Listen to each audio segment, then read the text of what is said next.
councils of government, we must guard against the acquisition of unwarranted influence, whether sought or unsought, by the military-industrial complex.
Yeah, whenever you're do the introduction and all that jazz.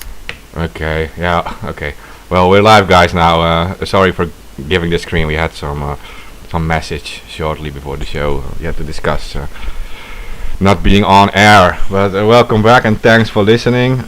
We have Tyler back, and we have Steven, Slow News Day Show, and yeah, we have like a huge list of topics to discuss. I saw in the chat, like I don't even know where to start, but make sure you share it around. That's what we depend on.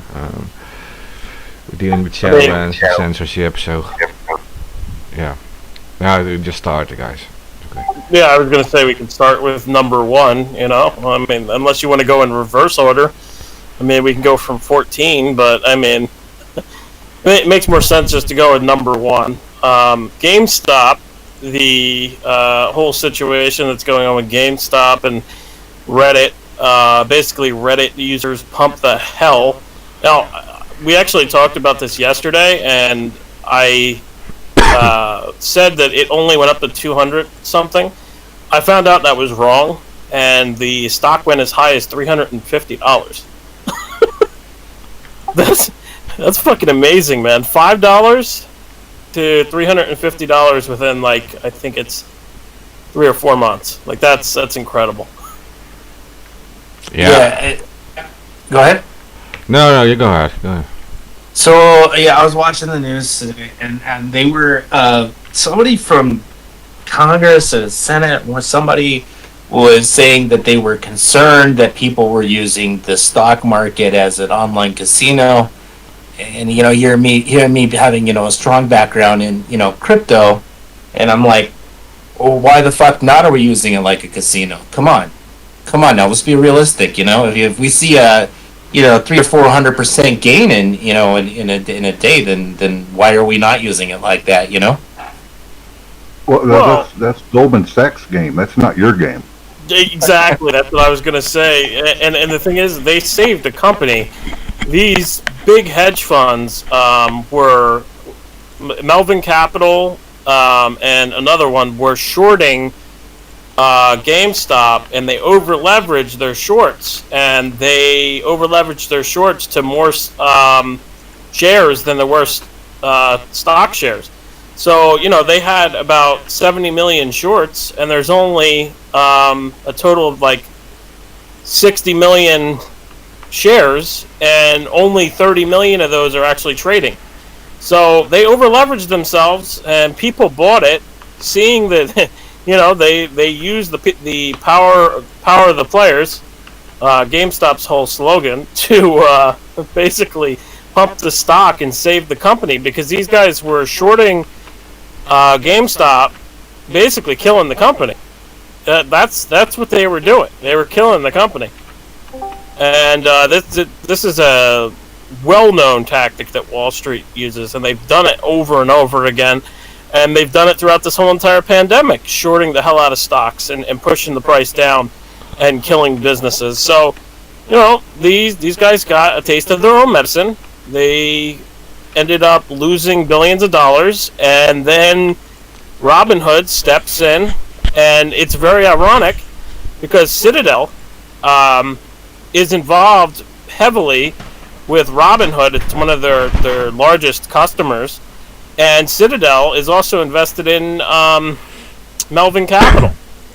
So there's a lot of conflicts of interest here with Robinhood shutting down trades on their platform for users. And somebody sent me a picture and said that basically their shares in GameStop were sold for them by Robinhood, saying that it was for their own good.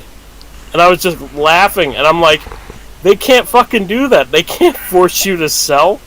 They're literally forcing the price to go down, and these big hedge funds are still allowed to trade. And, they're shorting still. So, they're making money. They're pushing down the price. It's full-on manipulation what's going on here. Oh, in broad daylight.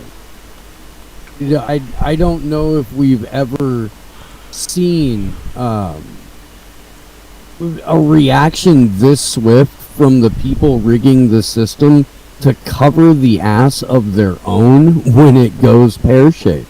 Right. Yeah, it's incredible. We saw how Melvin Capital was bailed out by other companies, basically injecting $2.3 billion into the company, and after they went bankrupt, they lost billions of dollars trying to short and destroy GameStop, and people came in and saved it. And then they have the gall to say, oh well, we need regulations. We can't allow people to do this. It's like they were shorting the company and killing the company. What do you mean? It's so ridiculous. And then you have the NASDAQ CEO saying that there needs to be more regulations for the markets. And it's like, oh yeah, we were saying that years ago, but we're talking about you guys. I think I was searching around on Twitter today. I think it actually there's I don't have. I mean, I have a Robinhood account. I've never actually used it to trade, but I believe that there are two type of accounts.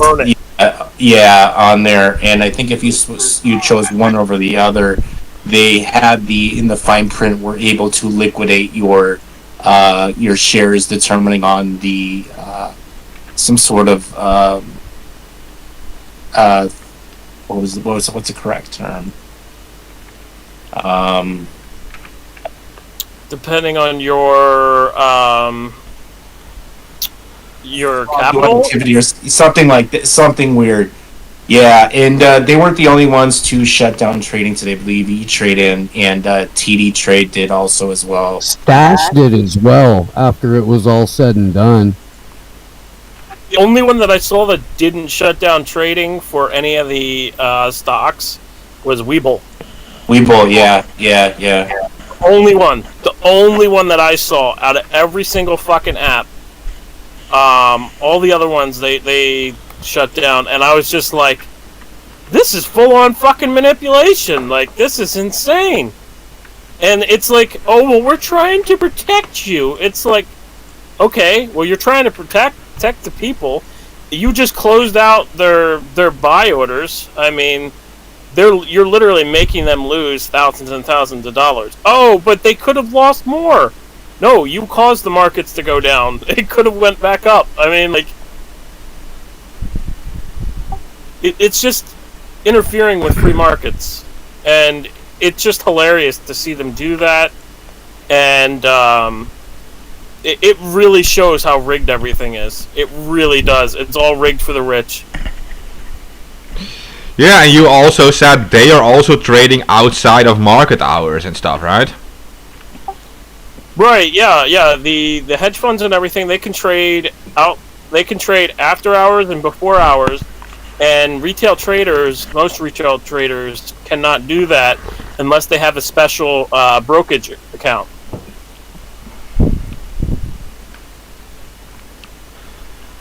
Yeah, it's absolutely insane.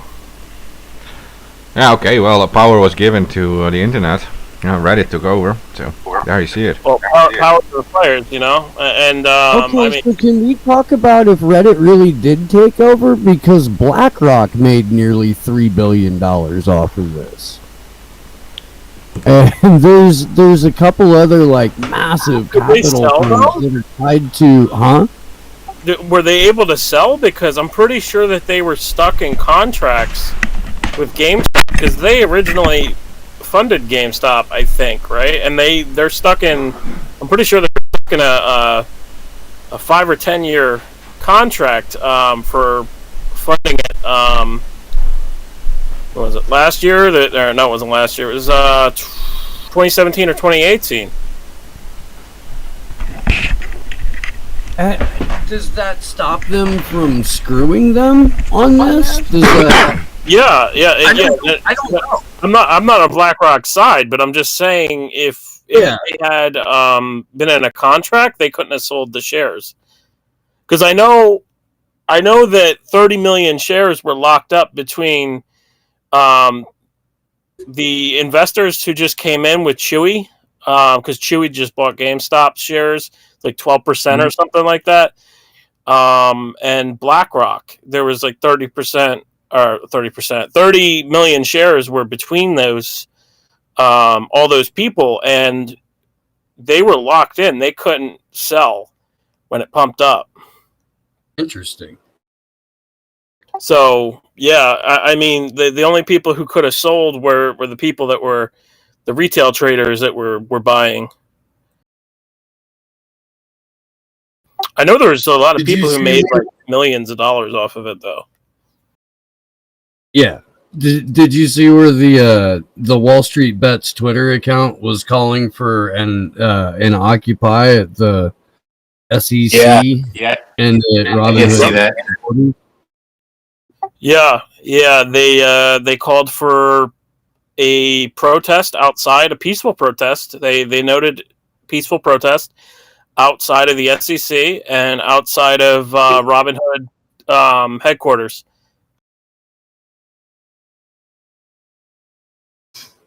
Do you think that could spiral out into a sort of a, I don't know, maybe a different type of Occupy?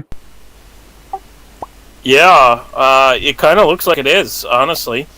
And what's really interesting that we see taking place is they're not just doing it to GameStop. They also did it to AMC, Nokia, BlackBerry, one more company I can't remember off the top of my head. Bed Bath and Beyond, wasn't it? Oh my god. Was it Bed Bath and Beyond? Yeah. That was the other one. Yeah. So I mean, they were pumping these prices, and essentially they're saving these companies because their revenue has gone down, and these vulture capitalists are there to destroy the company and profit off of it. And I mean, like I said, they've done this time and time again throughout fucking history, over and over again, and there's never anything done about it. It's just seen as they're playing the market.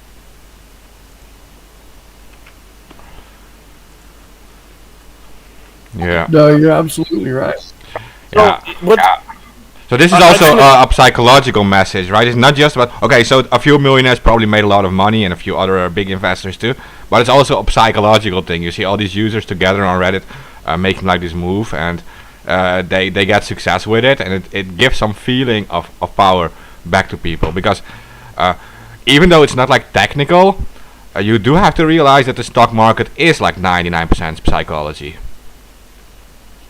Right. Well, I mean, here's the thing, like, and this is what I wanted to say, and then you guys can take over. The last thing I want to say is it's okay for these big elitists to collude together and short a company and destroy the company, right? It's not okay for people to collude together online and say we're going to buy this stock and push the price up. You know, like, there's a double standard here being set, and it's very interesting what we've witnessed, how Reddit banned them at first, and then they were unbanned. Discord, banned for hate speech? I'm sorry, Discord.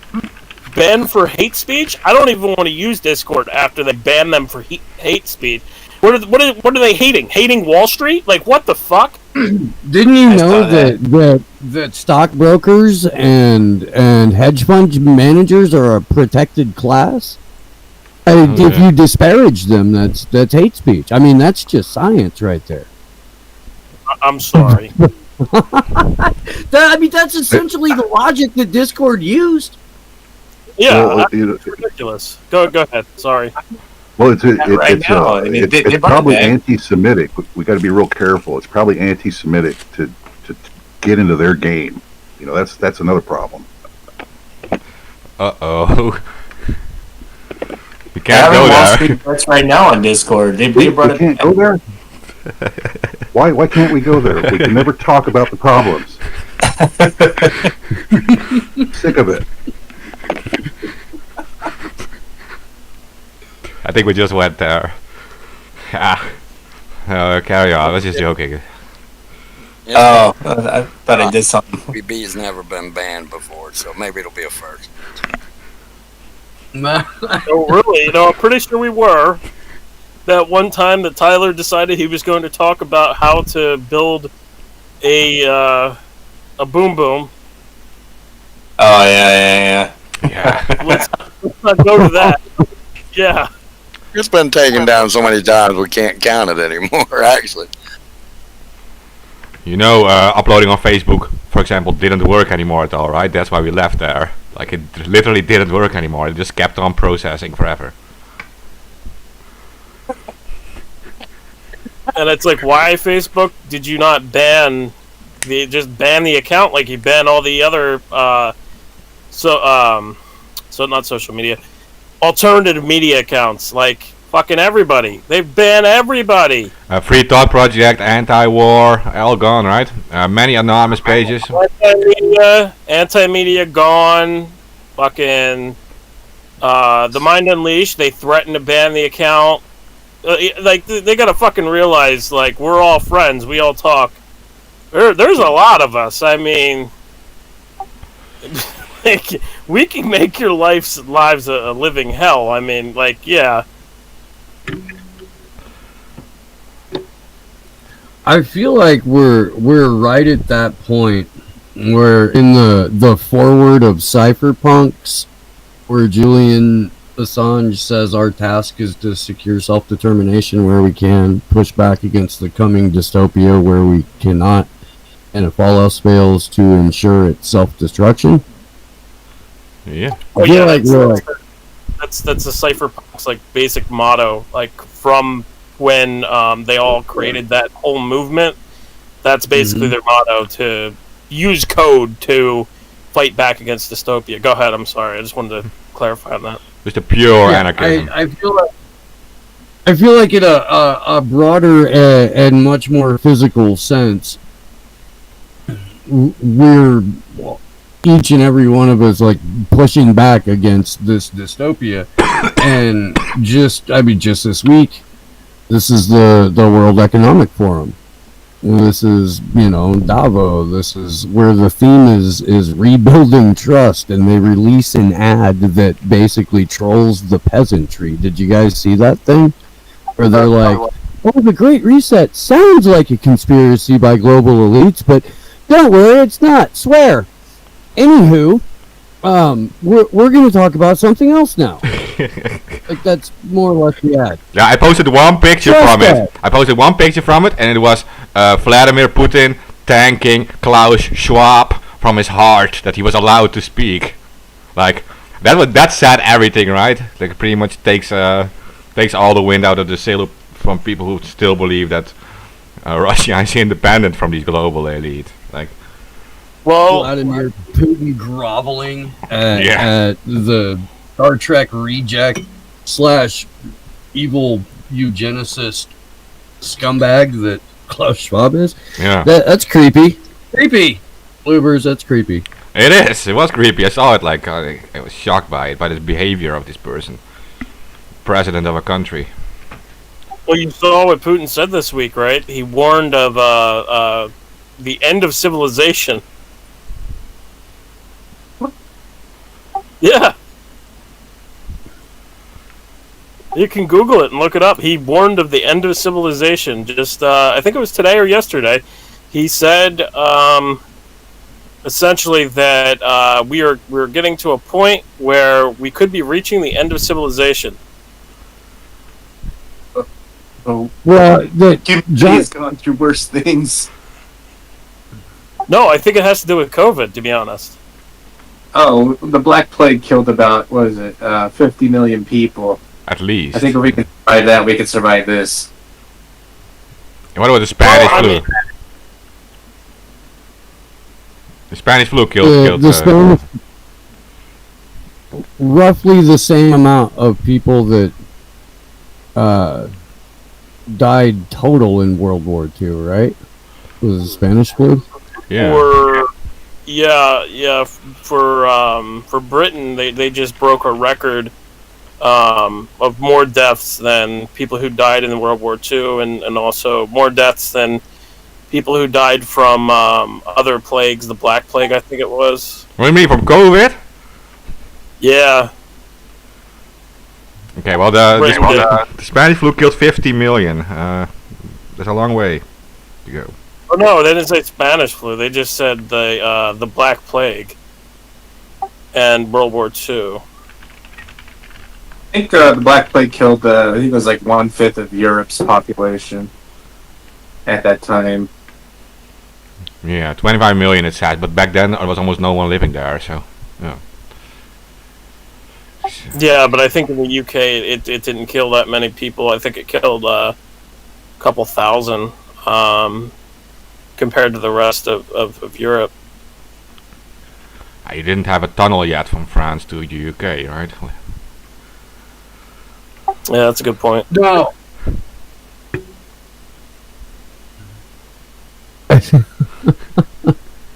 Oh man, I don't know, dude. What do you have total numbers for the UK? I'm gonna try and find that. Dude.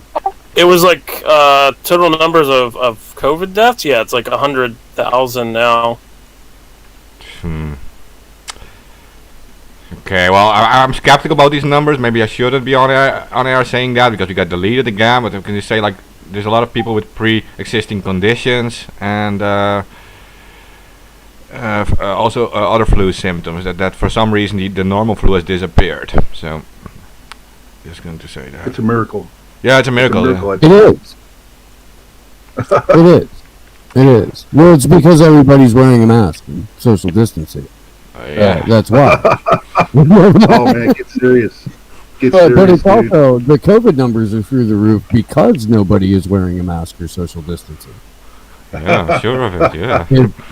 Or they're not wearing the right proper mask. Worker's mask. They're fine. They don't work. It doesn't work. Tyler can explain it. If I can. Yeah. I mean, you know, there is some education, you know, or some learning curve when it does come to masks. You know, as a general rule, you know, if you can blow into your mask and you can feel air coming out the other side, it's not going to protect you. If you put it up to the, I mean, it's just like low tech methods, but if you put it up to a light and you can still see microscopic, you know, holes coming or light coming through, then it's probably not going to protect you against microscopic viral particles. And then, you know, I mean, even having a barrier in the mask of, like, you know, even some cotton or even those 225M filters is still better than nothing. But even with any mask, you have to make sure that it's like airtight on the side of the seals, and it has that little crown with the paper or the metal on there. You have to crimp it to your face. And, you know, in between meals, you need to be, you know, when you're taking off your mask, not being around other people and just being generally smart around it. You know, my dad almost died from this new variant that was going around, you know, working in an emergency room. This new variant is not a joke.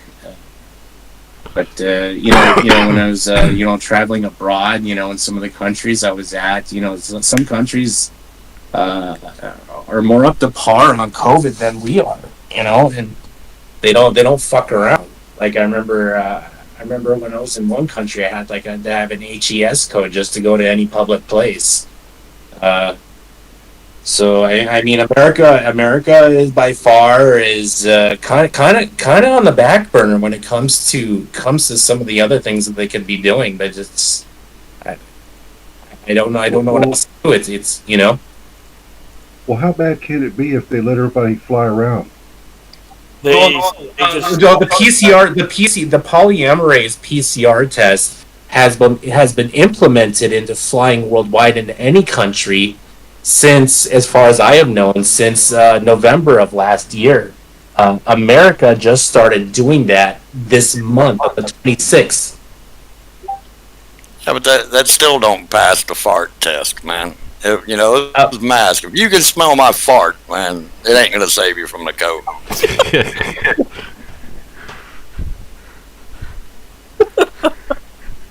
I mean, it's just basic filtration. I mean, you know, and of course, logic and physics and engineering goes nowhere with people who are scared. You know, their fears trump your rights every day. That's America. You know. Well, I mean, it's pretty blatantly obvious that this isn't a normal virus by now because of how many times it's mutated. Correct me if I'm wrong there, Tyler. With all these mutations and variants that are just coming out of nowhere, it kind of shows that this is way unstable. It's not. I mean, all viruses have mutations, and some are beneficial, some are more deadly. It's just that some of the things that we're finding out is, okay, this is the God honest truth, and I'm trying to stay away from any of this topic due to our new channel, because apparently this is like one of the topics that can get us like taken off of the new channel. But I'll just leave it pretty bland. This is probably something, in a best educated guess, something that's not going to go away in the next year or two. as the head of the CDC was saying, is that if we can get more people inoculated, the quicker we can start this whole process. Let me just put it this way: when it came to like the smallpox, right? It took the world about 60 years to get rid of it, to the point where almost everybody had been inoculated, and it still shows up in pockets. That's kind of what we're hoping the best case would be in the years coming forth. But these new variants are not only, as we're finding the South African strain is not only more easily communicable, it's not only that, we're also finding in some cases it's also more deadly, but it's hard. That's just a general statement. It's not for everybody. For what might affect one person, nothing might happen. The next person might flat out, be on a respirator and die. It's hard to tell. Yeah, but listen to this, Tyler. Listen to this. Like, I live in one of the most densely populated areas in the world by people living per square a mile, right? But we have 13,000 deaths total. Our flu, for some reason, completely disappeared. This has been going on for a year, and we have 13,000 deaths total. And I would argue that not all of that is even just because of this virus. Now, we have yearly flu deaths of 20 to 25,000. These numbers disappeared now. We don't have the flu deaths anymore. So we're talking about 13,000 total, and we already have over 1 million infections in our country. So this is already more infections than the average flu does yearly, and less deaths. So whatever we say about this, I think this response to this virus is like shockingly extreme. I can tell you that, because we don't lock down anything because of a flu. Now I get it. You're dealing with a new virus. There's a lot of other things that are going on that we're finding out. With this, a lot of patients are left, post-infection with ARDS. We don't know if there is a recovery. Neurological disorders and everything. Yeah. I just wanted to say, and this is real news. So I don't think they can take us down for saying this. There was a 35-page report that Western intelligence agencies, including Australia, the U.S., and some other countries, released, where they talk about how it's very probable that this came from Wuhan's lab. And they say in the report that, as we have before on this show, that there's researchers from the lab that are actually missing. And they haven't been able to find them, and neither have academics in China been able to find them as well. And they postulate that Shi Zhengli's assistant was patient 0. And there's also other things in this report saying how there was lab incidents that happened prior where lab technicians were bit and peed on by bats in the lab. So there's a lot of information. Like, I don't want to side with the intelligence agencies, but these are real documents that actually did come out prior. This is what I was saying before the intelligence agencies jumped on this and started saying, before they were saying, oh, it came from blah blah blah, it didn't come from a lab, and saying that was a bullshit narrative, right? Now that's what they're pushing, and that's what they're saying. And they're using the same evidence, ironically, that I was back reporting on this back when it first fucking happened, about how the research shows that Shi Zhengli was working on essentially splicing bat DNA with a virus, with SARS, and with HIV, and as the S protein. So, there's a lot of research there that indicates that it probably did actually come from Wuhan's lab. And that's what the Western intelligence agencies are now saying too. So I don't think we could get banned for saying that, because it's literally in the news. it's newsworthy, and it's the intelligence agency now saying it. It's not me saying it. The unfortunate part about this, and I've gotten mad about this in the last few months, is how highly politicized a virus has become. Yeah, I agree. There are real people dying. This is not a hoax. This affected my family and a lot of my coworkers, and some of the symptoms that we're seeing post infection, we're not seeing with the standard flu. We're not seeing ARDS. Generally the standard normal seasonal flu. Yet people, a good percentage of people die every year from the normal everyday flu. But they don't have neurological disorders that come from having the flu. They don't have various different things happening with their taste buds and hearing, and I saw one about also smell, and even a lot of cases that's permanently gone. Yes, yeah. I just feel like it's a little unnecessary to reorganize society over it, handing even more gifts to the security state and merging the healthcare industry and the education industry and the way that we, structure our existence.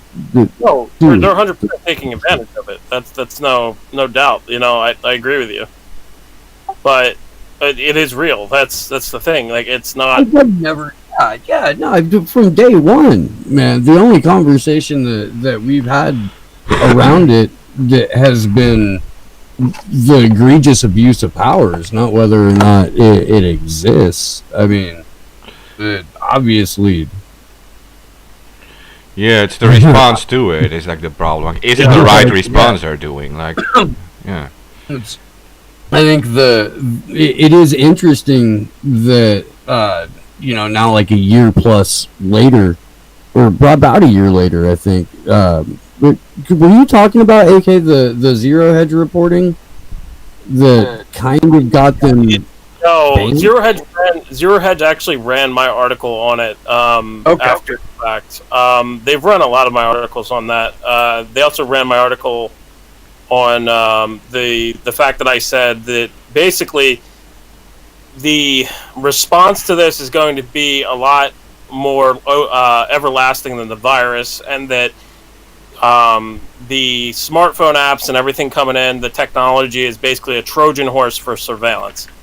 And I 100% stand by that. Like, the response to this is extreme. I agree with you. As far as the actual virus, I mean, the virus is deadly as well, but the response to this is going to be everlasting for the rest of our lives. I mean, they're not going to take away those powers that they put in place. They're going to expand them, Oh yeah, no, the emergency powers once granted never go away. I mean, they still reauthorized the Patriot Act. That was something that was waiting for a moment like that to happen. We've got domestic terror legislation that was introduced in 2019 that's been waiting for something like, I don't know, a guy in a buffalo helmet to walk through the Capitol and take pictures. You're talking about the what was the Q shaman guy? Yeah. But I mean, now everybody that was in DC that day is a domestic terrorist, and there's just coincidentally a fat piece of domestic terror legislation that was introduced and damn near voted on, or voted into law in 2019. Wait a minute. There wasn't. Wait a minute. You were in DC that day. Are you a domestic terrorist too now? I don't feel like a domestic terrorist. Well, as long as you didn't go in the Capitol, you're good. But that's not a distinction that I get to make as to whether or not I'm a domestic terrorist. Unfortunately, that's something that the state determines, and any single one of us, for any myriad of reasons, if domestic terror legislation gets introduced, can become one by the sole fact of showing up at a protest. We can become one. Well, the DHS, before, Tyler, I know what you want to say, but I'd say one thing about the DHS. The DHS actually has domestic terrorists, and they list all the people that they consider to be domestic terrorists, and it's like constitutionalist, if you believe in free gun rights, if you believe in freedom of speech, if you believe in this and that, it's a long list, but it was actually introduced under Obama, and Trump, he never changed it. So, yeah, I mean, it's very dicey. But I know, Tyler, you want to speak about the Q shaman, so go ahead. Yeah. So I was reading on, what was it, some local NBC variant from Tennessee. Somehow was reading an article about 15 minutes before the show went live that the QAnon shaman wants to defend Donald J. Trump in his Senate trial. I'm not even sure how that's possible because he's behind bars. Yeah, he's lost his mind. Well, the clock's winding down on in 15 minutes, so he's trying to squeeze in every little last bit that he can. Now that would be very unconstitutional if the Congress decided to do this, because he's no longer in office. I mean, I'm even surprised they're talking about this. It's just so obvious. They have no right to do this. They need to explain their authorization, because they have none. He's no longer a public official. I mean, if they would like to set a standard going forward that you can prosecute previous presidents after the fact for crimes they committed in office, I'm for that. I've got a list. Yeah, right. George, we might as well prosecute George H.W. Bush too. He's dead, but fuck it. Hey, I'm not above digging him up, just so we can put him in court. All right, I'm saying that's a joke. It's a joke, YouTube. That's a joke. It's a joke. Could you just put it back on a public square and throw tomatoes at him or something? No. The penalty in the Constitution for high crimes and misdemeanors is to march them to the nearest street corner and hang them high. Hang them high. Oh my god. I said, don't you say it, and you said it anyway. Well, because I'm not self-censoring. I'm not going to do it. Otherwise, there's no point in coming to this show. Fine, Alamo, we'll run with it. Don't worry. We're not going to edit it afterwards anyway. So.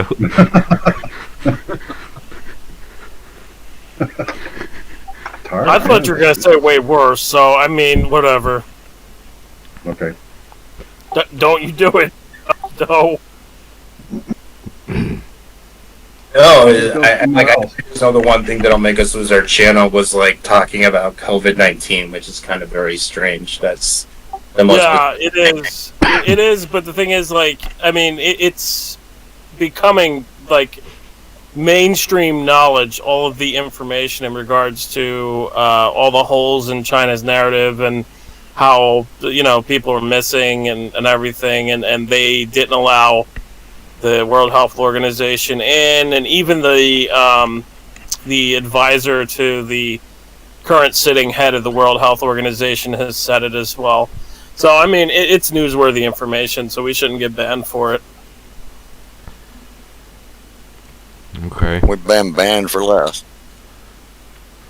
Yeah, well, these algorithms pick up anything with the word COVID in it, I guess. So whatever we say about it. Well, say CV, but I didn't even do it anyway, so I can't really Yeah. We got to do like Luke over at We Are Change. You call it the cornholio virus. then you're okay. Oh yeah. Hey, but what does it Or we even? can change. What does it Or even we can mean? talk about Pornhub getting taken down and just call it Hovid. What does it even mean if Yeah, it we comes just talked about from Pornhub. China? AK, what does it mean if it comes from China? Even like what do we establish with that? Does it come from China itself, or is it like a lab where some company from the West works? We don't even know. We do. Well, no, I can tell you, they all funded every single Western country, France, the U.S., Britain.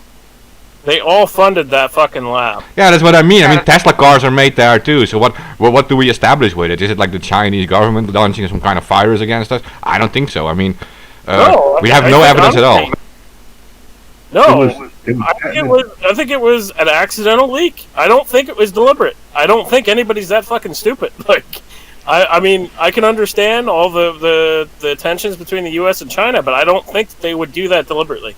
I think it was an accident. I think they should fess up about it, say what actually happened, give patient zero so we can actually try to fix this mess, and go from there. I mean, like, put Well, the, it was- put the world's smartest minds in virology all together and work together to this. And they're not. Like, they are. Every single country is trying to create a vaccine.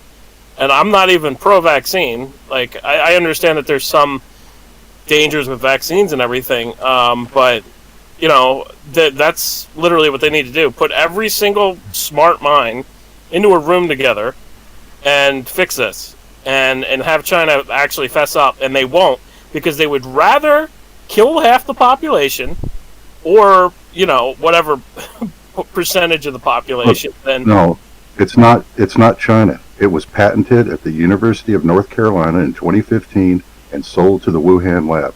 That's why China doesn't have to admit to anything, because they didn't patent it and develop it, number one. And here's the other part that they'll match about this story. If this is such a badass bioweapon, how come it doesn't kill anybody? What kind of fraud's going on here? It's killed millions.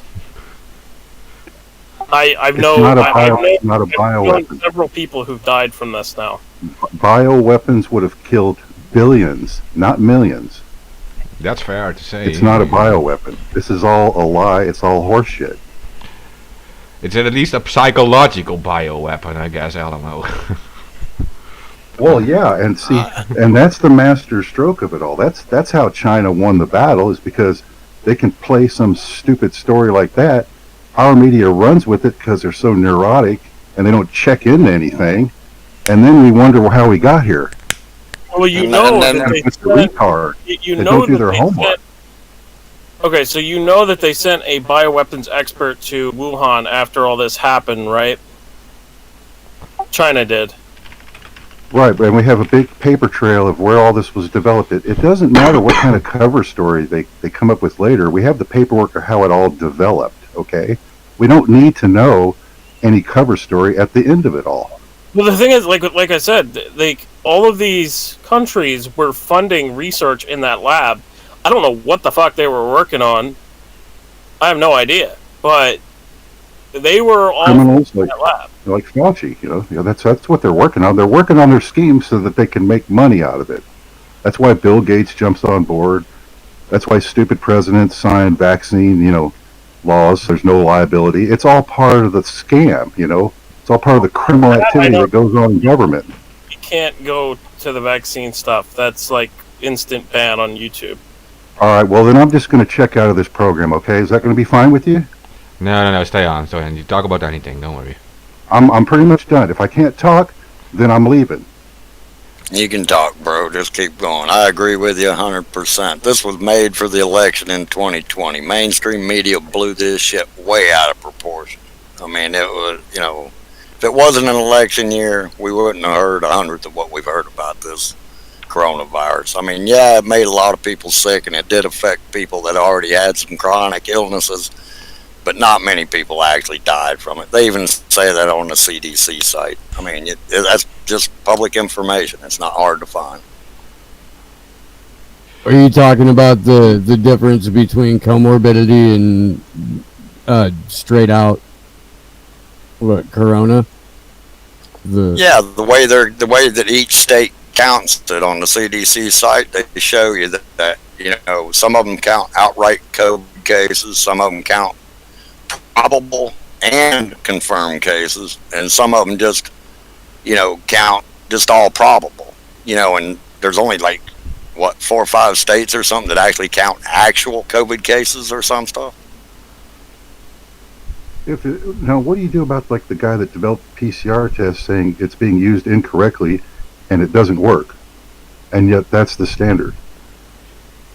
Well, So there's too many data points here of things that don't add up. Well, what they do add up to is the con of it all and the hoax.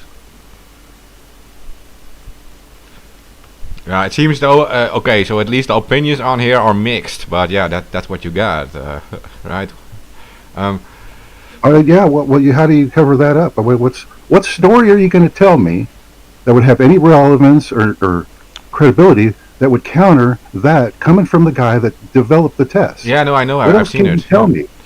I've seen No, it. I agree with you. I 100% agree with you that the test is flawed and like it gives false positives and false negatives. It's a very unreliable test. 100% agree with you, but that doesn't mean that the virus is a hoax and fake. And there's It is. Yeah, it does. people that have died. It does. Unfortunately, it does, because if you can't tell me what it is and identify it, and you don't have a test that's accurate for it, you're not telling me anything. You don't need a test to tell that somebody's sick with it, though, because it's a dry cough.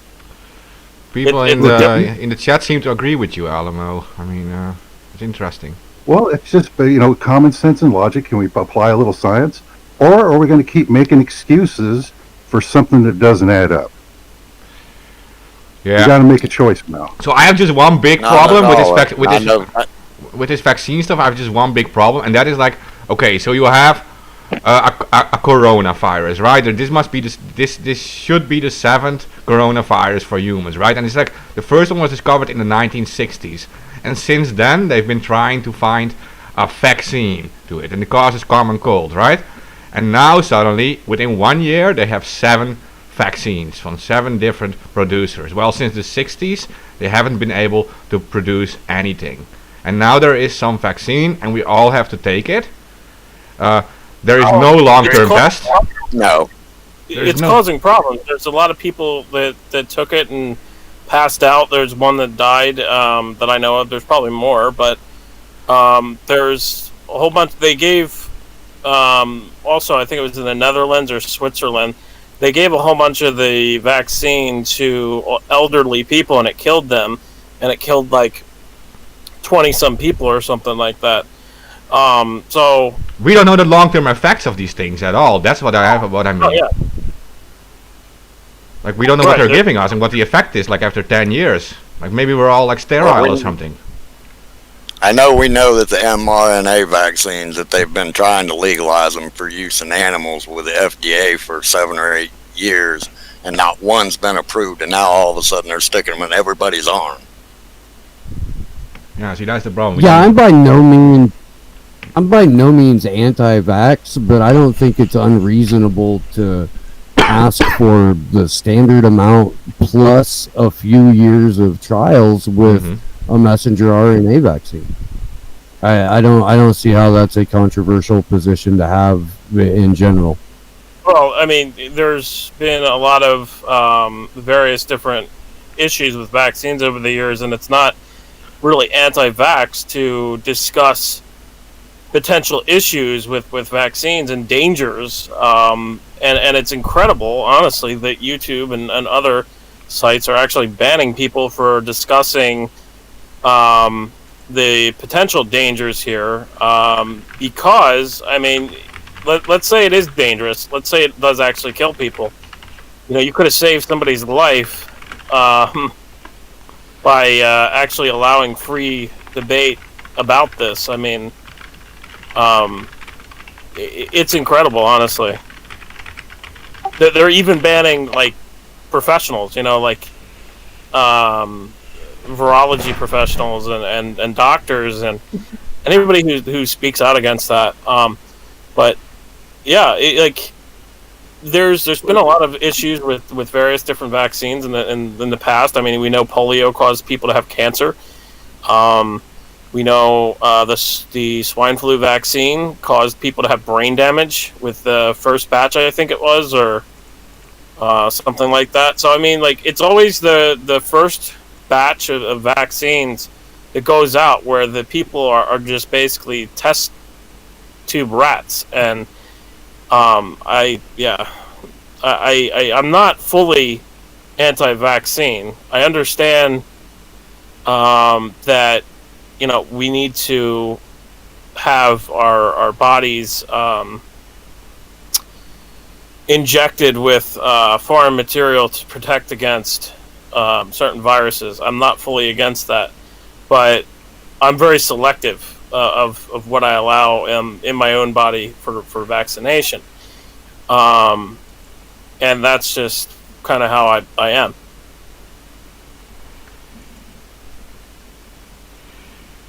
So why? Well, it leads to, by doing this and everybody acting this way, you just open the door for all the activities that government loves, and that's find ways to control you. And especially if they can control you by tricking you with something that's not even law and is unconstitutional. I mean, it's a master stroke play of scaring you just a little bit, and then you just give up everything. You give up common sense and science. You give up all your rights with one magic word: the cornholio. You know, Contact tracing. That's yeah, the it's biggest just, come on, there's a whole scam I've agenda. ever You know, if you heard. can't see that there's an agenda here that has nothing to do with whether or not there's a virus, you're really missing the point. It's all these things they're doing to you on a global scale, and trashing economies because you might have a virus. Well, that doesn't even make sense. You know, it's like, how does shutting down the economy, is that a solution to there's a virus floating around? You know, it's just, it's politics, it's neurotics and psychotics and politics that like to play these games and to see if you'll go along with it. And now that they found out that you will, with like 99% approval, you're just going to be a slave. I don't know what to tell you. Get ready.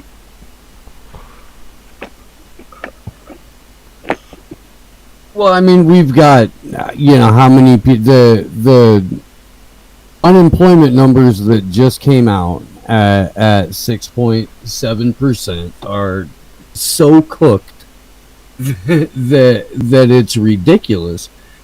We've been made, at least as the West, like more or less destitute and desperate over this. And I don't know if you guys remember or not, but when Kamala Harris was a candidate, she advocated the U.S. going to like a crypto-based UBI,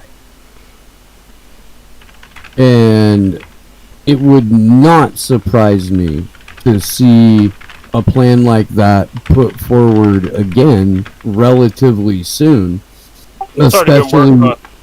I'm networked in that industry. Like, it's already being worked on. They've been developing the digital U.S. dollar for the past FEMA camps? I would say year, maybe year and a half. China's ahead of everybody. The U.S. is working on it secretly behind the scenes. They might just allow Coinbase to run with the USDC. Yeah, I mean, it's already been worked on. And there was like they did in China? There was With the actually Uyghurs? there were several bills last year for COVID where they tried to even speed up the implementation of it and try to give everybody a digital wallet and disperse the stimulus funds through a digital wallet. So yeah, they've already discussed that, and there's several bills on it, and it's coming. Like, whether you like it or not, it's coming. It's opt out by Bitcoin. Okay. Yeah. Well, okay. So I get where Alamo stands, and get the other side too. Tyler says like, oh, okay, so family members are personally affected by this. So if you choose the middle ground on this, you argue for any virus. Are lockdowns and keeping people indoors a good idea? I don't think so, because any virus, if you're sitting indoors together, you will be sitting in each other's airstream, and you would spread things faster, right? Destroying an economy is not going to help either, because how are you going to pay for increased healthcare costs, for example? How are you going to fix that? How are you going to fix the fact that people are getting unemployed and are going to sit at home? More people in each other's airstream. If there is a virus, whatever virus, there's more chance you get it. So, in that sense, I think the strategies they're using are really harmful for society, and it seems to be global too. And it's getting worse and worse. There are now curfews, including in my own country. There's curfews going on. Yeah. Well, what happened to the story? Remember how it all started? It was like 2 weeks to flatten the curve. That was your first lie, and you went for that. What happened to that story? Nobody ever cross-checked and said, hey, wait, you just said 2 weeks was going to flatten the curve. I mean, if that's all it took, then what are we doing here a year later still under all this, whatever you call it, neurotic behavior? I didn't believe that for a second. I knew from what I was. I think I was still in Asia when it first happened, and I remember. I remember hearing something about it on the news, but I didn't understand what was saying because I didn't speak the local language. But me and my wife weren't really paying attention to it till it came back stateside, and then I heard the president say something about how this is going to be something that's going to go away in a while, but then at the end that turned out to be a lie, you know? Yeah, and I leaked like a secret conversation that they had where they were talking about how it was airborne and everything, and I said that in January. So I mean, like, he knew that it was airborne at that point in time, and he's saying the opposite. I thought it was kind of funny myself because of it was a secret meeting, and I had direct information that they talked about how it was airborne. So that's another thing. I mean, like, if you think that there's some conspiracy behind this, why were they saying that it was fine in public and then talking in secret saying that it's airborne and this and that? And like, again, you remember the hazmat suits and everything when all this first started. They had hazmat suits on ships and planes and everything, and all over the place. So I mean, they knew essentially how contagious this was. Yeah. Oh, and by the way, real quick, Mark, just real quick, Bob Woodward also confirmed what I said too. How you remember how he came out and said that Trump knew how bad this was, and that he didn't. Instead said that everything was fine. So I mean, he confirmed what I said too. I want to just but yeah.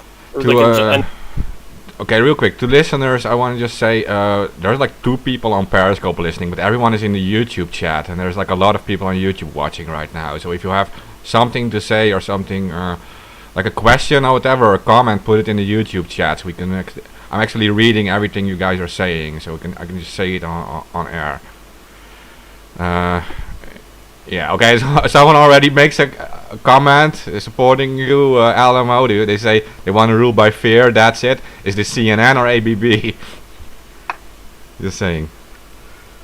Well, I mean, it's ABB, but here's the thing: Trump was doing the opposite, right? He wasn't telling people that this was airborne. He was saying everything is fine. Why were they acting that way? If they wanted to use a fear-based campaign, right? Why not just use the fear-based campaign and try instead of trying to hide it. That's what you need to understand. You have to understand that leaking information is not. First off, it's not what CNN does. CNN works for the state. Okay, they don't leak information. Okay, but you can at least now you can argue they're using fear now. I mean, it's like they're pushing on every fucking media that we're all going to be infected and everything. Well, here's the thing. Like, I can understand what you're saying and everything, but at the same time, I mean, in my opinion, it's a serious situation, and that I kind of see, looking at the research and everything that I've seen, I see that this leaked from a lab. It's an accident. I see that it's potentially one of the worst situations that we've been in. Like, I don't think we've ever had a virus leak from a lab before. Correct me if I'm wrong. Besides, well, actually, no, that's not true. Oh, no, there's been. Yeah, I was gonna say anthrax, but I don't know if we've had a. Well, swine flu. Swine flu was on a train in Switzerland, and it crashed. And they said that it didn't spread, and after that, all of a sudden, people are deadly sick with swine flu. They said that swine flu was going to be a lot The deadlier than it first was. SARS virus leaked twice. What was it? The SARS virus from the Beijing virology lab leaked twice. Yep. In That's another thing, too. 2004. Yeah, and that's another thing that I brought up on ABB before, too. It's that China has before, in the past, had viruses leak from their labs. So, but nothing like this. Nothing where it's so contagious and so unstable where it's just mutating constantly all over the different countries. I mean, this shit's crazy. Like, and that's the way I see it. And I'm going to speak my mind on it. I'm not going to, as Alamo said, self-censor in regards to that. And I mean, the fact is that I said that this was airborne in January of 2020, right before all of this shit started happening, all the lockdowns, everything. I was 100% right. My source was right. They said that it was airborne. Said it was a secret meeting held at the White House. Trump was there. A whole bunch of high-level officials. Not getting into all the details on it. But anyway, they discussed the virus and said that it was airborne. And Trump says that, everything's fine, people, in February. Everything's going to be good. He downplayed it. And that's what Bob Woodward said, that Trump downplayed the virus, knowing how serious it was. So we have two sides on the spectrum right here, and that is like you have this anti-authoritarian side of saying like this is a bioweapon and they downplayed it, likely a bioweapon, and they planned everything, and this is an aggressive virus they sent on us and they downplayed it and they kept it quiet and stuff. And Alamo is on the other side of the spectrum saying like they're like making all of us scared of this stuff, and it is not, and they're doing it just to create these dystopian measures and everything, right? So not saying that any that you are like on the government side or whatever. Well, let's just say like that they don't have to fake a virus to create dystopian measures. I mean, they could just take advantage of the situation, and they've done that in the past for various different things. So I mean, it's not black and white. It's not like, oh, the virus is fake because of they're taking advantage of it. I agree with you. They are taking advantage of it. They are creating a dystopian society in multiple ways with various different technologies that we have never seen before. Thermal technologies where it's taking people's temperatures when they go into work. Contact tracing. More surveillance. I agree with you. Censorship. But actually say that their contact tracing programs have been absolutely ineffective and kind of retarded at best. And absolutely privacy invasive. That's like Palantir. We're using Palantir for contact tracing. Are you fucking kidding me? Palantir, the company that works with ICE and works with the what's it called, fusion centers for using Gotham software, and Palantir, the same company who potentially developed Prism. It's just ridiculous, and I agree with you. I 100% agree on the surveillance aspect of it. Where I disagree is that all this is fake. I disagree. I had a source tell me that they said it was airborne in a secret meeting, and this was in late January. And Trump comes out and he's talking about how it's everything's fine. I mean, it's just so weird to me. What surprises me is you have a respiratory infection, right? And you're telling, and somebody tells me it's not airborne, even though that's the main mode of transmission. Somebody's lying to you. Yeah. Alamo, jump on it. Well, I just don't know why it takes so long. What do you have? What would it take for you to draw a line and believe that you were being bullshitted? Where do you draw that line? Because I'm just amazed here that we're over a year into this, and we're talking about the data. Hey, that's fine. I mean, we have these two sides to it, but why is that? Why are we still arguing about that when it's just obvious in front of your face, and everybody's like unsure of that they're getting bullshitted? I don't get it, man. What's so hard about this? Because there is a virus that even though that they have a test that they're using that is absolutely pathetic. I mean, it has negatives. It has false negatives and false positives, and I agree with you on that point too. But where we disagree is that this actually doesn't. You're saying that this doesn't exist, and I think that it does exist, and that it's very deadly. It exists, and I've told you where it was developed and patented at, and the train of events of how it got to Wuhan, and this mysterious leak of. I mean, it's just all in your face, man. It's obvious what they did. Okay, I get it. I just don't think, number one, it's if they were paying for a bioweapon, you got screwed because it's not a bioweapon, or else 75% of people would be dying. Less than 1% is not a bioweapon. That's something like a lab prep or a proto that something else, because it's not a real bioweapon. So there's a lot of issues here. It's just like it. But at the end of the day, what is it? It's all horse shit and bullshit that you're being told, and nobody seems to get it. That's my problem. Wake up. But in the same regard, right? Why was Trump saying everything is okay, and in secret they're having this meeting saying it's airborne? Because he's part of the problem, AK. It's both sides, man. There is no good guy here in the Republican and Democrat Party. They're both working against you, the people, 100% of the time now. It's in your face. Right.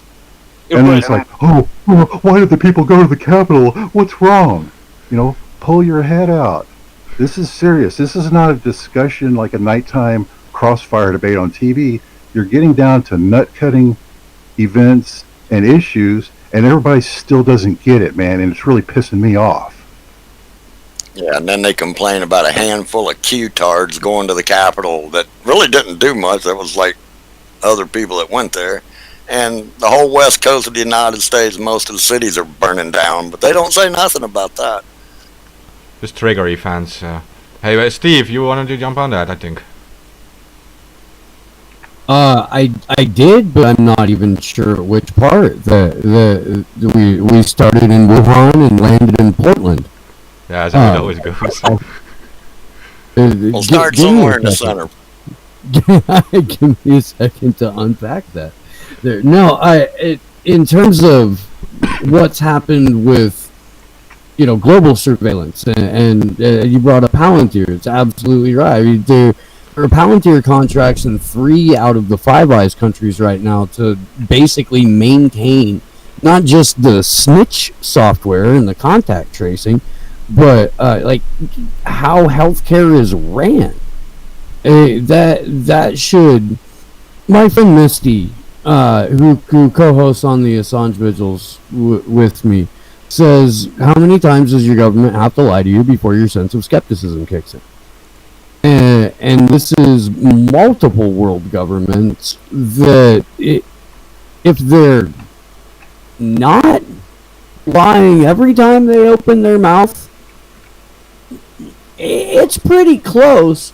I don't know, dude. I don't consider this a hoax. I consider it a live fire exercise. Okay, so let's just say in regards to what I said about Trump, right? They're talking in secret about how it's airborne, right? Same thing, similar happening in China, how they blocked information, they blocked the World Health Organization from going in there, they deleted files right after all this happened. They sent a bioweapons expert over there to Wuhan.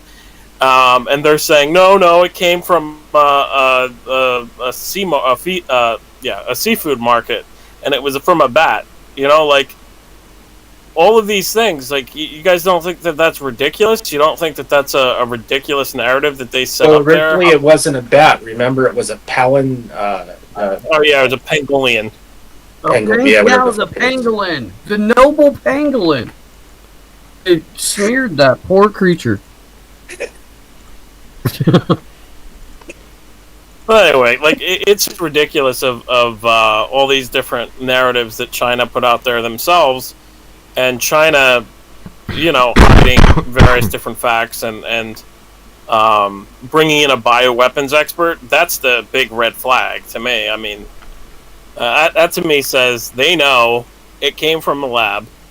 You know, but let's just say about this lab, because again, I mean, I agree with you. The West and France, the U.S., and Anthony Fauci himself, they all funded this lab. They all put money in to build this lab. And they know how China was with regulations when it comes to kind of storing viruses. And this lab did not properly store viruses either. I mean, that's all well-known information. You know, the refrigerator was broken, this and that. I mean, seals were broken. Like, they did not properly store things. So, you know, I understand why you're pissed at all of the measures from this, but at the same time, you know, why would they need to fake something like that? I mean, the elites have. Why would they fake it for the election? They just do it live. I mean, like, the elites have for years talked about depopulation. Yeah, I mean, like, you guys, like, you know that I'm not, like, a person who parrots the establishment narrative on things. And when it came to this, I mean, everything that is coming out of China that I was getting from China from various different people, and everything I was getting from the U.S. government side, it all just added up to me to realize that this was a biological leak. I'm not going to say attack. I'm just going to say leak.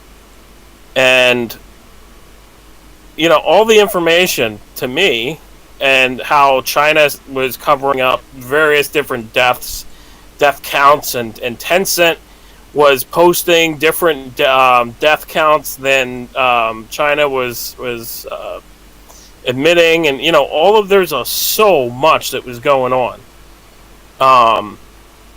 and how doctors were leaking videos out saying that more people are dying than China is saying, and morgues were saying the same thing. I mean, you guys have to realize that all of that information was going on in the beginning of all of this. So, it's not like this is just there to be put out as a fear campaign. If it is, I'll tell you, it's the most sophisticated fear campaign ever created, because it involves every single country. I saw people dropping dead in Brazil, people dropping dead in China, all over the fucking world. People were just dropping dead when this first started. And as it mutated to be, it seems less lethal, but I mean, now there's multiple strains. Who the fuck knows? I mean, Tyler knows more about virology than I do, but I mean, we were getting leaks of various different videos out of different countries, and I was sharing it with Mark too, like some of these. I mean, like I was trying to get him to post some of them, and yeah. So I mean, there was a lot that was going on when all this kind of first started. So yeah, just take that into consideration when thinking that all of this is just media optics. Well, like, hey, I disagree with you. I mean, you're good at, you can come up with a lot of data, but I think you have a hard time coming to even your own conclusions. I mean, I could see being, wanting to put out, stuff to an audience both ways, for media purposes. But what is it you really believe, yourself? And sometimes I think you have a problem. I personally believe that it was an accidental leak, but I think that what was going on there was involving all Western governments, whatever the fuck they were working on. I don't know what they were working on. But they were working on something, and I think it leaked, and it turned into something that they even they did not want. Like China, I don't think China did this deliberately. I have no fucking idea, though. I mean, that's the thing. Like, I have real information, I have speculation. I have information that I can say and definitely say that these are facts, and then there's speculation that's mixed in. And Muscle Ray says 9/11 was an accident too. Okay. Yeah, come on. I mean, and then you have these architectural and engineering organizations that prove to you that it was the explosive demolition, and yet here we are, almost 20 years still arguing that. I mean, it's just so ridiculous, man. It's just like, at some point you have to make a decision on what it is that you saw, and people just can't get there. That's my problem. It's not that all this data is out there. Of course there is. And you're going to have misinformation and lies and all the rest of it, and then you weed your way through it. But I mean, we've done all that, and people are still can't make like a conclusion, when the conclusion should be obvious just from what you do. What were all these governments paying for and colluding with China with in Wuhan? Well, okay, hey, there's a huge story right there. Let's just take that part of it. What the fuck were you guys doing over there? What's that all about? That's what you should be asking these shitbag politicians that you have 100% of the time. Not like, oh, well, that's a nice tie you have on, sucking up like that. This is ridiculous. That's my problem. No, I definitely agree with you on that. I agree that people should be questioned on what the fuck they were doing over there. But I mean, I personally don't think that they would just release something like this without having some way to save themselves. I mean, like... Oh, but so the next... But they would... Oh, and they would never collude to do that, right? Is that ridiculous, too? No, remember, they did have a way of saving themselves. You remember what they were doing, but they weren't... they were kind of putting this down on the back burner, what was going down in Wuhan, is they didn't have a solution when they realized it was out of control. In fact, what they were doing is they were buildings that they know were infected. They were welding their apartment buildings shut until they found a solution. That was their solution. They had no solution. Yep. That's what I'm saying. Try to mitigate a crisis by eliminating the threat, and the eliminating the threat was to weld thousands of people buildings that were infected into their left to die. I never followed through, but that's kind of what it looked like from what I was seeing. Yeah, they did. They welded people inside their homes. I mean, there was several videos that came out of that. I remember that. So that's what I'm saying. Like, you kind of dismiss all of that stuff when you say that it's just a fear campaign. I mean, if it was a fear campaign, I mean, I don't think every single, all around the world, that would be the response. I mean, people dying in the street. Yeah, I mean, there was videos we were posting where people were just dropping dead all around the world. And where that's going to create fear, I don't think that that's the media creating fear. Now, I can understand why you say that, because of over the years that. Oh, Steve left. Over the years, No, he's here. the, oh, who left? No, Tyler popped back in, so I dropped down. Oh. Yeah. All right. Well, I can understand like where you're saying about the media and fear campaigns. I mean, they put us through fear campaigns constantly for the whole war on terror, quote unquote. And yeah, I mean, when you say about 9/11, I 100% agree with you. They allowed 9/11 to fucking happen. If they didn't allow 9/11 to happen, there's no way that they would have had so many fucking drills on the day that 9/11 happened. I mean, there's other things too. There's FBI agents who tried to investigate Osama and Al Qaeda, and they were told to stop their investigations. There's Michael Springman, who tried to deny the hijackers from coming even into the U.S., and he said that he was told to allow them into the U.S. even though they didn't have good enough reason to come over here. So, I mean, there's all sorts of information in regards to that. Colin Powell was warned by Michael Riconasuta. You know, so anybody who wants to talk about 9/11, I mean, in the chat, I mean, I probably know a lot more about 9/11 than you do. I mean, I had Ted L. Gunderson as a source. He told me information in regards to 9/11. I know basically everything about 9/11. I've never really written about it, but I mean, just because I'm talking about the virus and saying it's a legitimate virus doesn't mean I don't believe that 9/11 was a quote-unquote inside job, because I've written extensively on that. And, you know, like I said, I probably know more information than you do about that. Okay, but but in any situation, you have to ask yourself always this question: qui bono, right? Who benefits? And if you look at society, what it's turning into, and who is benefiting from this, it's not us. Now, if this is like a virus, that is the cause of all of this. Ultimately, the things they would do to combat this should benefit us, right? It should strengthen healthcare, it should strengthen our society. But what we see now is that our society is being pretty much locked down. Yeah, falling apart. Yeah, and healthcare is not getting better. I mean, yeah, it really isn't. We're seeing, especially with these, what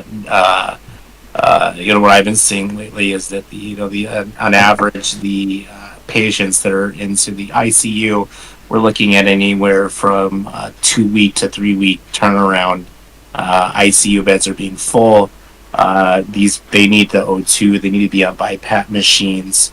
We're running out of O2 for unknown weird reasons, even though there should have been a steady supply of it. Basically everything that we thought we could rely upon as far as the healthcare sector is literally and society-based things that we took for granted are falling apart, and it literally we're seeing everything was kind of a shit show to begin with. You can put a bunch of words and directives and orders, but things aren't getting falling into place. Vaccines that were supposed to be there are not there. Now we're seeing people hopping the line to try and get the vaccine from richer to poorer. It almost seems like everything was a shit show from the beginning, and it's still a shit show. Well, that's another thing too about this vaccine. I mean, we're seeing that the rich are jumping ahead of the poor and trying to do basically anything to get the vaccine, and people are hoarding it and selling it in the dark net marketplace. Yeah, I know the officials are saying that isn't going on, but I beg to differ. Another thing, a lot of the times they were saying that there were no side effects from the vaccine. Well, they're trying to. I'm not saying that they're actively trying to suppress it, but I have seen independent snippets and articles saying yes, and in doing so, in fact, the vaccine manufacturers want you to start actively reporting it. I have heard of some people who get vaccine related side effects, and I have seen already a case of that where a lady was injected with the Pfizer vaccine, and then she had the seizure like side effects. That's something that we do see with certain flu vaccines. So this is not like an isolated case, but I'm just saying that these, to put it in a statistics wide setting, we're seeing it in something that would be considered acceptable, which would be less than 1%. But I'm not saying that it's not going to happen. So you never know if you're that one person. Yeah. So they got to remember that these vaccines were passed on a fast track. These were not extensively tested, and I was saying this maybe about a year ago. This was something that society was faced. When they were dealing with the polio vaccine, we knew that one in 1,000 kids would contract polio or die from it, but that was a risk that they were willing to accept at that point, rather than with a generation of kids. Rather than deal with a whole generation of dead children. So, okay, but these are all the effects we do hear about. But I'm talking also about what kind of effects in society that we don't hear about. Like, we have all the small businesses going out of business right now, and that means like supply lines from areas in the world are completely stopped. And you're talking about the poor areas of the world, like in Southern Asia or in Africa, where people are literally now going to have to deal with hunger and these things, and more poverty and destruction. And I see almost nothing about that in the media. This all has to do with locking down this entire society, and a few big corporations getting full control over everything. Like Amazon is doing fine, but half of the retailers are out of business. Like I said, it's like a fend for yourself kind of situation. Unfortunately, when it comes to these poor societies, at this point, I wouldn't expect anybody to be helping them out at this point. It's sad to say that these things kind of happen, but with what resources are there available? Well, now see, it's really a bad situation. It's really just what? Go ahead. All these smart politicians and all these guys. I thought they had all that figured out. I mean, this was the right way to go, isn't it? And the fact that they don't want to talk about it, that's not suspicious at all. No. And the fact that you can't get in the media, I don't know, that's not suspicious either. Come on, man. There's an obvious narrative being played here. I'll just say, at least we don't have anal swabs like China does now. They're coming. Yeah. China just introduced anal swabs, so now they are. Yeah. I'm not kidding. They are randomly swabbing people and seeing if they have the virus. Why? Bend over. Hey, because you'll put up with anything. That's why. Don't you get it? Yeah, I don't know what is the problem with everybody. You'll bend over and take it because you'll put up with anything. Yeah, so that's a good point. They will take it as far as possible and see like when is the breaking point, and that's what I also agree with.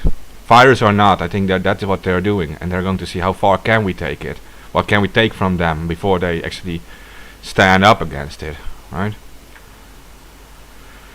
Yeah, no, I definitely agree with you on that. But yeah, China is actually now doing anal swabs. But what's the point in that? I mean, you can do a blood sample, you can do a throat sample, you can do a nose sample. It's just as effective. Like, I think doing an anal swab doesn't make any like medical sense to me. Because it's in the virus. When there was a run on toilet paper, like everybody freaked out and bought like a year's worth of toilet paper all at once, and then you couldn't get any. For respiratory disease, right? The same logic apparently applies. right? Where they've just suddenly determined that the Rona will get you through the butthole.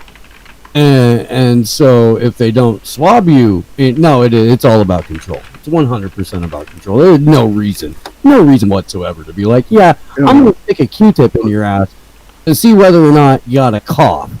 Like, that's I'm good on that. That's got to be the ultimate control. Yeah, If I could yeah, get that's my line right to bend over and let me stick a stick in their ass, you got That's to what I know I'd the be jig is laughing for the rest of my life. Where's the line, guys? You know, what do you That's my line right there. When The you going jig to is stand up. up and realize what's going on? You know. Yeah, that's the line. If they try to push that shit in any other countries, that's the line. But I mean, like, the thing is, like, I agree with you. Like, all of this is like they are taking advantage of it. They are using it and pushing way crazy Orwellian technology, and that's stuff that's going to stick with us. And they're pushing laws. You know, all that's going to stick with us. I agree with you on that. But it doesn't make any like literal medical sense to me because it starts in the upper respiratory tract, and yes, slowly through digestion would go through your digestive tract, but there's enough evidence to say that a lot of the virus gets killed through the digestion process. So it doesn't. I'm just. Okay. So we have seen, and this is not me defending them swabbing our assholes, but we have seen that the virus spread through the pipes in, I think it was Thailand, in an entire apartment complex, and it spread to everybody in the apartment complex through the sewage. And we also feces water. No, you don't have to drink the feces water. The thing is, it just seeps through the pipes, and the virus, it's alive in somebody's excrement, and yeah, you breathe it in. That's all I got to say. I mean, there's a lot of studies on this. You can look them up, but I mean, I 100% disagree with them being allowed to swab your asshole. I mean, come on. Like I said, they better come out and collect guns before they come out and try to swab a bunch of rednecks' assholes. Come on, man. This is for the New World Order, man. Do it for the New World Order. Come on. I'm good on that. It's going to be fun. You're going to like it. Didn't you see where it's going? No. What's up with this shit? So I'm looking at my Apple News just to turn the tides, into something a little more comedy. But I've been hearing about this for the last 4 or 5 hours about hostility, like actual threats of violence between the left and the right through Congress members. Like, what is going on there? Okay, so here's what happened. Earlier today, Ted Cruz quote tweeted AOC, who had put out a tweet saying, golly, we ought to form a committee. I'm on the House Finance Committee. Let's look into this whole GameStop thing. Ted Cruz quote tweets her and is like, yeah, absolutely, I'm in. And so she responds to this by being like, I am totally willing to work with anyone under the sun for any reason whatsoever, except for you, Ted Cruz, because you tried to have me murdered the other day. Like, seriously. You tried to have me murdered. Who's that blonde chick? Everybody keeps on, like my newsfeed just keeps on going with the blonde chick. I'll screenshot it and drop it in the chat here. Okay. But you gotta, and I gotta go find Caitlin Johnstone's meme too, because it's priceless. Yeah,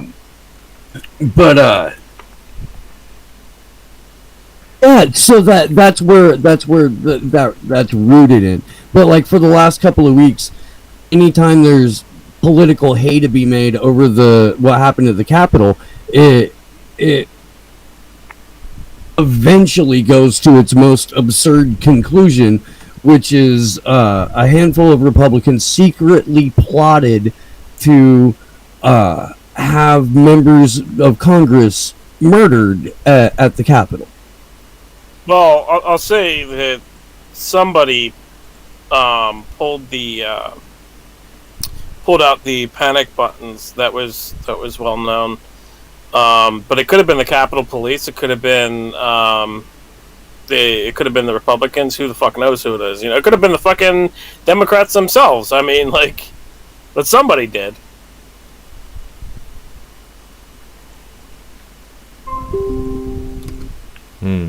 Sorry, I'm grabbing that. I'm laying on the floor scared, man. That's what I'm going to get. Bunch of cowards. Someone asked how big are these swabs? Are they asking? I have no fucking idea. I just Google it, look it up. I'm not joking. I saw that news and I was like, "What the fuck?" Yeah, every time I try, I've been periodically checking what's going on, Mark. or whatever throughout the week. But every time I look, it's just like looking through a comic book. It's like, fucking Mark. seriously. Hey, Mark, here's how it's going to go, Mark. Here's how it's going to go. They're going to start out about 2 inches long. They're going to get you used to that. And by the end of it all, they're going to be sticking this giant thing in there about 12 inches long. And you're going to take it. Yeah. Someone else said That's it's a 2-liter Coke bottle. So yeah. Right. Don't worry. It's Thank just 'em, the too. Go ahead. tip. It's for the New World Order. It's for Klaus Schwab. How about that? Oh yeah, a Schwab. cloud- That's a good European. You know, would you do it for him? No. I don't think he cares if I want to do it for him. They will force us to do it. It's Klaus How Schwab. about Yeah, that last one? Schwab for Schwab. Yeah, you can have fun with that. I mean, I will be like Mike Tyson and bite off your ear. Listen, the stores were looted in here. And Soros sit back and watch all the videos. Let's tell you this: they put in this curfew law. We weren't allowed to go outdoors after 9, and then the same night, like, the stores were burning and were looted by people. And now our politicians, like our government, is like on a even higher approval rating. So yeah, that's the effect. That's how it's going to be. The masses are now being made scared of looters and rioters. But the population, the part of the population that's awake, is literally in the streets rioting. All right, that's yeah. But it's a minority still, Alamo. That COVID's dangerous after 9, ain't it? Yeah, that's what I said too. It only comes out after 9, right? Yeah. That's right, yeah. And I mean, you need a guy like Juncker or this Klaus Schwab to tell you all these good facts, man. Just do what you're told, damn it. You Matter will with you. own nothing and like it. You will eat bugs. Everything you use, you will rent, and it will be delivered by drone. That's what their own marketing is for the future. I mean, just the other day, John Kerry came out and what did he say? Something about the speed and intensity at which they're going to implement the Great Reset. Yeah. Well, I say it's 10 years, right? 2030 it has to be done. So, and we predicted this. We all predicted it. We knew about this. We've been saying this. 2030, and they start in exactly 2020, and then that's when it starts. There's a 10-year plan, and after this 10 years, it's going to be game over for us. Like, yeah. Well, and we've got leaders all over the West who are openly incorporating World Economic Forum talking points and Great Reset agenda sloganeering into their own campaigning. And that's the Build Back Better, that Boris Johnson and Justin Trudeau and Angela Merkel and Joe Biden. Yeah. The new normal is also what's called. Just the new normal. Yeah. Yeah. it's creepy as fuck, I guess is what I'm getting at. That's really where I was headed. It's really fucking creepy. And I don't understand why, like, it's okay for John Kerry to say we're going full steam ahead with implementing the Great Reset, and that's not conspiracy theory, but if I talk about it, then I am being a conspiracy theorist. It's their own words and their own marketing that I'm saying.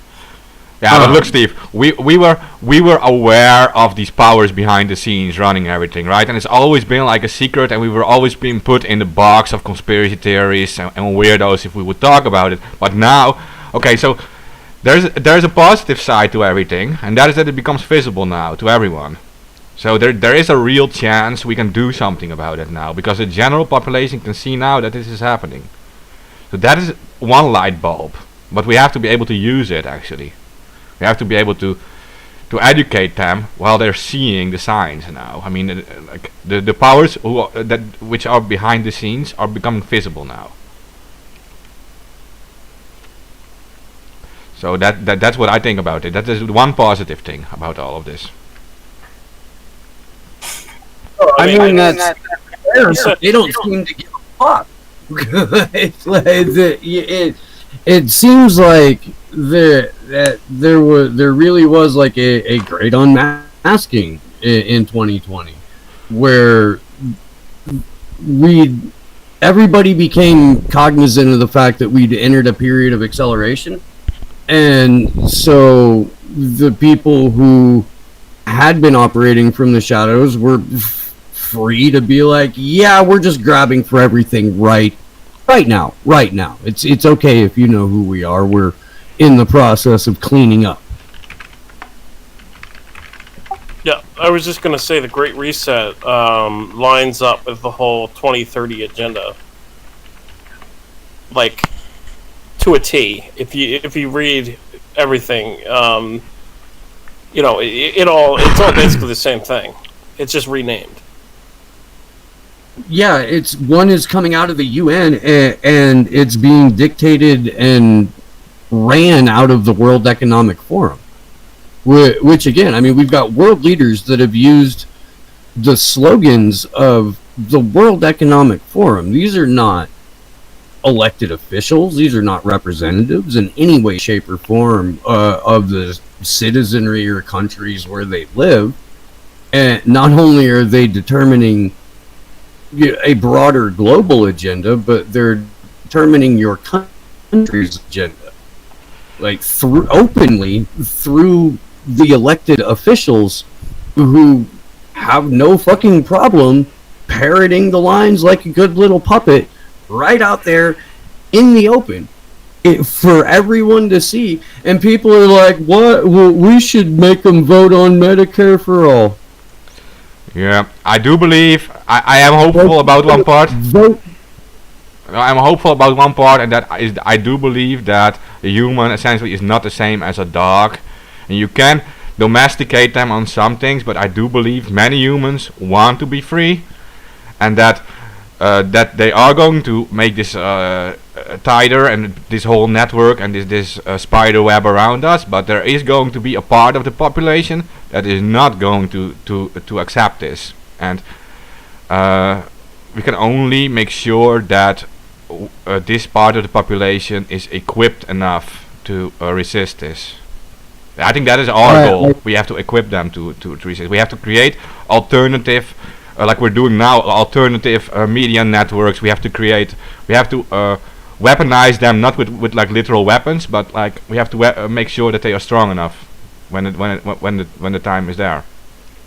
If you read UN's Agenda 2030, they tell you that this is, you know, basically only for the major metropolitan areas, and they're going to let rural areas basically rot.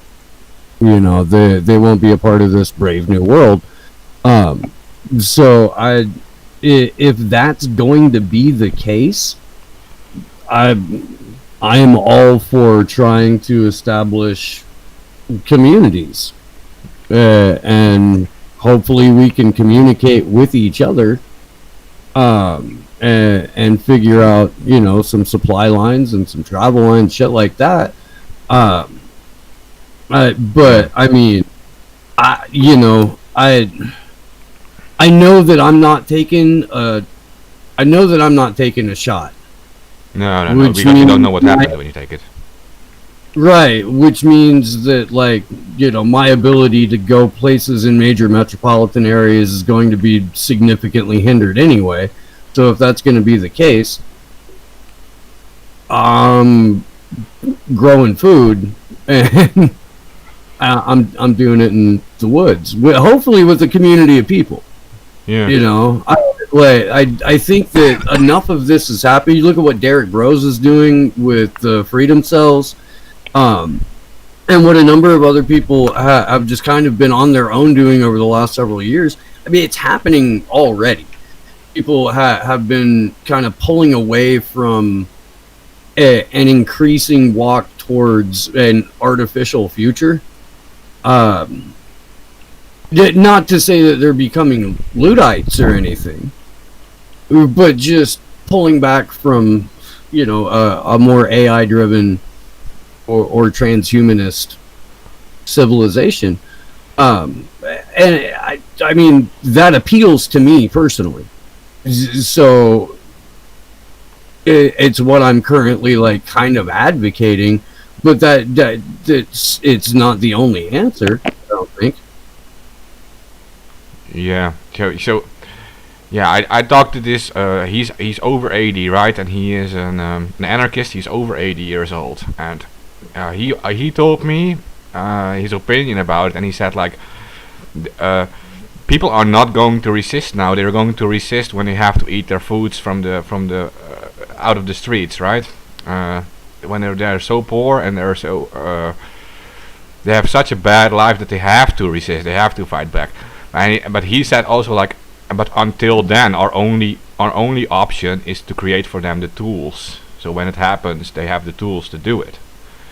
That's the only thing we can do, and that is the only thing we should do. Just real quick, that because I don't know how fast they're moving. It seems to be going really fast right now. I mean, everything's moving in this whole digital dystopian system, and it's like they're doing it at so many different fronts at the same time. I don't know how to combat it right now. I mean, we have some alternative media. They can throw us right off the air right now. I mean, that's the power we still have, right? Our YouTube stream can be down right now if they want to. So what then? Well, we will be on VK or something still, but yeah. So we don't. They're fighting us on so many different fronts that right now that we can fight them on one or two fronts, and we can even win against them on one or two fronts, but we will still lose on 1,000 other fronts, and that's the problem we're facing right now. We have to actually get a picture of it. The social media censorship and the surveillance at the same time, the installation of this whole camera system with the 5G system, the digitalization of the money, the globalization of the healthcare system, right? Like we have the World Army, the UN. We have the World Court, the UN Court. We now have the World Healthcare, UN. We have everything is moving now. We have the world currency soon, the digitalized currency, and it becomes it is such a large scale that it's very hard to combat this. Local communities is interesting to look at, like just outside of everything. Yeah.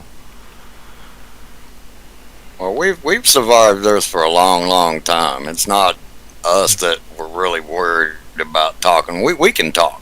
Yeah, I don't worry about us, Hans. I mean, people on this panel, I don't worry about. We can all talk, but us getting the message out to other people to warn them or to open somebody's eyes is getting harder and harder by the day. You know, people need to study. They need to, you know, I mean, if you don't know code, you need to study code. If you don't know alternative means of communication, you need to study them a little bit. It's getting to that point now. Yeah, I can verify that most engineering and physics buildings are fairly empty at most colleges. At least they were when I was going to school. I don't think anything's changed.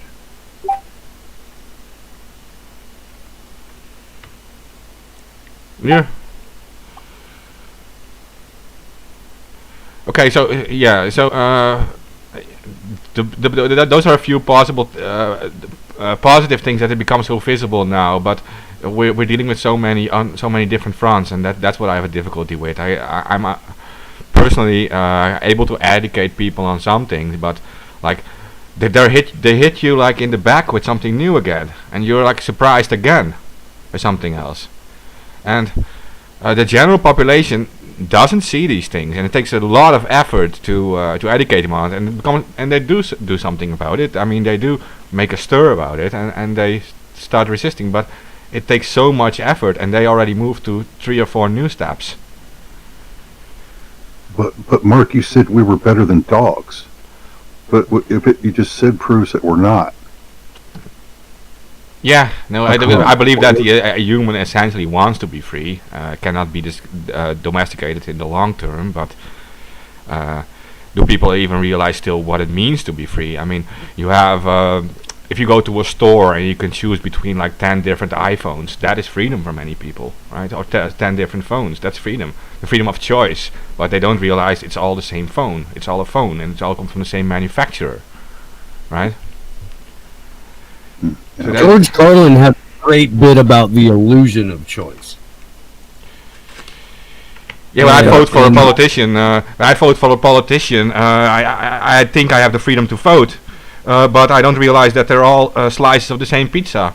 But I am in this illusion of freedom, but they can only contain me when they keep me in this illusion of freedom, right? Because I want essentially to be free. So they have to contain me in this illusion and make me think that I'm free, otherwise they can't contain me. Right? That I think is essential also in beating them. When they have to make you think you're free, because the human essentially wants to be free. That's what I think about it.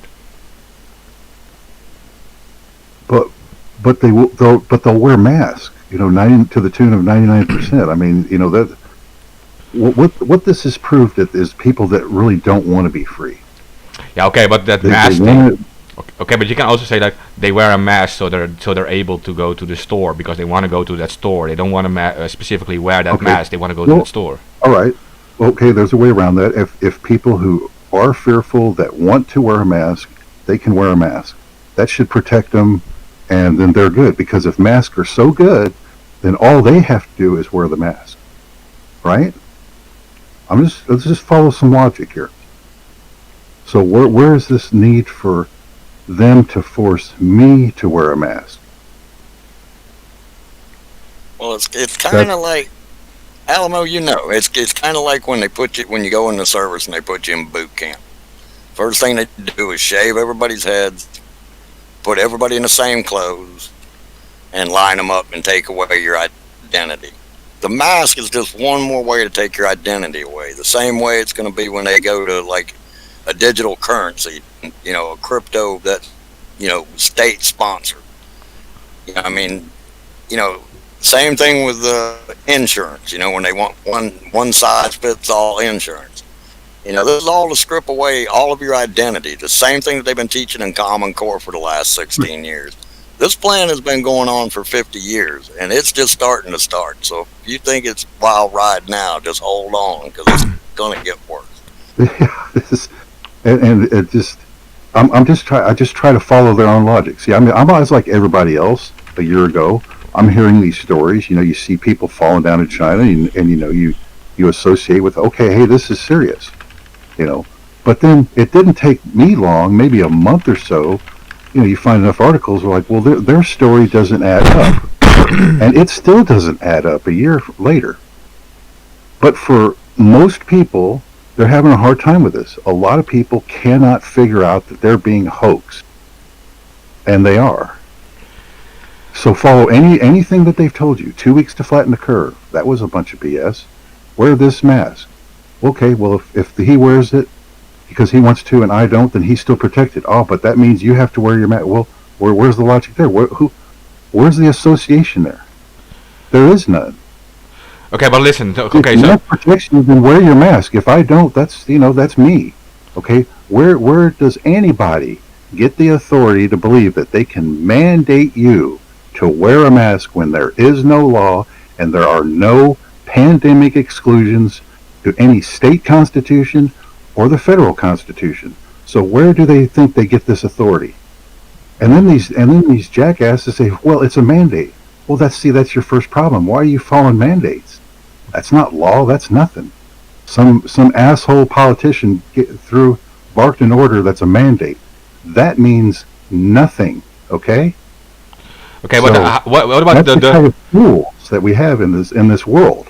the level? But I mean, like, okay, so the general population will wear all these masks. I'm saying, like, is this a pure domestication, or is this like, okay, so people think like, Yes. I'm wearing this. Okay, I'm going to wear this stupid mask because I want to go to the store. The mask's not such a big deal. Okay, that's why I'm doing it. What like what Hans Carmen said, they shave your heads when you get into boot camp. Would people also shave all their heads if that was necessary to go to the store? Do you think? Yes, they would. Short of saying it will cure the Rona if you slam your dick in your car trunk. So they would do People it. will do what they want to do. Okay. And half of It's incredible. It's incredible. I just, that right there, see, I mean, it's just, that is not how logical people run their lives. That's So what I'm then- saying. let me offer it to you that people are It's all redeemable. fear-based. And that here in the West, we've been propagandized since birth. The United States being the most heavily propagandized country on the fucking planet, and that creates a sort of ongoing psychological trauma that you then have to sort of really work with people to get out of. I did. It seems like the longer people are invested into believing conventional narratives, the harder it hurts them physically to walk that back. I don't know. People really don't like to admit that they've been duped, and there are people who have entire identities wrapped up in propaganda. It is. So this I'm is trying all to have, triggered. Okay, so this is all triggered by fear, and what makes them lose any sense of logic on that? That's what I think. Like, because there's no logic in like shaving your head. Or, Fear. so the fear makes them lose all rational As long thinking, as they can right? scare you into something, though. So- Mark, as long as they can scare you into doing what they want, like you're talking about overseas, they're actually sticking, swabs up people's ass taking tests. If they can do that, man, that's pretty strong stuff there, But yeah, they can. They started this real slow years ago when they started teaching kids in school. If you see your parents smoking marijuana at home, you're supposed to turn them in. It started with all this. And now they're 16 years into that. Those people that were doing that before, they're 30 years old now. These people are pretty gullible. They'll buy everything where they're erasing history. They're making everything the way they want it to read. And these people don't know any different. That's just the way they were raised. So, they're like a sponge. When the government starts feeding them, they just soak it up, because, if somebody's on the right or somebody doesn't agree with them, that's time to start a war. That's their only logic. They don't know what is right, but if you don't agree with them, you're wrong. Yeah, I'm not going to take any vaccine. And when I have a choice between a vaccine and this virus, I'm going to ask someone who is supposedly infected and give me that virus, seriously. Because I'm not going to take a vaccine. I will have my natural immunity, so to speak. I'll stay indoors for 2 weeks as they ask me to, and I will have that virus. I don't care about it. I'm not scared of it. Like, what is the trigger moment, right? So I'm not allowed to say this probably because we'll be taken down, but whatever. I'm not taking a vaccine that I don't know what's going to happen to my body, at least with this virus. I know I'm going to cough a bit and stuff, but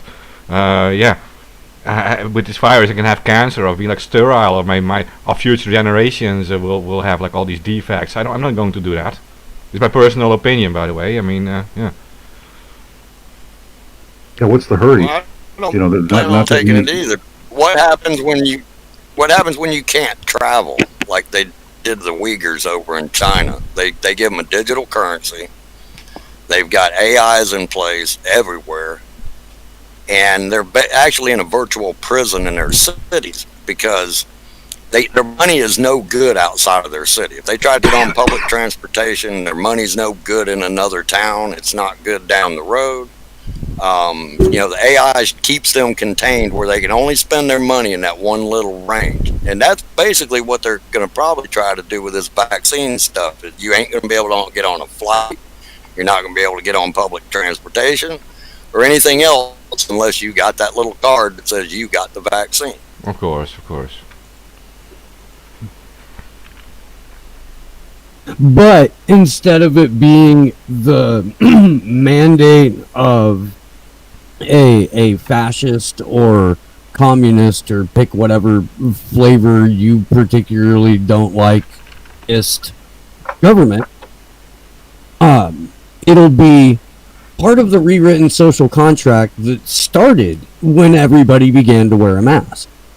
So when you rewrite the social contract, you're not making it a written law. You're making it a societal law that is enforced by your peers, and it's enforced through shame or shunning or measures like that, rather than simply locking you up. Although if people, if you can get locked up for violating COVID protocols or vaccine protocols or mask protocols, that's also a bonus in a society that wants to punish, I guess, critical thinking. But that's what we're essentially fighting. Is we're fighting a real-time rewriting of the social contract by sociopaths. Yeah, when did we get to vote for all this? This is all we talk about is democracy. Do you guys remember when we held that vote? This is a safety issue. You don't get to vote on the health care and safety issues. I mean, this is not a votable thing. This is just a mandate. Well, yeah, that's what I'm saying. That's what's particularly nefarious about it. Is that by framing it as, well, wearing a mask is just part of the new social contract. It's part of the new... You hear people say this shit like to each other. I mean, like they've been programmed to say it. And you're like, that's not your thought. That's not your opinion. You didn't think that. I know you. I've known you for 20 years. I know that that's not your thought, But this is where we're at right now. This is why I talk about it in terms of psychological trauma. Drink the Kool-Aid. It's damn near mass hypnosis. It is. Yeah, I mean, it's however decades of cultural conditioning. Well, what I see, I try to warn Democrats. It's like they can point out Republicans and how they're manipulated and propagandized by Q or something like that. They seem to see that all day. But then I'll turn to them and it's just like, and you Democrats don't think that you're being used and propagandized? And it's like, like it's a big joke. I mean, they don't get it. And then they'll run up and do some, go join the Pussy Hat Pink Army or something, and you're like, oh, but they're not propagandized. That's not propaganda. It's like, they don't. Most of the country is walking around 50% right. They know that half the media is lying to them. They know that half their politicians are lying to them. They know that that half of the system can't be trusted whatsoever. But they're also 50% wrong, and 50% isn't a passing grade anywhere in the world. You're walking around failing when you're just 50% right. Okay. People in the chat are asking, did we talk about Assange yet? But it's actually a good lead into this Assange situation, because this has to do with this, like Steve said, like with mass hypnosis, which is only possible if an independent press is being contained, right? or at least scared enough not to talk about any alternative stories to things, alternative explanations. And Assange is the perfect example of that. While he is in jail and facing a horrible future if everything goes wrong, the other press will be scared enough to stay silent.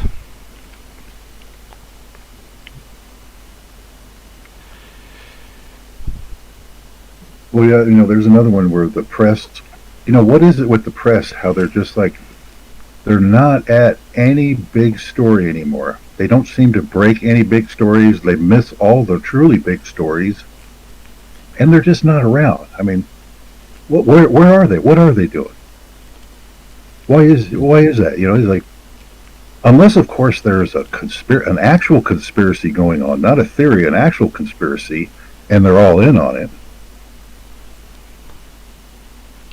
Yeah, well, conspiracies happen all the time, of course. These people have, they want, okay, so the thing is, like, for example, like, big corporations, like, when we talk about big corporations, are they secretly talking in secret rooms and whatever? Yeah, they are, but they also have one main goal, and that is to reduce the costs of employees. They want to make it cheaper to hire people, they want to give you less rights, and they want to increase their profits. That's logically the only goal they have. That is what corporations essentially do. They need, unless you have like a super humanitarian and super nice corporation, but otherwise it is just like you increase the profits because you're competing against other corporations, and when you're done competing, you're making agreements on things and you take over the market. And with states, I don't think it's much different on a geopolitical level. You're competing, and until you agree on a strategy, right? Well, if you're a true corporation, now this is like old type thing. The bottom line was your only concern. It was all about the company and how much you could make and quality of product. But what in the new days, we're getting into these giant monopolies that can play politics. No longer is it about your bottom line. You can actually have your bottom line suffer, and it's okay because you have an agenda and a narrative and politics to push. So now it's not really like a true corporation anymore because the bottom line is an option. Once you're a monopoly and you don't have too much to worry about, then you can move on to other things besides just putting out a product. And that's where we're at now. And then you have governments like ours who are not interested in doing what they used to do 100 years ago, and that was enforce monopoly laws and break up monopolies. Now they just look at it like, oh, they're a private corporation and they can do whatever they want. Well, they didn't say that about Standard Oil. They didn't say that about other AT&T, even 50 years ago or so. So what's the difference today? Other than feckless politicians with no honor, what's the difference? Rockefeller didn't become a billionaire until after they broke up Standard Oil. Which is totally ancillary. It has absolutely nothing to. It's fucking weird. It is just one of those little weird bits of history. But we have 6 companies that own 90 to 95% of all media here in the U.S. and those 6 companies are either trying to drive an algorithm or react to an algorithm. And they're almost all relying on the AP and Reuters and or whatever, staff they have at the press corps or whatever, if they've got somebody specifically tasked to a thing. But essentially all they're doing is trying to get as many clicks or as many eyes or as many whatever did onto their website or onto their channel as humanly possible. And they're all doing it from the same fucking source, and most of them are all reading from a company script. That's why not just corporate news sucks, but to a large extent online outlets, as well as quote unquote independent media. They're all taking their cues from the AP and Reuters and whatever they decide that the narrative for the day is going to be. It's lazy, it's cynical, it's I don't know, fucking gross, and very rarely is it ever rooted in any semblance of reality. Just whatever the allowable parameters of discussion are for the news cycle. Yeah, for people to accept this, I do still believe that they have to be fooled into accepting. And with these big media, I see it with, okay, so if there is an accident, like a car accident, happening close to you, these media will report on it factually, right? People run to them for this reporting, and when they because it's not relevant for like the geopolitical picture, right? There is no lobbyist or big corporation pulling their strings on that, so they will report on like that local a car crash or whatever, and people run to them and say like, okay, this is reliable information, right? And then the other stuff they're pushing that they do have strings on, people accept it because they just heard the truth about the weather or about that car crash. So I do think they still have to be fooled in submission, but this is my personal observation. I think it's a mix of truth and lies, right? Yeah, and people don't have enough discernment to be able to tell the difference, or to hold certain things back. Don't make rash judgments and based on something you just heard. Does that fit with what you know about other things? And does it even make sense? But they don't ask themselves those questions. They don't ask themselves, about giving up their rights. It's just like, oh, I heard something, so I need to react. I need to put this mask on.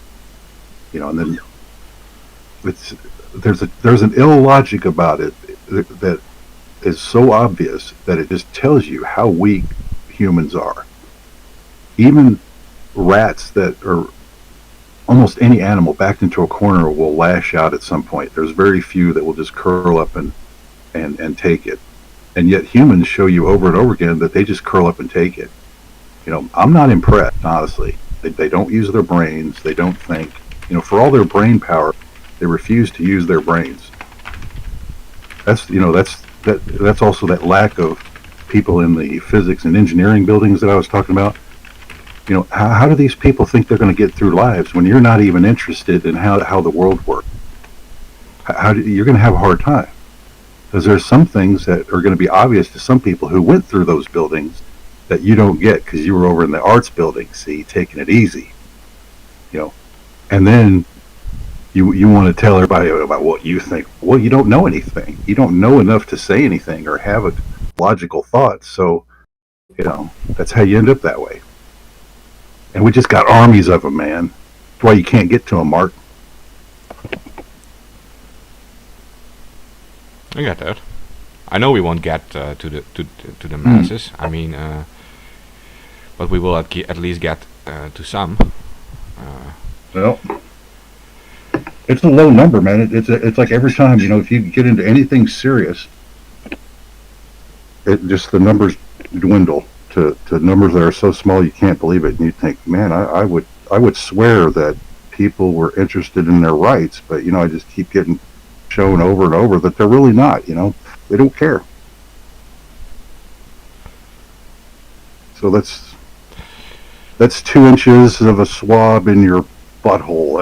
That's what you're going to get for that. All right, that's enough of that. Yeah, well, there's this cold. It's going to be 6 before the end of the year.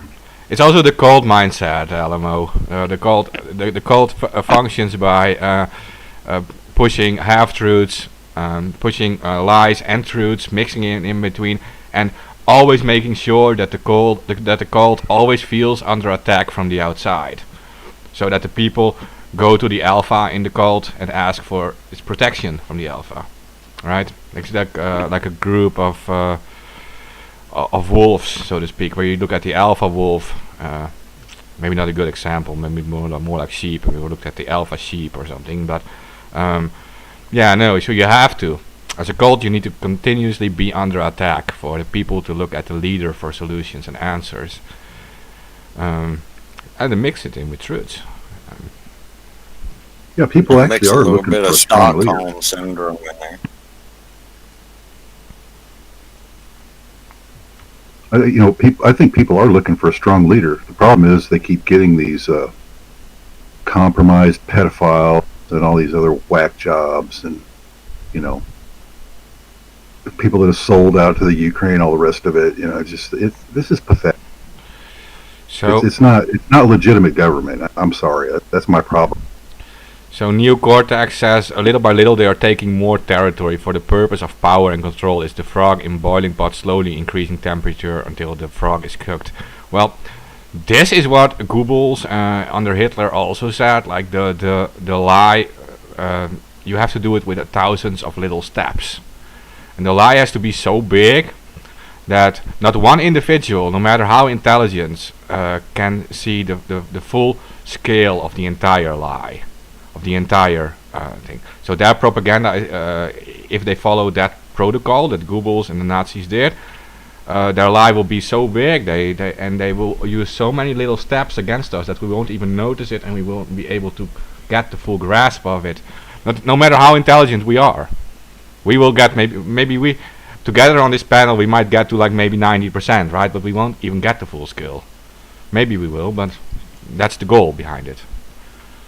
What did Khrushchev, was it Khrushchev that said that? That he said that, talking about the United States, that, when they were saying that the Russians were trying to turn the United States communist, and he said that he doesn't have to try to turn the United States communist, that they just feeding us a spoonful of socialism a little bit at a time, just keep feeding us spoonfuls, and before we knew it, we'd be communists.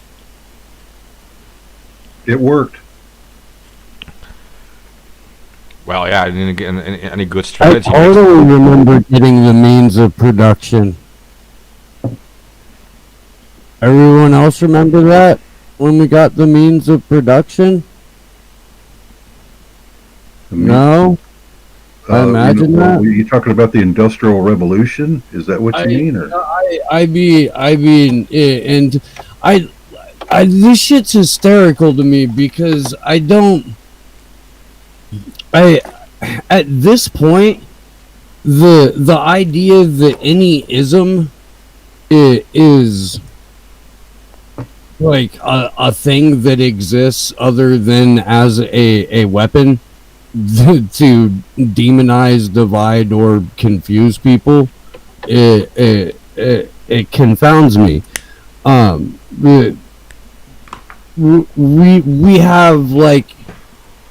We have Mussolini's concept of corporate fascism for our economic structure, and like Stalinist state, I guess Stalinist statism, like that sort of concept that highly centralized, but not quite communist. The money never leaves the room, right? You know what I mean? Like the people don't get it. Very rarely does middle management even get it. Like it shifts hands, but it doesn't leave the room. It can cross the ocean, but it doesn't leave the room. And the surveillance that we have would make Stalin go, "Holy fuck! I didn't know you could do that." Mm-hmm. Are you kidding me? But it's to really call it one thing or another is a little bit disingenuous. It to me at least, it serves to like, I don't know, man. Like push somebody away who might not fully understand where they are on their path yet. Do you know what I mean? All right, well, here's a word for you. It's called a plutocracy. Government by and for the rich. Does that make sense? Yeah, absolutely. Okay. Yeah. All right, well, that's not an ism, but I mean, that's a whole an idea set that explains what's going on. I mean, why is that so hard? It's like democracy, but it's plutocracy. See how that works? And see, this is the problem with the world today. You don't have people that are smart enough to know their rights, that care for them, or that even can understand the concepts, apparently. That's what's really disturbing. There's a lack of a want to be free and to make your own choice, and a whole lot of just going along to get along and looking at what my neighbor's doing, and, oh, well, if he's got a mask on, well, maybe I need 2 masks. And, hey, I'll throw a face shield on there, too, and some safety glasses. Let's be real. Let's get serious about this. That's the kind of thinking you have. It's just disgusting, man. We're having the wrong conversations all the time. Listen to this news. Do they ever have? When is the last time on the evening news or any of these outfits that you heard a legitimate conversation about anything, other than some hyped up or overhyped garbage? When have they had an honest discussion about anything and covered anything in depth? Or like here in my city, when's the last time the troubleshooters went into the city and fought some corruption? It just doesn't happen. It doesn't happen like that anymore. Because you're pathetic. Hate to say it, but that's the answer. Too confused, and I don't know. I'll have to fire a couple more brain cells. Oh my God. Oh. Yeah, but listen, this is another effect of this whole fear campaign, right? That people want the entertainment and they want like a way out. It gives them this dream world that they feel happy again. So they will always choose that over the real stuff. Yeah, which is why the Republicans choose Q. You have to choose Q because you have such a feckless, orange, unconstitutional jackass. You have to go along with Q because that's the only thing that makes sense in the land of pretend. And where did it lead you? Other than to complete horse shit at the end, where did all that lead you? And yet here they are. They're like the biggest channels on friggin' BitChute and YouTube, man. Pumping that Q stuff. They're still going. It's like, but you guys are totally, you're just like the joke now. But there you are. And then they get even more followers because now that it's complete horseshit and they just got screwed, we need more complete total horseshit to believe in. Give us more, because that's what we're asking for. We live in Pretendia and we need more horseshit is what we need. Yeah, but now you see them on Twitter or the other platforms and stuff, and they're like, it's still going according to plan. And I'm just like, what the hell plan are they talking about? Oh, Joe Biden's part of the plan now. Oh, did you guys know? That's one of my friend Jason Burles was telling me that he was getting like walls of texts and DMs about like, oh yeah, Joe Biden's part of the plan, and that wasn't him he's not really in the White House, and that was set at like his basement in Delaware or some shit like that.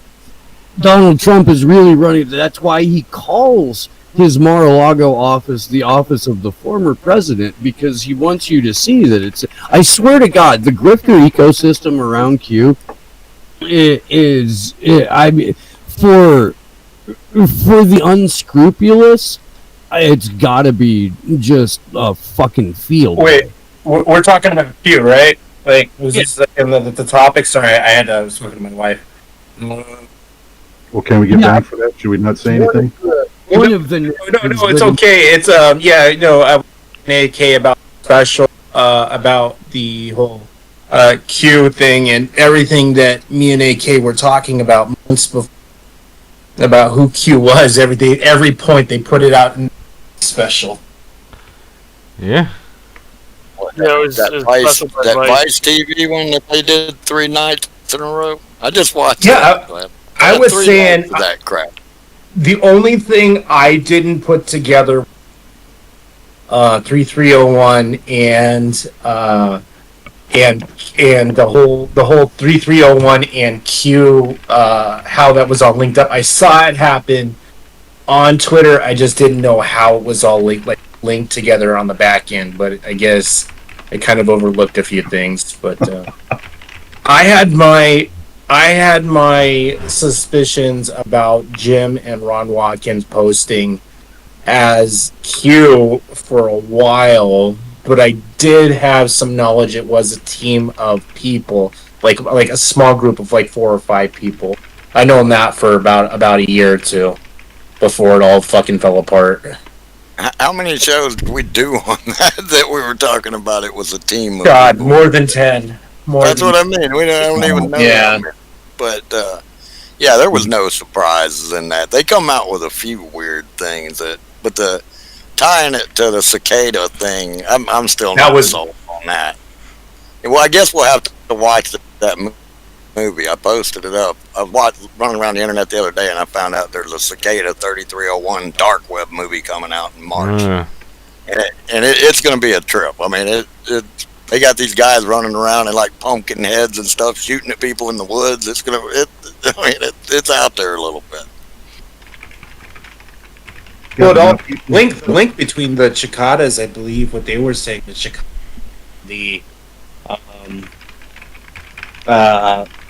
and Q were linked by 2 people. What's that guy Schwarzenberger and Thomas Schoenberger and the fat fuck, and that fat fuck. What's his name again?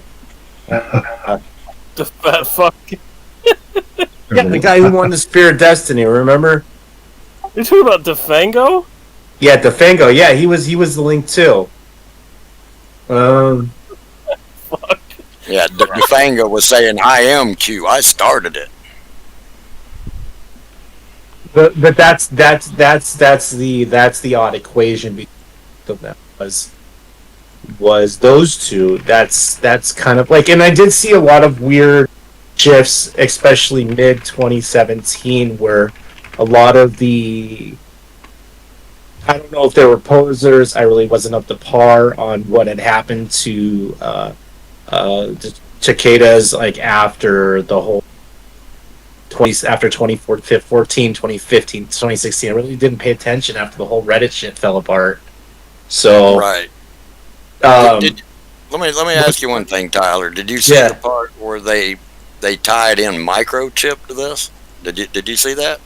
That kind of caught me off. Yeah, but microchip was. That's what we were saying. We said Q involved. You know, we mentioned his name. I mean, we mentioned his name. He's a huge bot herder, and he's probably behind lots of quick growth of this network. Yeah.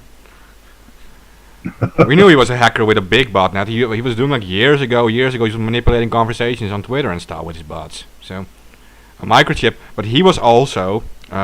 He has like this private avatar, private Twitter account. I mean, I don't know his real name, and he has that on that avatar. You see him sitting in Air Force One with that Air Force One chair on the background that was used in the first leak on 4chan.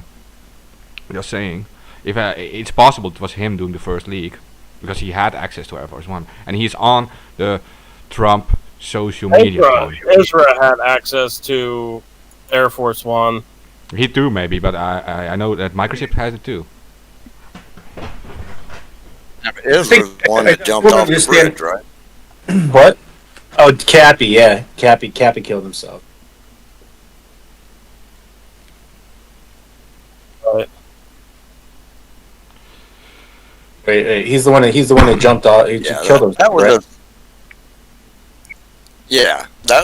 that's a story that'll keep on giving for a long time, though, because they're trying to go at so many angles of it, and they're trying to say that Michael Flynn's behind it now, and you know, I don't know.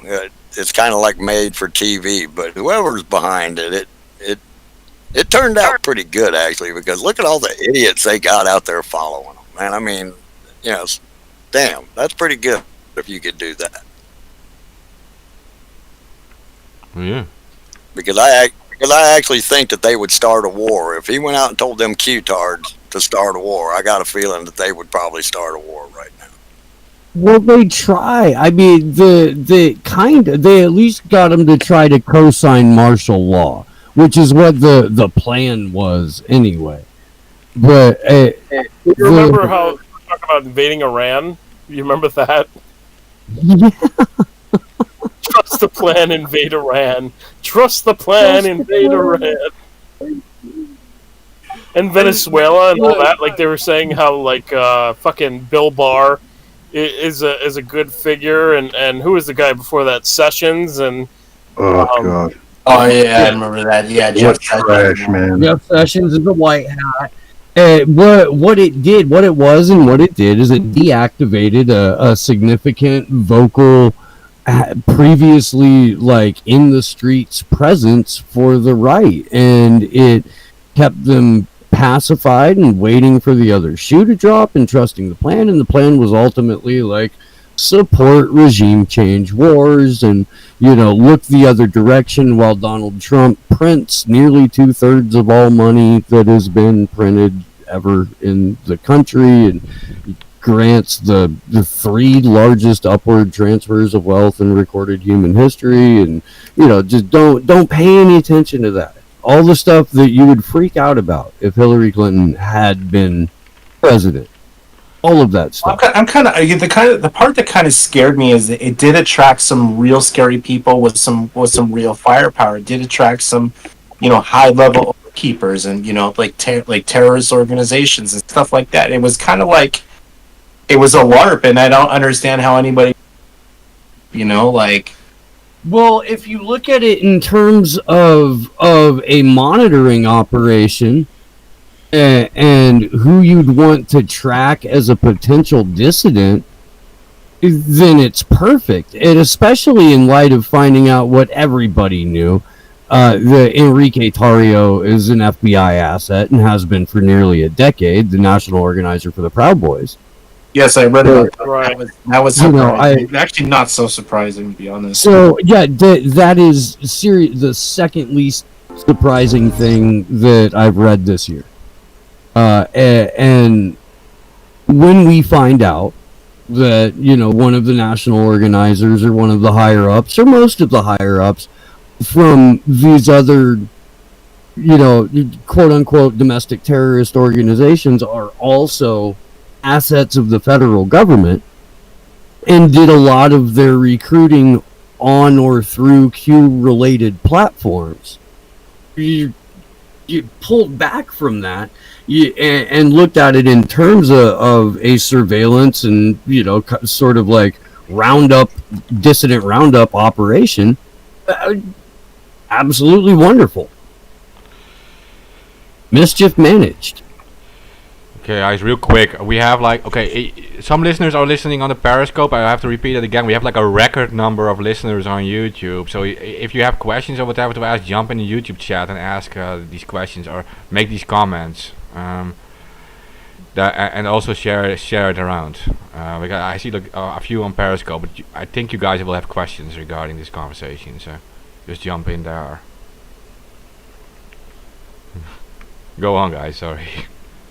Yeah, I'm reading the comments. Yeah, because I remember one time this was years ago before the whole Q thing. I did reach out to the gatekeepers, the Oath Keepers. I forget what it was about, and God, this would have been 2016, somewhere around there.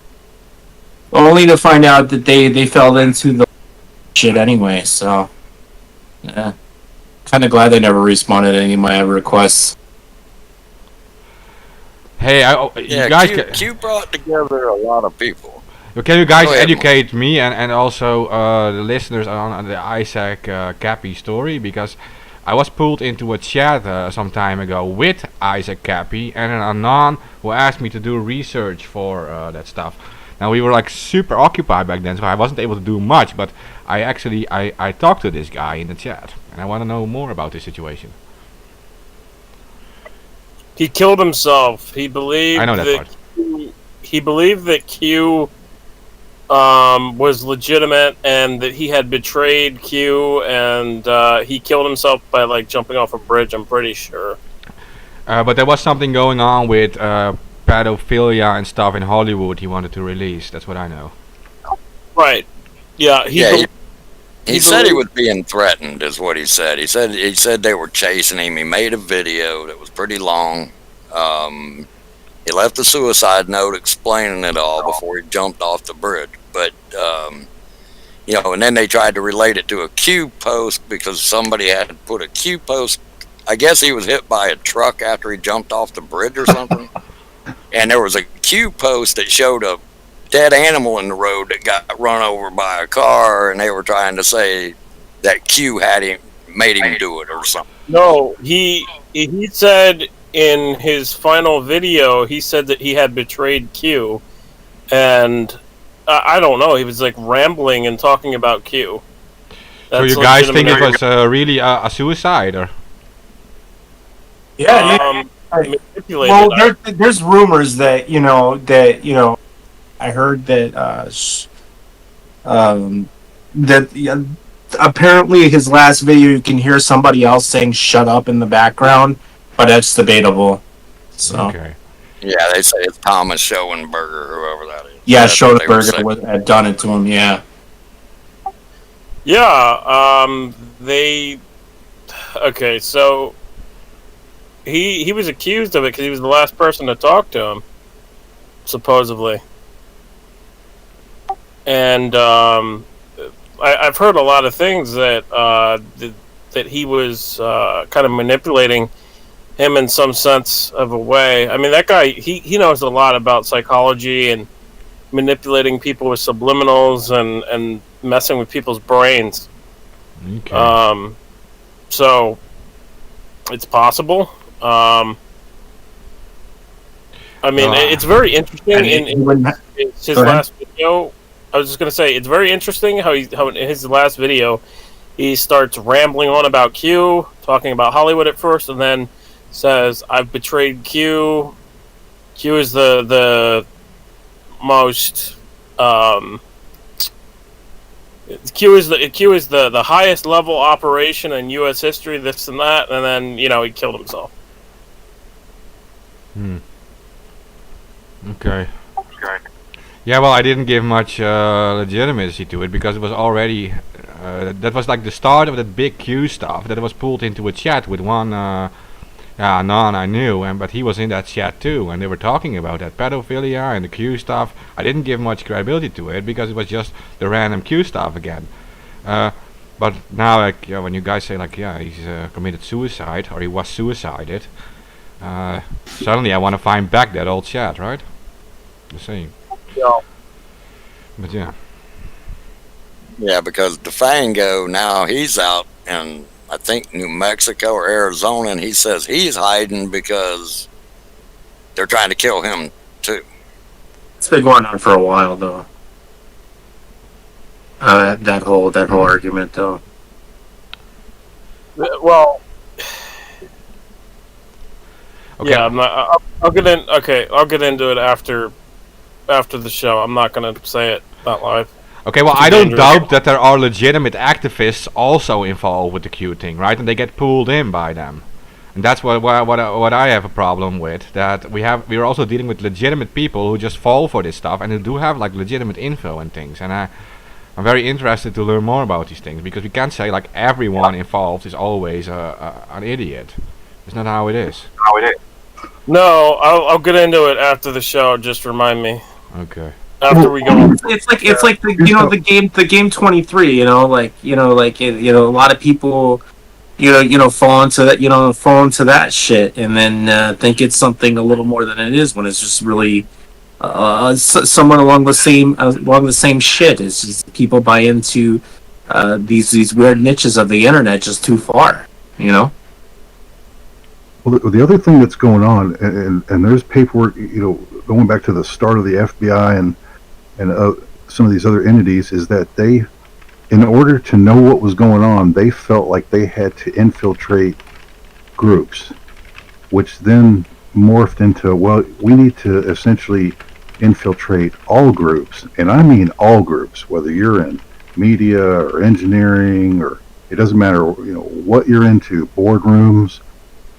They needed a guy there so that they could truly know what was going on. So they've infiltrated everything. Militias, of course, all you BLM, Antifa. I mean, come on, you guys are infiltrated. Anonymous, please. And that's what you're up against. Everything you do is infiltrated. So you're always going to have this going on. And that's why if you're worried about optics, because the optics will never look good, these guys will make sure of that. And it's always going to be set up because it actually is a setup because they're doing it to everybody all the time. So, I mean, while these arguments are true, you say, well, don't go because it's a setup. well, then that they got exactly the right response out of you. That's what they want. They don't want you to go because it is the setup.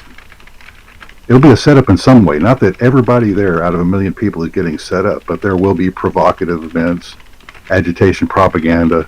I mean, all that's going on. No matter who you are, no matter what activist you're. No, I understand. I believe you. You know, because I tell you what, from the start of DEF CONs, when I started going to DEF CONs, and that was a long, long time ago. You know, they were still in the single digits. They weren't, you know, not like they are now. You know, the numbers were still way down. You know, we started noticing all sorts of crazy stuff. You know, and they were in there recruiting 100%.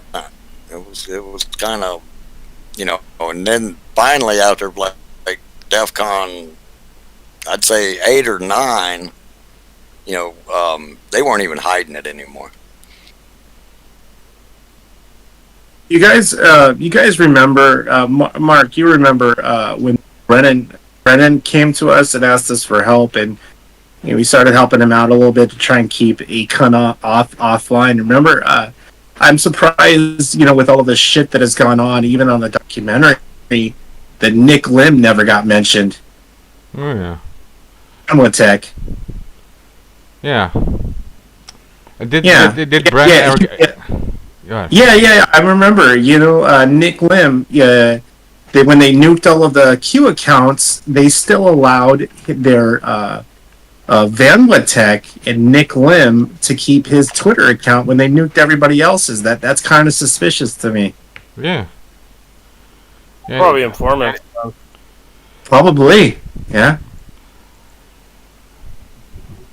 When everybody thought that Akon had a real security team, they hired a CDN network guy who owned his own equipment and everything. It's Nick Lim, who lives up in northern end of Washington State. And they're basically just using a CDN, and that was their security. That was what a guy with top secret clearance. That was their security. Was a CDN built on VChan, which was modified very minusculely. So, well, wait. So, you're saying that you know that this guy had top secret clearance? So he's on. No. There was no Q. There was no Q at all. It was all made up. But I'm just saying, if it was real, a guy would be posting on a chat board that has no security. It's I got you. Yeah, it was sarcasm. Yeah, sarcasm. I thought you meant that this Nick Lim. No, there was nobody named Q.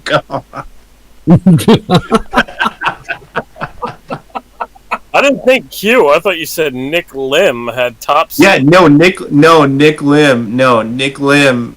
He might be an informant, but he was their security. And Code Monkey Z has no skill set, so in order to prevent or mitigate distributed denial of service attack, because they couldn't get any, because they were kicked off of Cloudflare, they hired Vanwa Tech to be a CDN or to mitigate the DDoS attacks, and that was basically the security. I just gotta say, it was hilarious when OANN put on fucking Code Monkey Z and said election expert. Yeah, he basically, like, if you ever, like, I'm not suggesting that any of us ever probed, 8kun, but no. It happened. That's all I got to say is somebody. I'm not saying it was us. I'm just saying fucking somebody did it.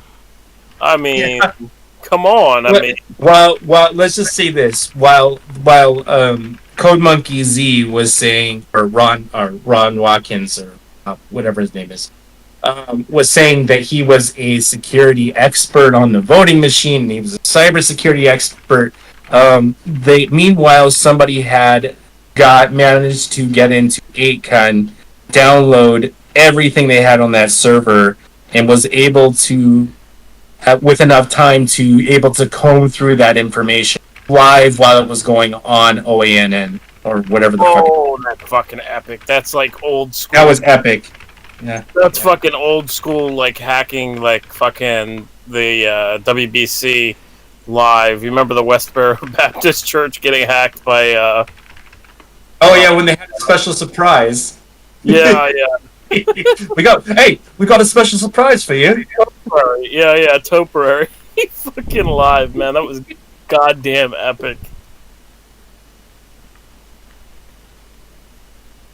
Yeah. That's gold. So basically, Akon got hacked while he was on talking about being an election expert. Yeah, and the funny thing is they still had their admin panel exposed. I mean, with anybody half a sense that could write a script and just, brute force it. I don't know if there was anything behind there, but I mean that would also be another way to get in through it. I'm just saying that there was almost, let's say, minuscule amount of security on that site, really.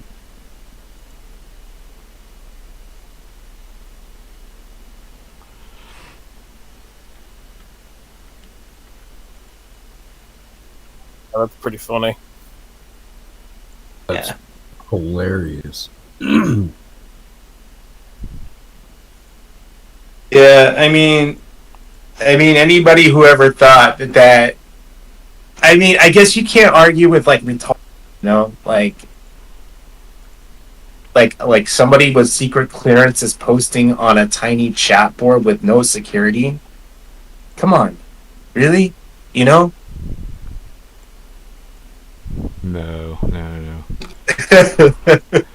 That 8chan thing, at first it was never secure. Use it like that old script. All these chants use. Well, not only that, Ron, whatever, the dad, was, through Is It Wet Yet, was mass marketing QAnon, t-shirts, coffee and mugs and shit. And you're telling me that he wasn't trying to keep the whole LARP alive by selling merchandise, and that wasn't a good portion of his income for his stupid house he had in the Philippines? And I'm not even sure what. Jim Watkins, you mean? Yeah, Jim Watkins. Sorry, I get him and his son always mixed up in my head. Yeah, but they know who Q is, because I'll tell you now, he's been posting for how many years on there?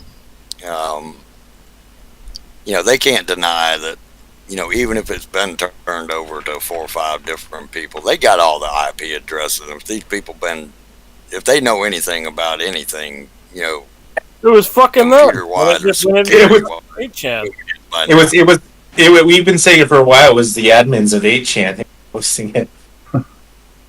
I know we've thought that, but then there's been some other stuff put in there, and I actually talked to a computer science professor about they've been studying it too, and I talked to them about some of the posts that Q's been making, and they were like, their analysis come down to that that all the numbers and letters and stuff are kind of like, it's bullshit.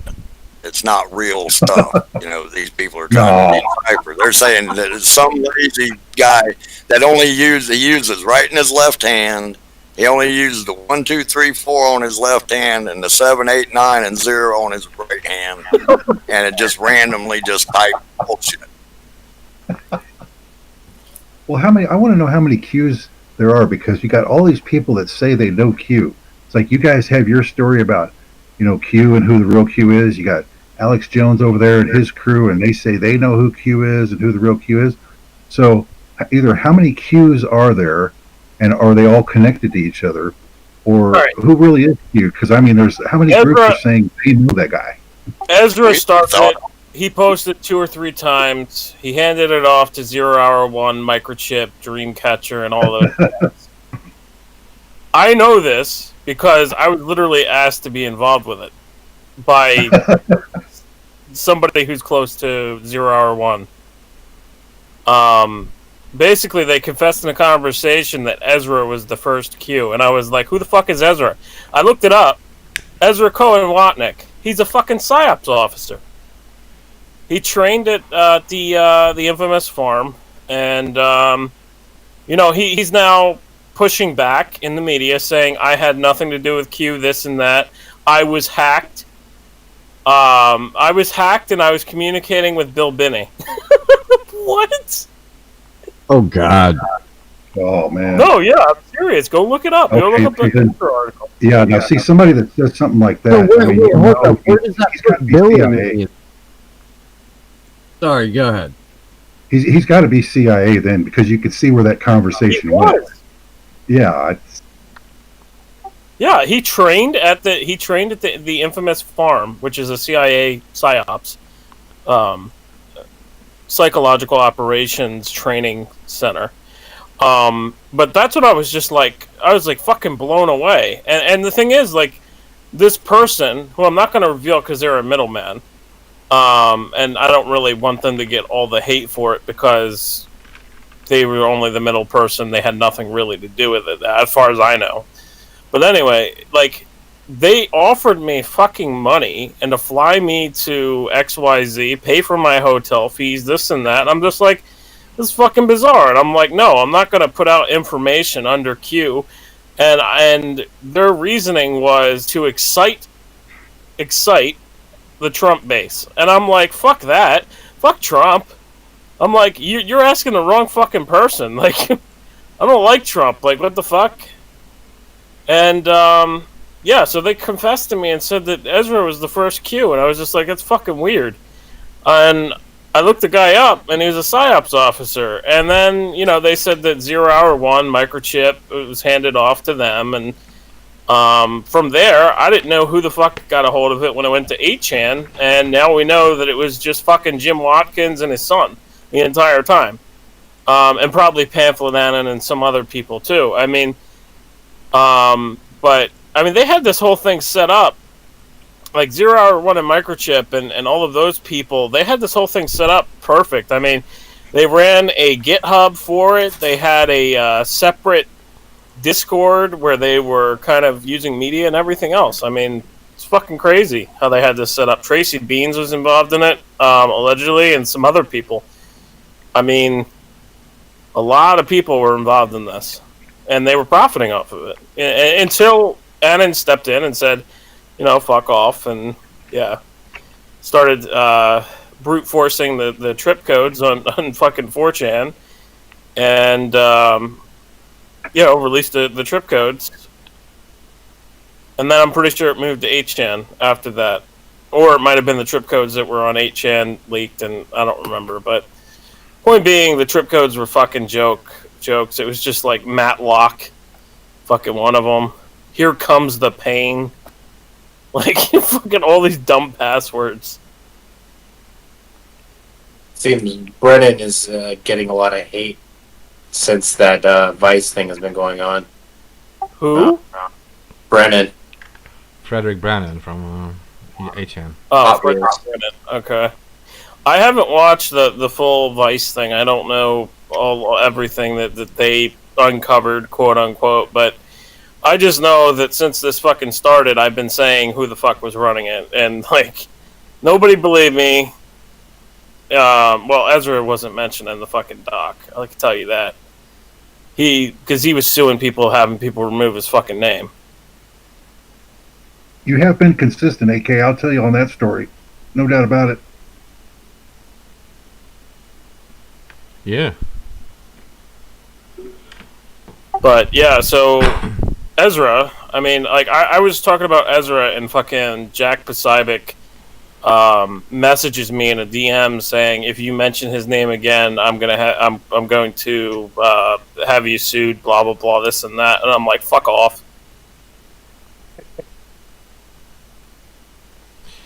That didn't work with science. That didn't work in off channel. Come on. Actually, I told him way worse. I was like, you realize you're threatening an Annan, right? Like, I'll have fucking other people come after you, dude. So you could choose your pain there. But yeah, I mean, I like Jack Posobiec. He DM'd me and was just like, Q Corp. He DM'd me and he was just like threatening me and shit. That was funny. I'm Where starting. are they now? Where are those people hiding out now? Do they have like their own like platform where they're at? Are they on like Minds? Where the fuck did they go? I mean, because 90% of the queues were not even on the Acon posting boards. So No, they were on Twitter and all over the place. Like, I mean, honestly, I think a lot of them went to Gab.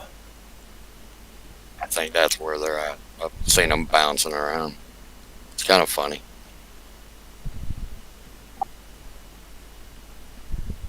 We know where they're not. yeah. What's that guy? Remember? Oh, Weave. Yeah, Weave is still there, right? Yeah, I know information about him too. I'm not going to say it on air, but I'll say it after the show too. Yeah. Let's just say that he's involved in some things again. That wouldn't surprise me.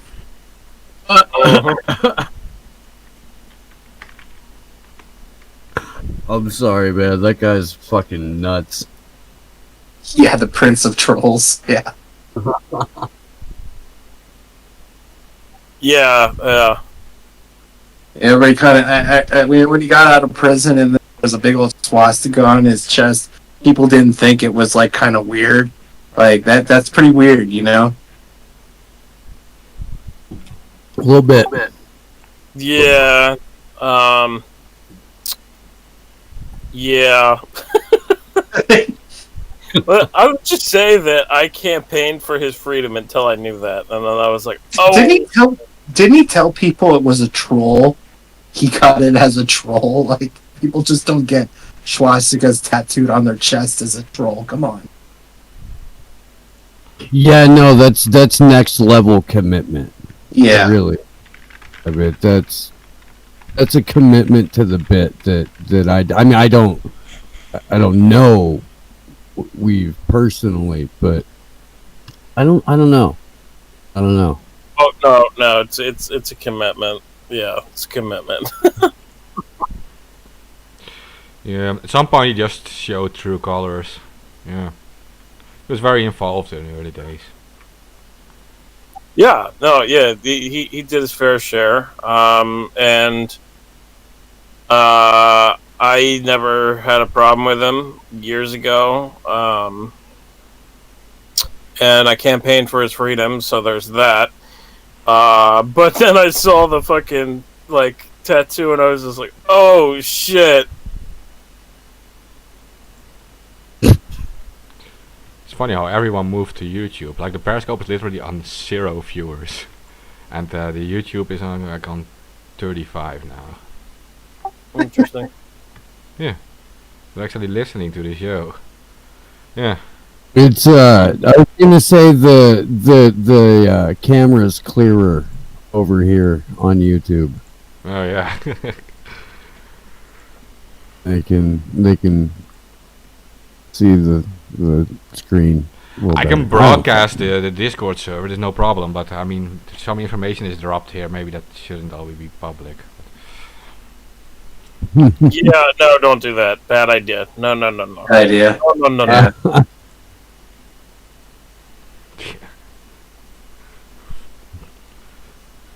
That's hilarious. What did you do? I screencast everything. You're like, oh fuck. Yeah. If someone is starting a Q Corp, makes anal swabs. That's what I'm saying. Like, if they read the chat, they would just be like, "What the fuck are these guys talking about?" Oh man, I am infinitely glad that the Slow News Day chat takes place on an entirely different platform than what we use to stream the show. It's good. I'm just Q Corp. Anybody interested?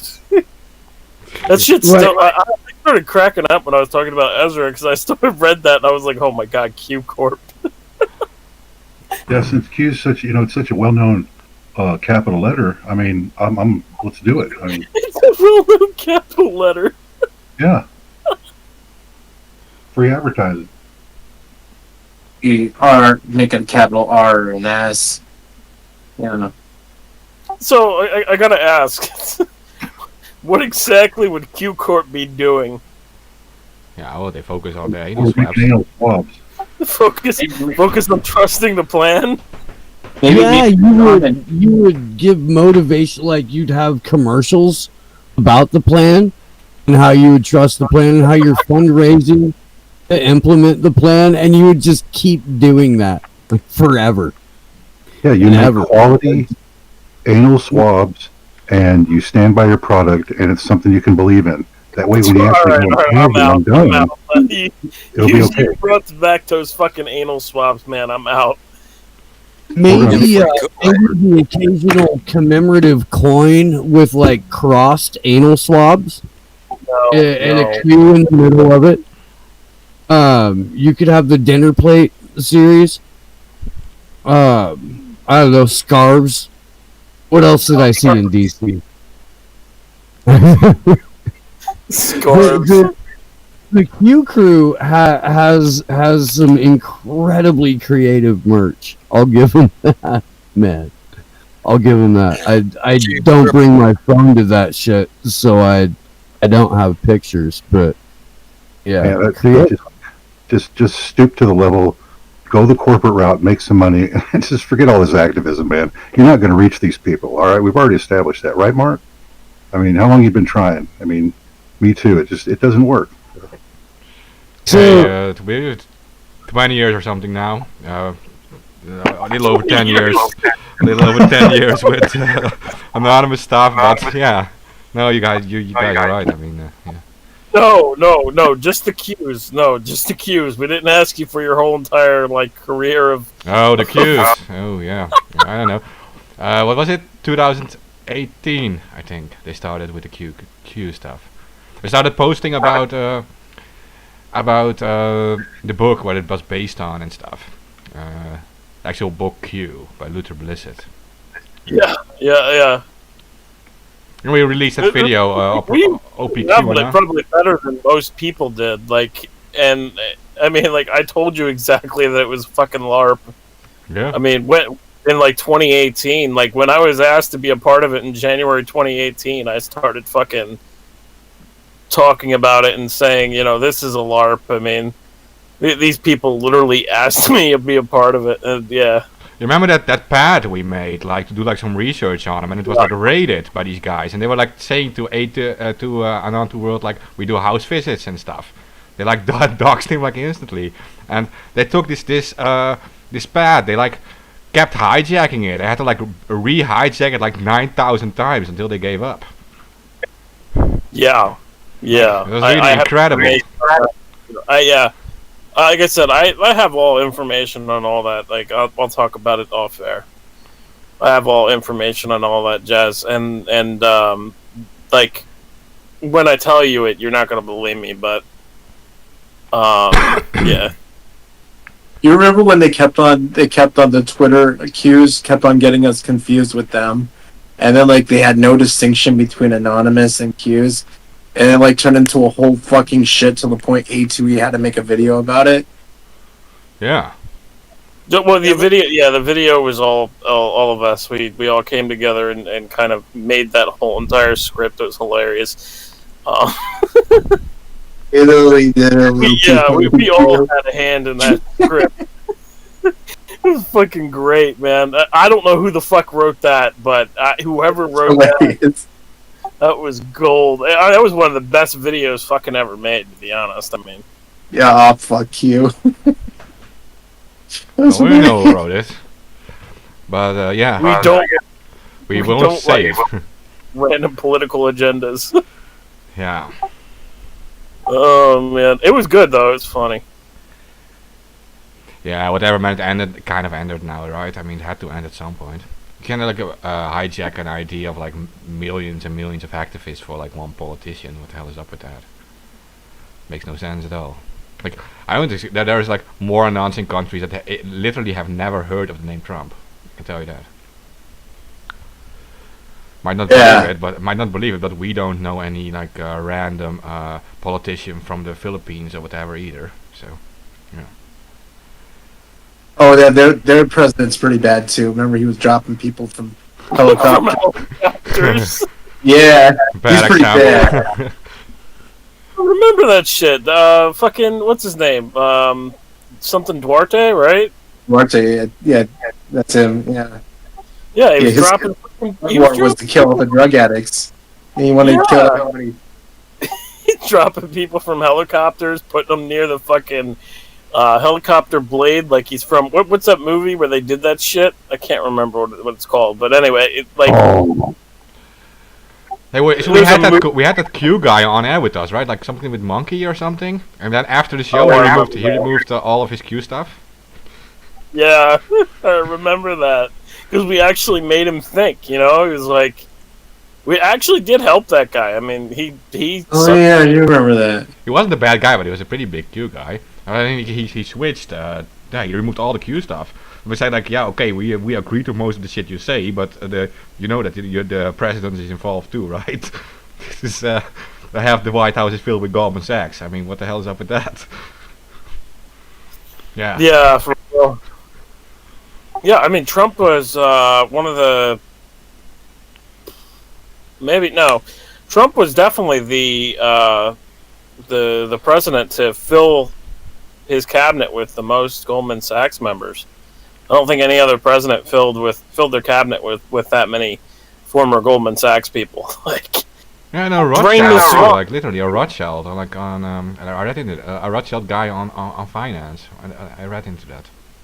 Weird, because if you say like all the conspiracy theories point towards these people, and then literally you have these people in the White House, and then all the so-called conspiracy theorists suddenly trust the White House. what's the plan, man? Yeah, might be Bill weird. Barr. When Trump appointed Bill Barr, all of the Q idiots should have realized, but they're so dumb and they're so out of reality, and some of them like they don't know history, so it's like, oh, Bill Barr's a good guy. Oh yeah, I mean that guy literally stonewalled every investigation for the past like 20 years. Yeah, you know, it kills me, you know, because I see Republicans doing it, and it's just like, you don't even know your own people. They just buy the horse shit that they hear from the party, and spew it, and they don't know. There's no Yeah. getting to them. I mean, you know, here's the thing. I mean, you know, there's all these studies on it. It's just like people believe the first thing they hear for some reason. I don't understand it myself, but apparently most people believe the first thing they hear, even if it's total horseshit.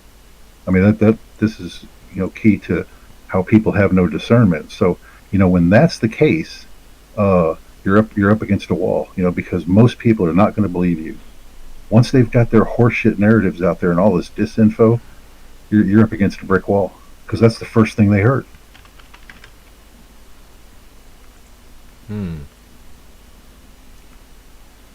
Yeah, I don't think I've ever seen any group except like the Q people. I mean, yeah, we used to have the Tea Party and all that stuff that was running around doing their little stuff. But I mean, these people, I mean, they have gone.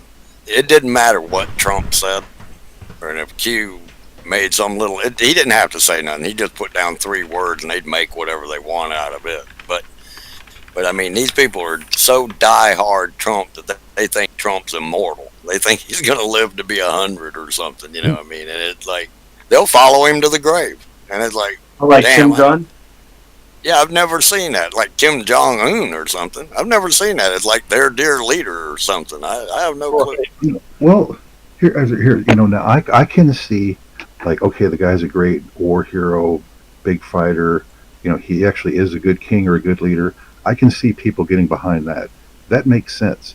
But when you'll just fawn over some fat slug fuck who hasn't done anything in his life because he started out rich, you know, that's weird. And you have to know the difference. It looks the same, but you know, very much so. But it's very different. But I really think, I tell you what, Alamo, I really think the only thing that the reason why people went behind Trump is that everybody is so just sick and tired of the government's bullshit. And that if anybody that comes out and is anti-government and talks about exposing all these people that they know are crooked and stuff, even if they don't do it, and if the left attacks you, really goes viral on you every time you open your mouth, I think you could just about fill in Trump's name with any other name, and I think these people would still follow. Yeah, they're always going to have a point, no matter which side it is. Giving hints and saying he's gonna fix everything. They all say that. Every one of them makes 1,000 promises that, yeah, we're going to have peace in the Middle East. It doesn't matter if these people have been fighting for 10,000 years. Yeah, we're going to have peace in the Middle East.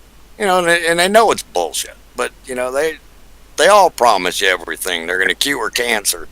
They've been, how long have they been working on cancer now? But every one of them says they're going to cure cancer. Even Biden even said he believes in his term he's going to have a cure for cancer. Okay, well, good luck with that. But yeah, they all make those damn promises. It's crazy.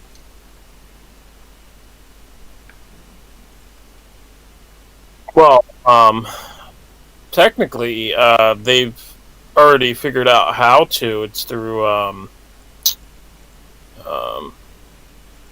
what's that process called? Stem cell replacement. There's a study on it. There's just recently, a few months ago, actually. Okay, well, we'll give that to Q Corp then. But because they're not going to let it on the market. Oh, shit. Yeah, if it doesn't go through the Q Ministry of Truth, we don't actually know it's the truth. Oh, boy. Now, and this gets back, back to sanity and knowing when you're being bullshit. It's like, how these people, whoever the Q cult and the Q army are, it's just like, why do you get your news and information from this capital letter? Don't you have any other credible, actual sources rather than just this anonymous capital letter that nobody really knows who's?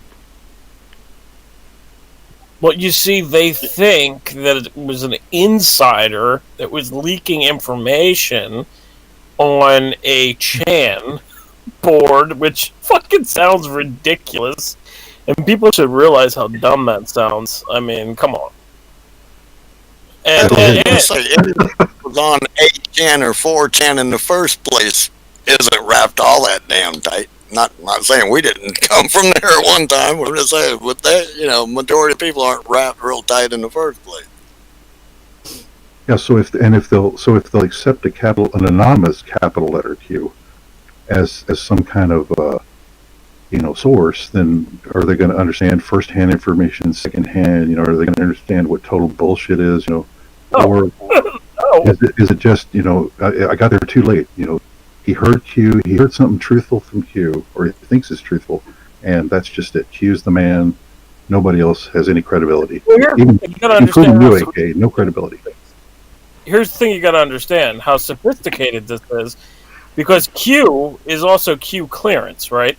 And Q clearance, believe it or not, now this I was gonna save this for when me and Mark do the Alien episode, but Q clearance is actually related to engineering and energy, right? But it's also used as a clearance for top secret information related to UFOs. And there was a whistleblower who came out in, I believe it was 2013, on his deathbed.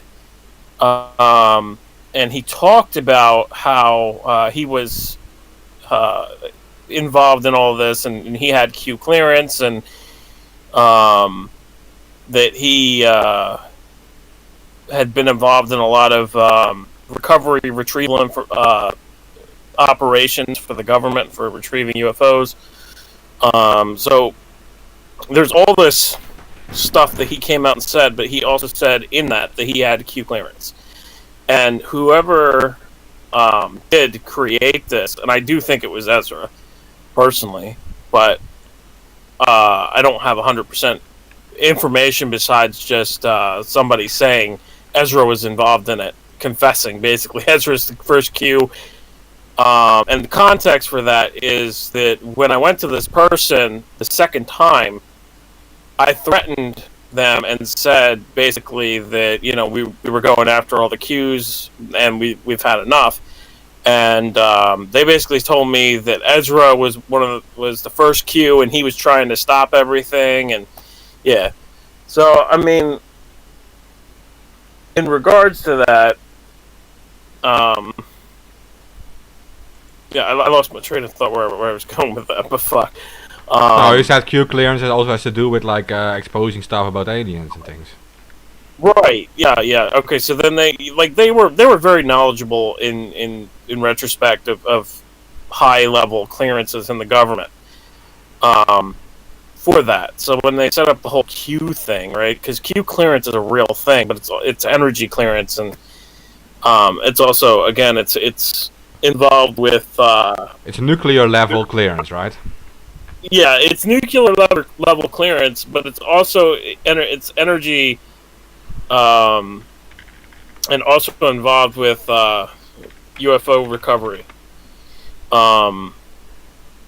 According to that whistleblower, and the funny thing is, another thing here is that actually that whistleblower was a grandfather of an Anon,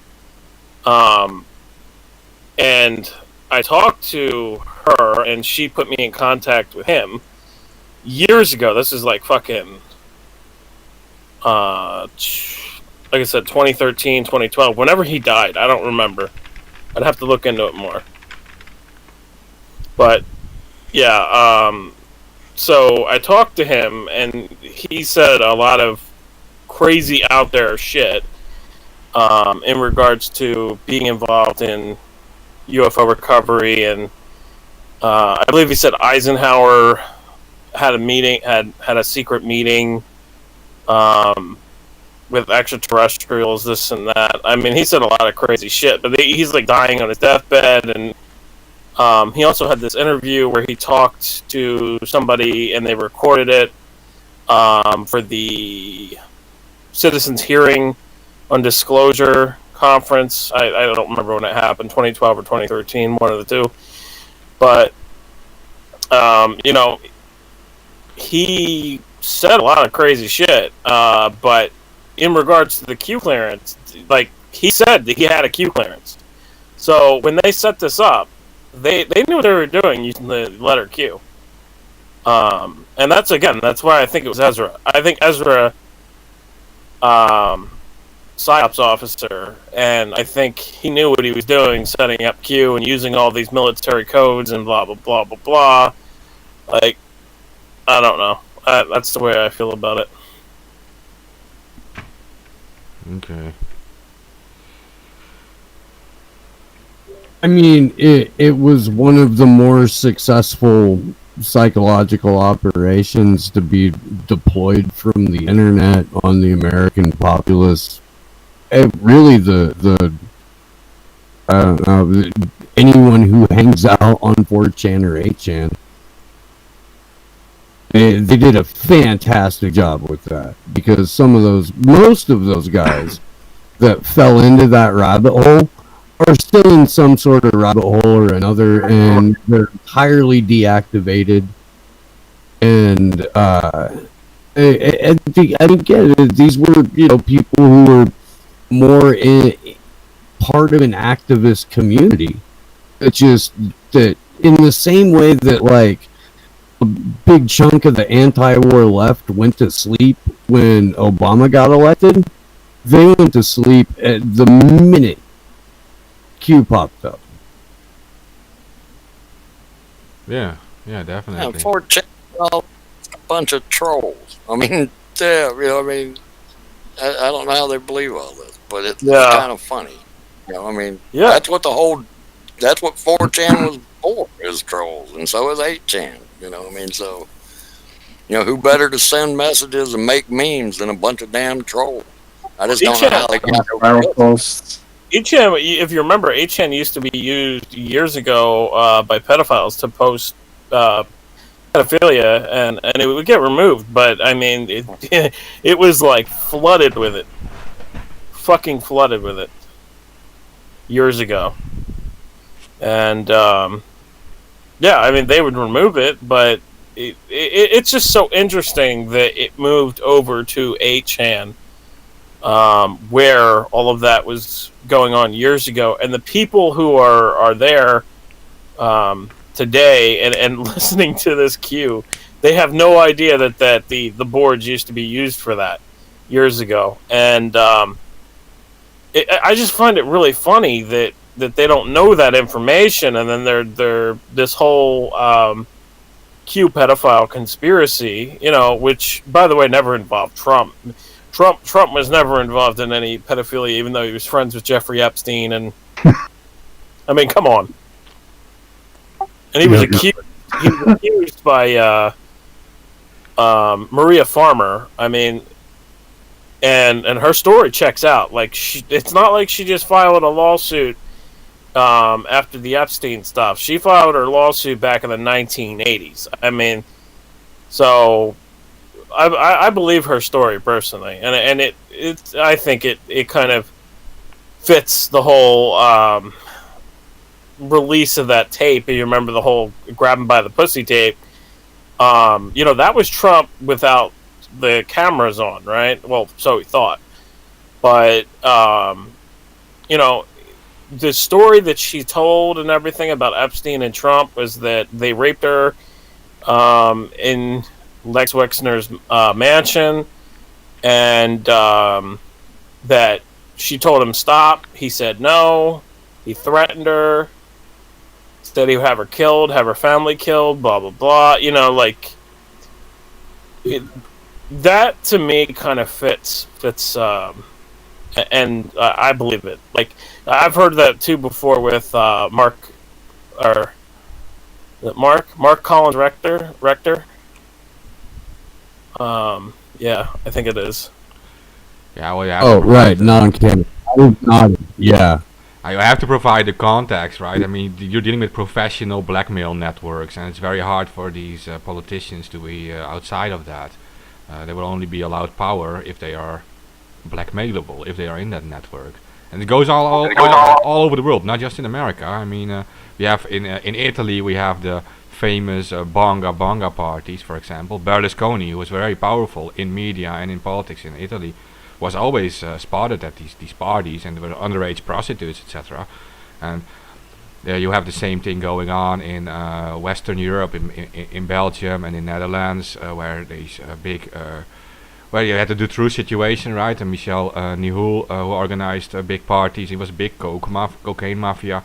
And he also organized parties and invited these underage girls in, and invited these politicians in, made videos and pictures of them, and then blackmailed them. And this is nothing new. I mean, this happens everywhere. This is, yeah. I was just gonna say with Dutroux. I mean, if we're gonna talk about Dutroux, you have to talk about how disgusting and sick that case was. I mean, they did some fucked up shit. They killed people. Yeah. Well, Dutroux was captured, right, and he was arrested, and they found two girls in his cellar, Anne and Avi. And at first, they claimed that he was like the big guy behind it, and he was like abducting young girls and stuff and doing sick shit to them. But it already quickly became clear that he was working for a network, and he was like a so-called like a recruiter for that network. He like collected girls and then delivered them to the network, and. There was like a big case started against both him, but also against the supposed leader of that network. That was Michel Nihoul, and then over 30 witnesses died in mysterious circumstances. Over 30. They all got car accidents. They were all weird suicides. They all died. Did they say the Clinton's name? No, I know everyone around the Clintons dies too, but No, this literally like 30 witnesses died, and it was like. Oh yeah. It's actually really fucked up. I mean, but I laughed at that only because of the Clintons and people just dropping dead around the Clintons, and I mean, Yeah, well, this it's was so- one of the biggest attempts to take down this network in Western Europe, and Nihul eventually was arrested and he was jailed, but he was put in a low security prison, and after a few years later he walked free again. And the journalist who wrote about him, she met him on a plane, and she was so shocked. He wrote a book about it. That suddenly she met him on a plane, and he was just sitting almost like next to her, looking at her, right? that she was scared shitless. Yeah, he was scared shitless. That's literally what she wrote in her book. This is shocking, of course. And you have like the. So when they had, then I can talk a bit about the Netherlands. I mean, we had like the highest prosecutor, so-called accidentally put his old computer in the streets, right, to throw it away. Journalist finds the computer, takes it with him, finds that the entire computer is filled with child porn. Then you have, that's like Yeah, the I highest remember prosecutor. Yeah, Joost Tonino. He find and the entire. I can just talk about this. This is just published about this, and it is even admitted. But they said like, yeah, he was browsing porn and he took it by accident, right? So, but it was filled with child porn. And then you have the Deming case, right? It's the Secretary General of Justice. This is the highest person in the Justice Department, and well, he literally. When he went to Turkey, he literally ordered young boys for sex. He later on denied this and said he never went to Turkey. But yeah, the journalists were quickly able to recover the actual flight data where his name is on. So yeah, he was actually in Turkey, right? Right. Yeah, so there's all this kind of stuff that happens, and this is like at the highest level of politics, and it has they have a lot of power, and you can't really stop them. There are some newspapers who wrote about it, but they get sued and stuff, and eventually it gets it's all being silenced and stuff again. But these scandals are huge. The thing is, if you stumble upon something really serious that could take these guys down, they'll kill you. Yeah, well, Joris Demming, for example, who was accused of this, there are 4 witnesses against him, and then there's these 2 young Turkish boys, so there actually would be 6, I think. Yeah, well, this guy was so high up in the Justice Department, and before that he was the highest guy in the Dutch military, that this guy has all the records of everything the royal family ever did. The Dutch royal family, right? He knows everything. Every trip they ever made, every person they ever met, it's all in the books, and he has the clearance to read it all. So he has a lot of dirt on people. And then instantly when you touch the royal family, yeah, then you immediately think about the UK, right? And the Epstein connection with Prince Andrew and stuff. And then you have Jimmy Savile and Prince Charles, right? Those connections. See that the royal families are deeply involved, deeply tied in with these networks. I'm not going to say they're pedophiles or whatever and rape children, but at least they're deeply involved with these networks. They're friends. So. Well, I mean, come on. I mean, he was friends with Jimmy Savile. It's one of the worst of the worst. 260 children said he abused them. Not just that, man. Like, the investigators, they called it a satanic pedo ring. Like, those words came out of the investigator's mouth. I mean, look it up. But they said the youngest that he raped was like 2 years old. So, yeah. Yeah, I don't doubt it. And then again, when you know all these things, and then you talk about the governments, these people are behind the scenes, are running everything. They have so much power. At least, yeah. But they have to do it in secret. You have to expose them on it, and then yeah. Well, we have the Maxwell case coming up, right? The Ghislaine Maxwell should be a few months from now. In July. Yeah. But they're preparing it now, I think. But I used to work at a French forum. This was my early days when I was just getting involved. This is like so I was on a French forum, and that was like a forum where we like identified people in these disgusting videos and stuff. It was not actual porn posters, but the faces were collected and they were posted on there, and we were all working to identify these people. And a lot of like high-level people were identified, but suddenly everything disappeared, right? Without a trace. Forum gone, everything. No one was arrested or anything, but these people, everyone disappeared. Can just tell you there is some sick shit going on. Yeah. When Ghislaine Maxwell's not going to court, though. I guarantee you, not in July, not this year, not next year. Well, she They're has not dirt. gonna get her in court. She was so high level. She has dirt on people, right? She must have it, or she would already be in jail or suicided. She has dirt on people, and something's keeping her safe. she is in jail, but yeah, I mean, she's in jail now and under like protective custody supposedly. But I mean, again, yeah, I kind of agree with Hans there. I don't think she's gonna make it to trial. I think she's gonna be killed because she could out a lot of fucking people. In regards to something you said about high-level people being involved in pedophilia, years ago, Op Darknet, with that whole entire operation and everything, a lot of us found some really interesting emails that were used to sign up for the child pornography websites. And a lot of them were government emails. It was very weird. I don't know if that was like them actually using. Like, why the fuck would you use your government email? You know, like, or if it was just people setting people up. But I thought it was very interesting that government emails were used on these websites. So, Well, I can tell you this. Real quick. Our new Secretary of State, Tony Blinken, his dad was Robert Maxwell's lawyer and good friend. Okay. Well, One more little connection to that whole ring is now the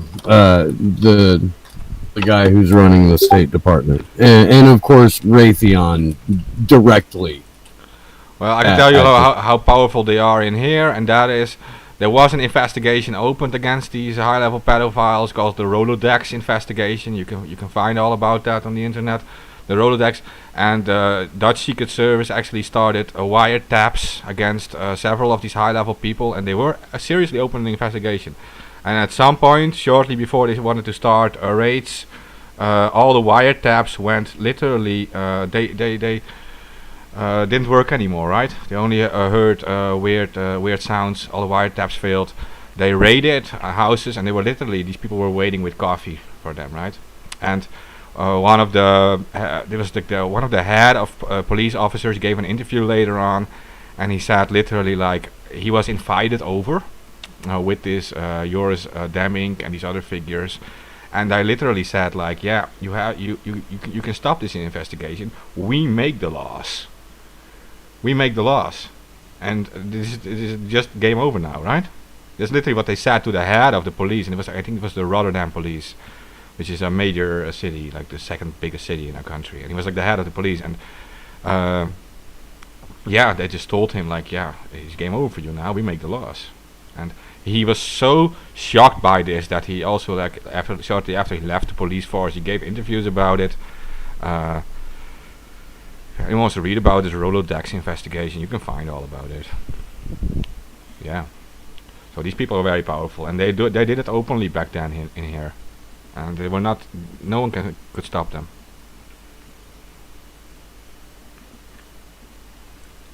So in that sense, in the U.S., you're still lucky that they move against Epstein, so to speak. They move against it. They're still capable of moving against these people, and at least arresting them. Because in some areas it's far too late. Say that again?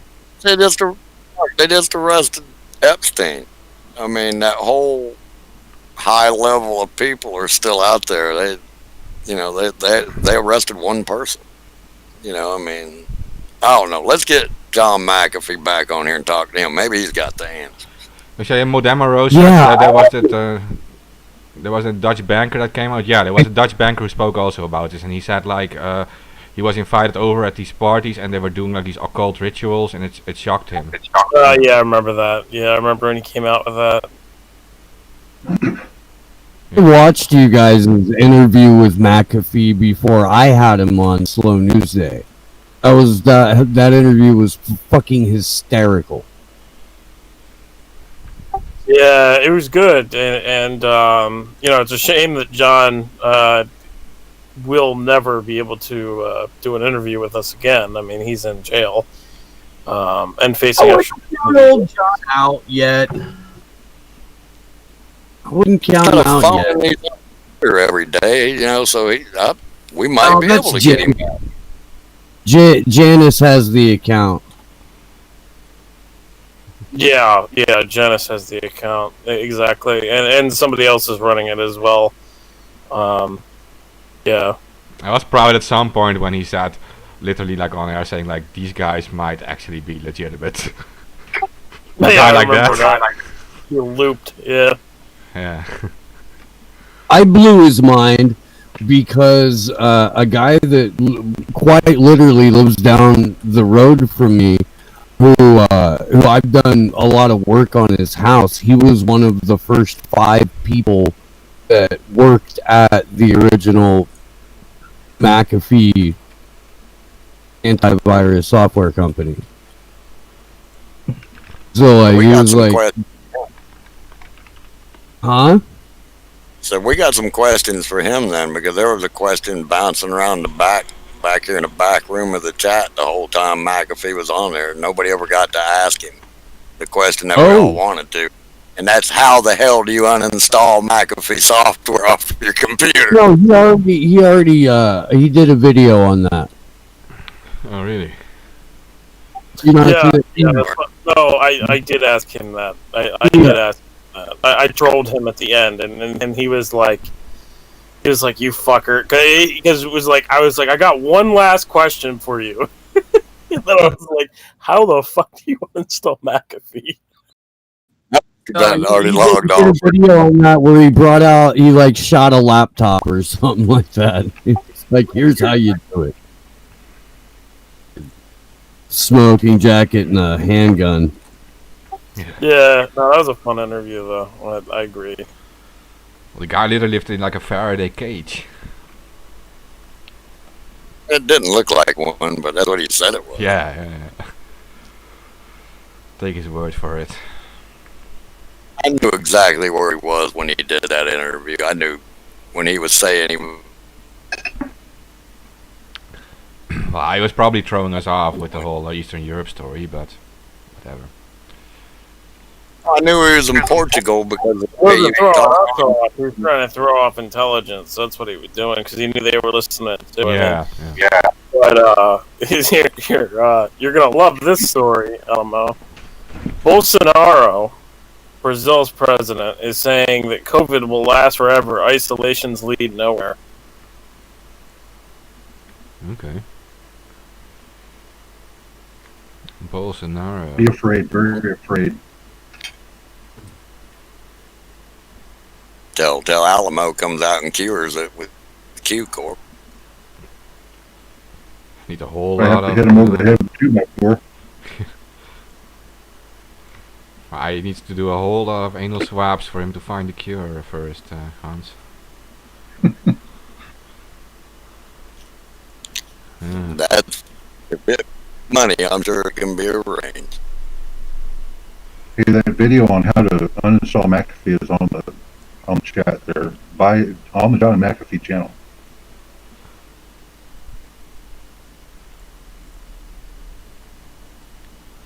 He sold his stock, right, in McAfee before. That's how he got rich, right? I mean, so we can safely say it now. Yeah, he was bought out years ago.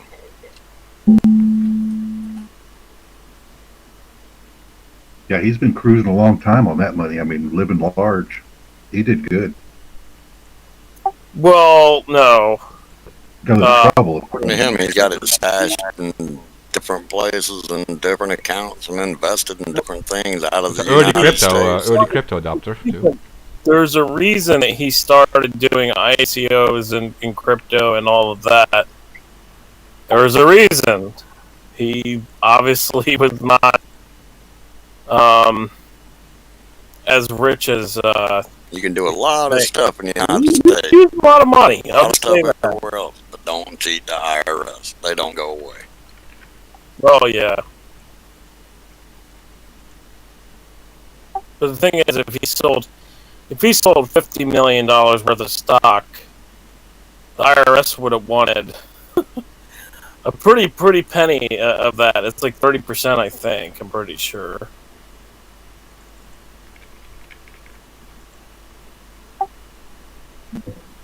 Yeah, tax bracket 30%. Plus, what is it? 25K, something like that.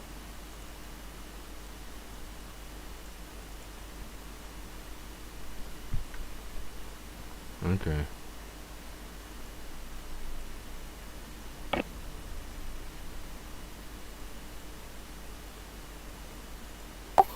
Yeah, that's fucking insane. They would have wanted 15 million from him.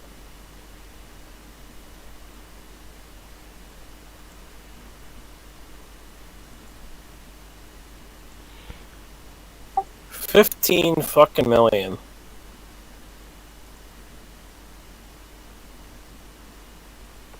Because how much did he make on that McAfee deal then?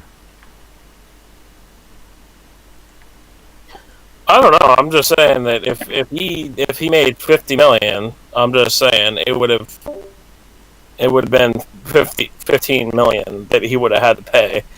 If it was more than that, I mean, he would have paid more, obviously. But I mean, it's ridiculous. In the U.S., they want 30%. Like when you make large gains, and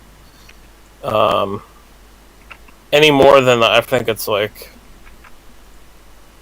$1 million or something like that in a year. Okay.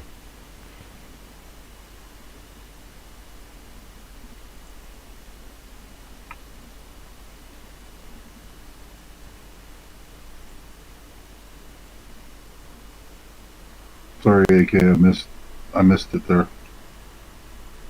Missed what? Conversation. Doing something else. Oh no, I was saying if John McAfee made 50 million and it was taxed as income, he would have to Oof. pay 15 million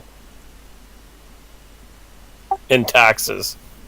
That's what we were talking. We were talking about the IRS and fucking taxes and how ridiculous it is for people, like in general. I mean, not just rich people, anybody. Yeah, when they really want you, that's how they come after you. You know, then you know you're screwed. It's just like, well, there's, you know, when they start that whole act on you, they're really coming for you. Only a matter of time. You'd think with his kind of money, he could get bail, like in Spain or something. It's amazing he's been held. He's kind of like an Assange type figure that that they can abuse now. You know, you've pissed off too many governments. You know, you pissed off Belize, and America probably has some pretty serious questions about you, and who knows what else is going on. I mean, it's not looking good. It's like being a pirate, a good cyber pirate. You know, like years ago, 300-400 years ago, maybe. Right. He's a character, though. Yeah, we have that list of subjects Tyler listed. Do we even stick to it, or? We did kinda. I mean, what are we missing? Oh, I know what we're missing. We're missing Taiwan and China. The one thing that I wanted to talk about. In regards to China, Taiwan, we've been covering this for the past couple days, me and Mark. So this week has been crazy as fucking hell for China and Taiwan. China flew fighter jets and bombers over Taiwan twice this week. And then, in addition to that, they threatened Taiwan, and they signed a new directive where the Coast Guard can fire at any foreign vessels, and then the U.S. sailed a ship through after they did that. They didn't fire at it. Yeah, I mean, it's been like tit for tat. And then just recently, Biden commented on Taiwan situation against China and said for China to stop aggressing and trying to invade Taiwan. And China responds to Taiwan and says that basically independence means war. So they're threatening war on Taiwan.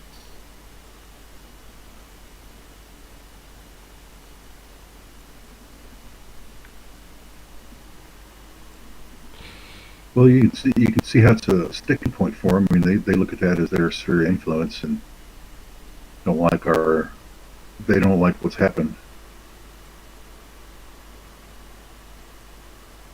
I don't see any peaceful way that it ends, honestly, and it won't be easy for us to defend them.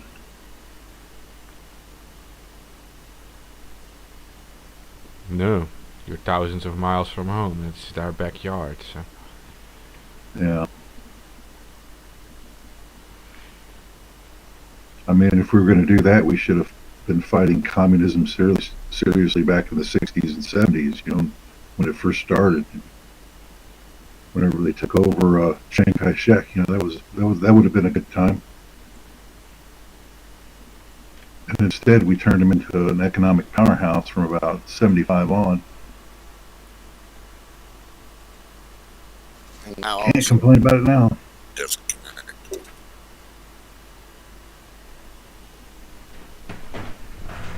Damn you, Nixon.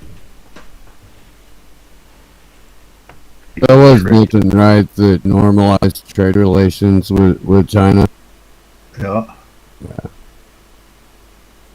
Yeah, he started the DEA and the EPA also. And OSHA. Oh, why not? And passed the Clean Water Act. See, that's what even back in that day, you can see what Republicans were passing off. I mean, that's a so-called Republican back in that day. I mean, it's unbelievable. I mean, he's a good. To be fair, the Cuyahoga River was on fire. Well, there's things that need to be cleaned up. Yeah. Preventing rivers from, burning. Probably something that, as a conservative, you would think that conserving that resource would be part of your conservativeness. Right? I'm like some of the most avid conservationists that I personally know are what I would consider to be like traditional conservative Republicans who are all hunters and they're my fishing buddies and shit. Like, I understand that it's been what the EPA has turned into. Yeah, I mean, there was already laws on the books, state laws. I'm sure you can't just dump. Even in that day, you can't just dump anything into the river, and yet it got to that point, through some fraud, obviously, because somebody wasn't doing their job. Because if you were going after these people and cleaning it up, it wouldn't be that way. Why all of a sudden did we need a federal solution and more clampdown and all this other never-ending alphabet agencies, to fix the problem that they never fixed? What? It was just more of the same. The reasoning at the time was there were always going to be states that would allow it because their individual legislatures could be bought. So if you didn't set a national standard for how much poison you could put in the water supply, it was always going to be game. I'm not. And look, man. I understand. I do. I get how ridiculous that particular agency has become. I do 100%.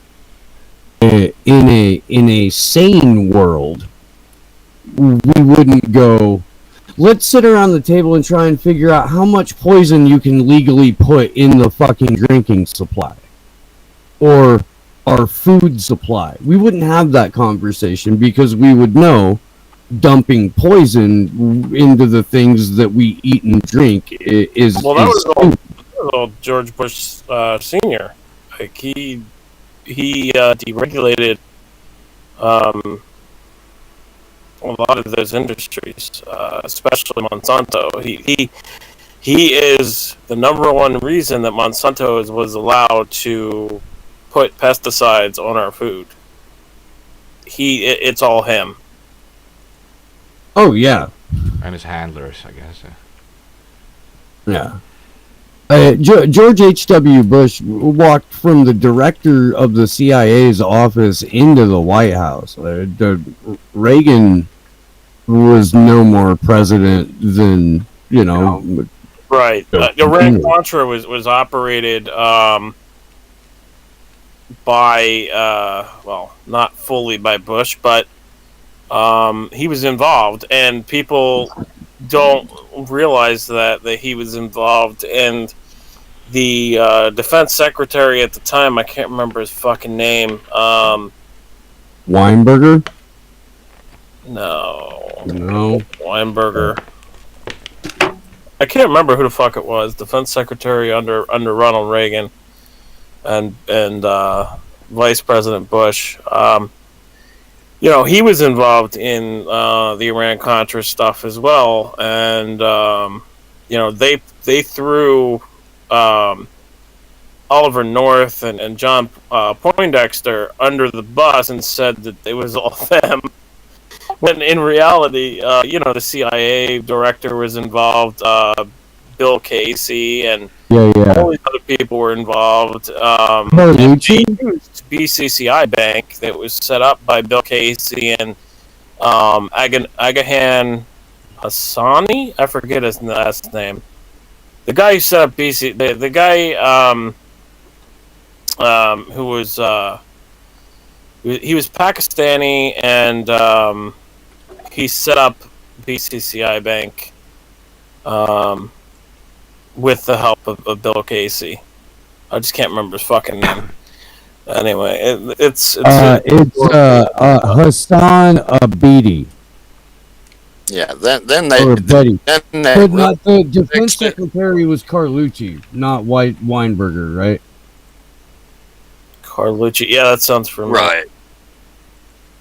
But then they really fixed it when they got Reagan out, and it was Bill Clinton, and they really fixed the Iran-Contra thing because they got Barry Seals to bring dope back when he took weapons down. Right, but they had that going on in Arkansas when Bill Clinton was governor. That was for MENA.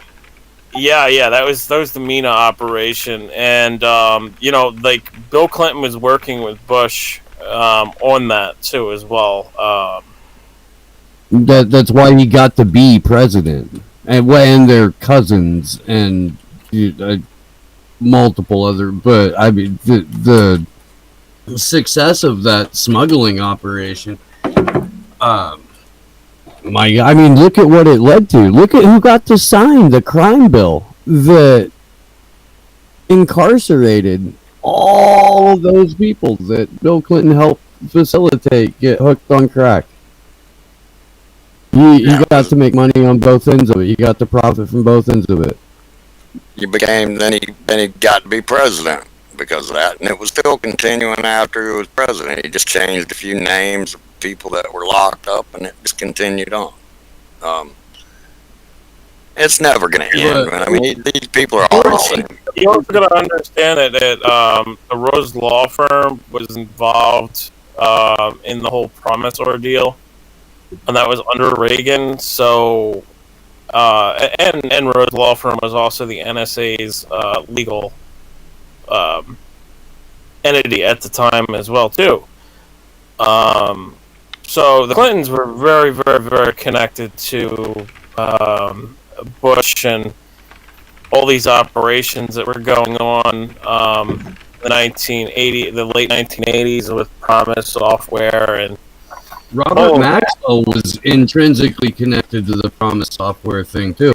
Robert Maxwell. Yeah, he was one of the ones that sold it. Yeah. Yeah. But the other people who sold it, fuck, I don't remember the names off the top of my head. Oh god. They were involved deeply in a lot of operations. I just can't remember the names off the top of my head. It's too late. Get to that point, like fucking brain dead.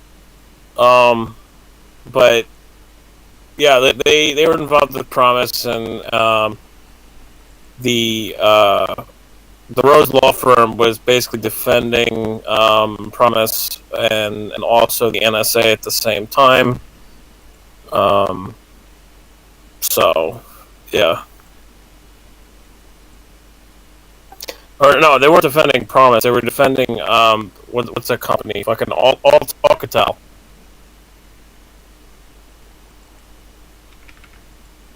It's been a minute. I had That bank. They were defending a bank too. I can't remember what that little crooked bank that they kept their money in. Whitewater. That wasn't the bank. Whitewater was the real estate No, deal. yeah, you're right. They had that bank that Hillary was involved with. Hubbard. He was the banker. Yeah, William Hubbard.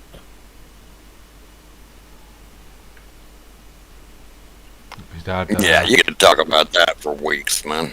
That's like a never-ending subject. You know? That makes the post look simple.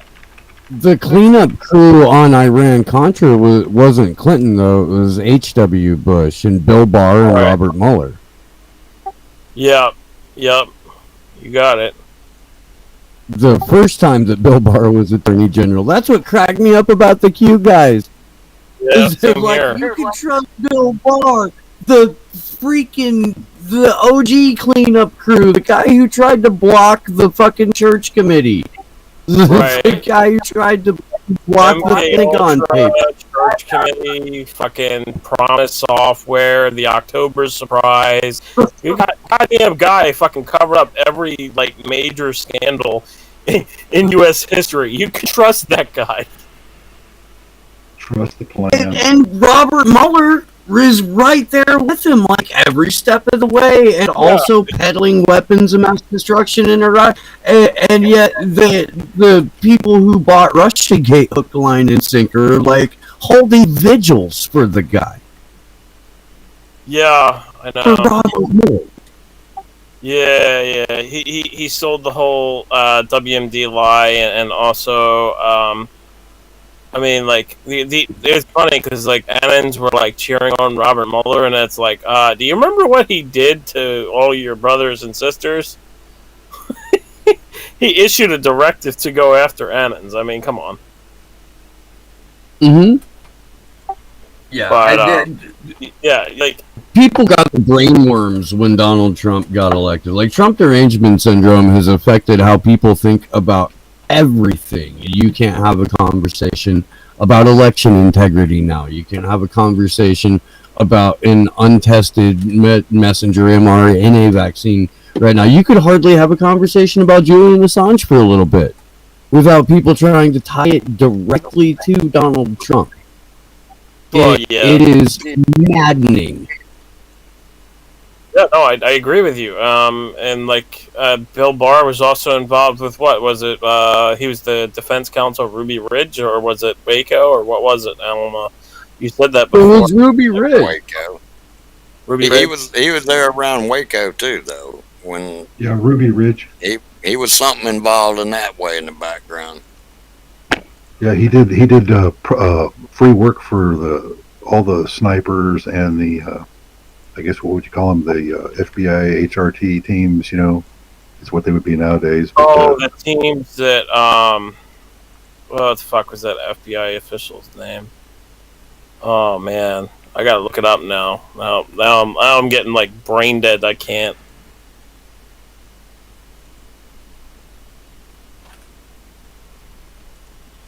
Yeah, I think we went a little bit past the normal time. I think they're probably going to. yeah, how long have we been on here? Wow. Holy anyway. fuck! It's been 4 hours.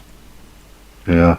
It goes fast, right? I mean, I was That's Only the logging. normal show, though, man. 4 hours, what the normal show is. 4:06 now. That's it. Yeah, I usually do like an hour and a half or maybe two. I just had Jared back on and those go long, but I'm not used to this. Yeah, Well, I'm you trying to can remember his name. Hold on. Yeah, you can get a good discussion going if you got 4 or 5 people. I mean, this has been a fast one. I'm amazed. I just looked at what time it was. Like, holy crap!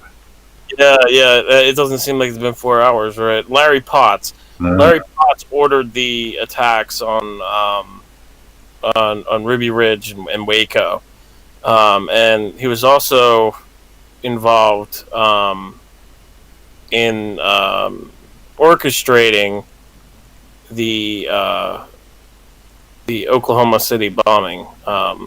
That whole entire thing. I mean, it's yeah. That's information from Ted Gunderson. I mean, he told me that he was involved in all that shit. But he was involved in the FBI and he destroyed documents. And in I think it was 2018 or 17, a whistleblower came out and also alleged that Larry Potts was involved in trying to pay him off to blow up the building. It was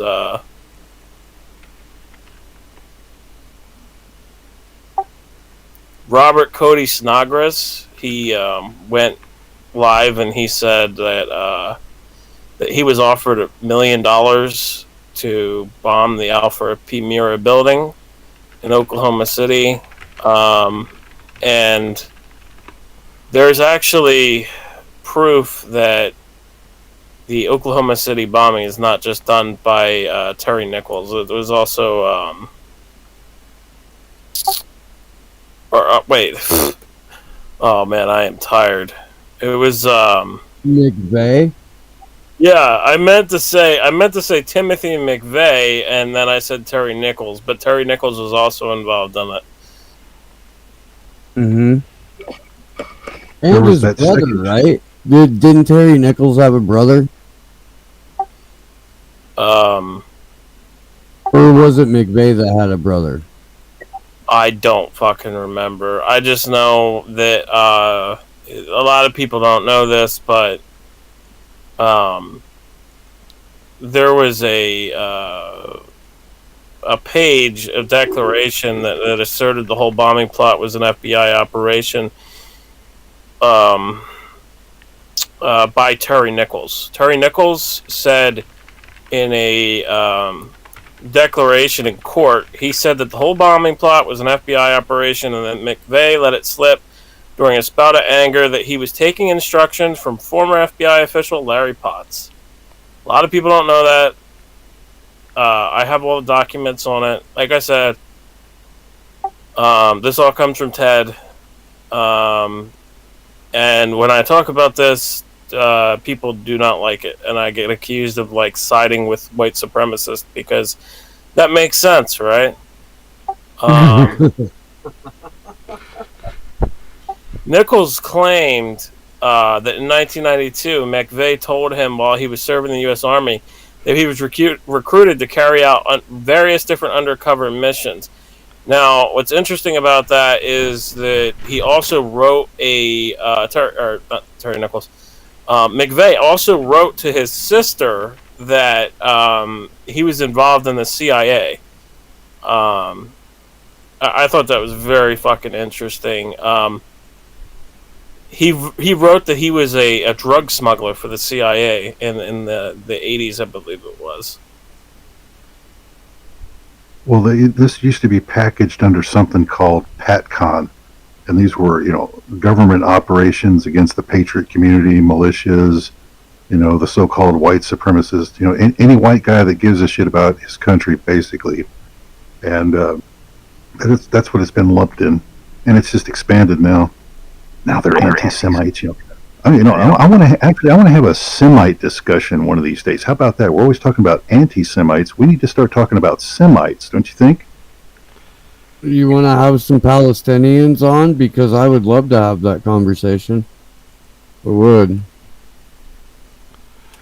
I think we did have some on in the past. Yeah. They're Semites. Yeah, that's also some. Yeah, people do need to realize that it's actually a language group, and that there are, that there are a lot of people actually speaking Semitic languages. But yeah. Yeah. But we need to apply that to people in this country who are white. So anyway, back to McVeigh and PATCON. Yeah. Now, what's really interesting about the whole McVeigh case is, just like with JFK's assassination, there was a lot of people who ended up turning up dead, who were witnesses, who were suspected to have been involved. A videographer turned up dead. A police officer turned up dead.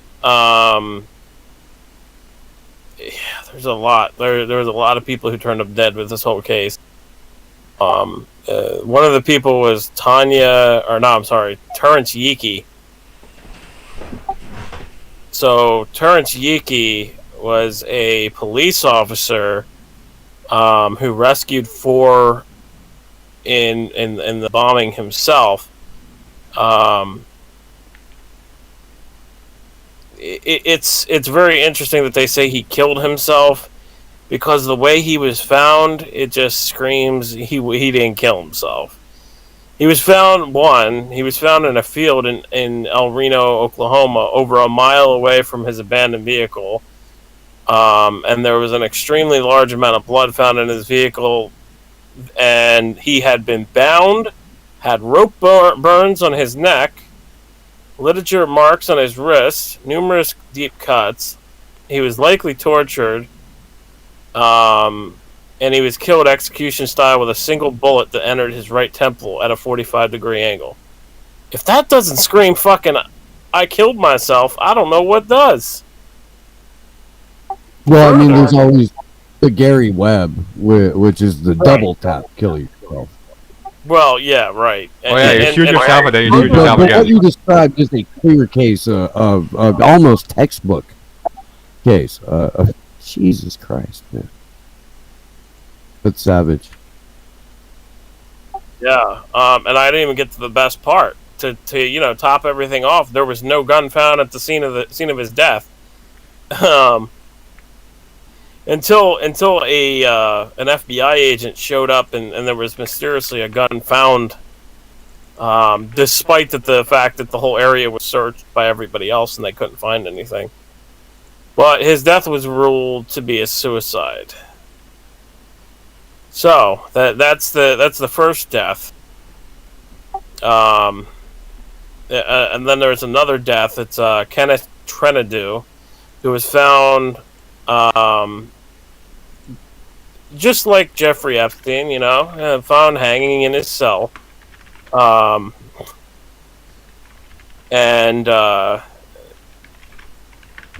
was found just hanging in his cell. And a third person,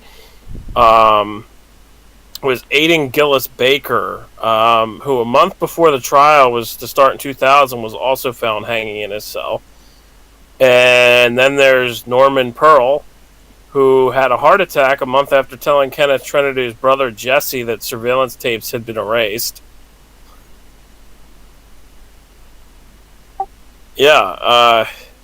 whole case is fucked.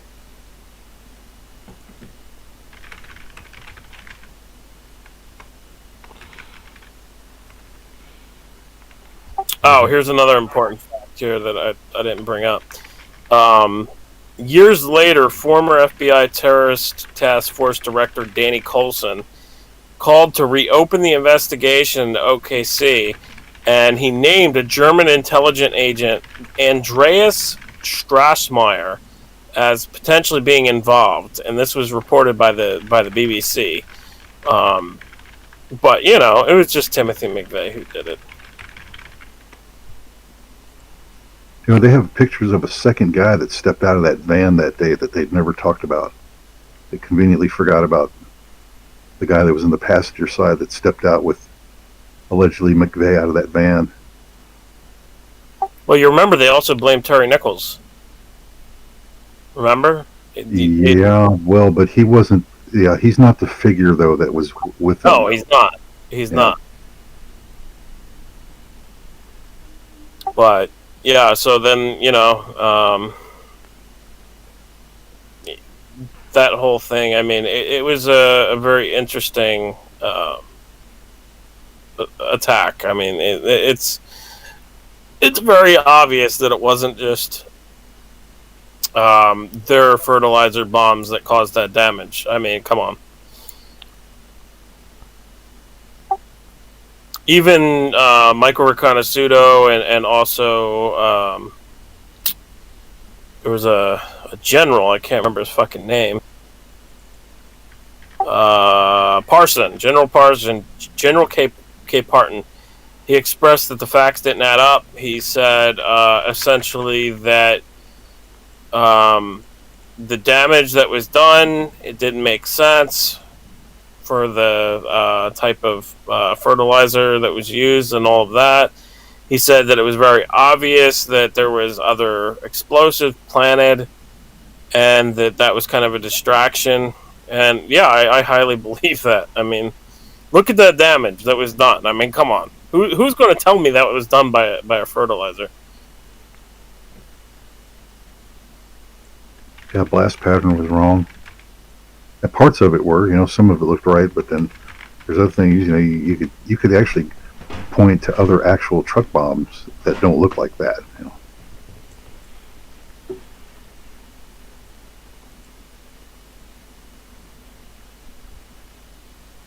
So another false flag, another setup. See, it's always the same. I think what happens sometimes is these guys, they really are working with the government, but they've gotten into some program that's a setup. Honestly, it's all designed to set up certain individuals and or even some of your own people if you have to when the time comes to make some political statement or to make a power grab.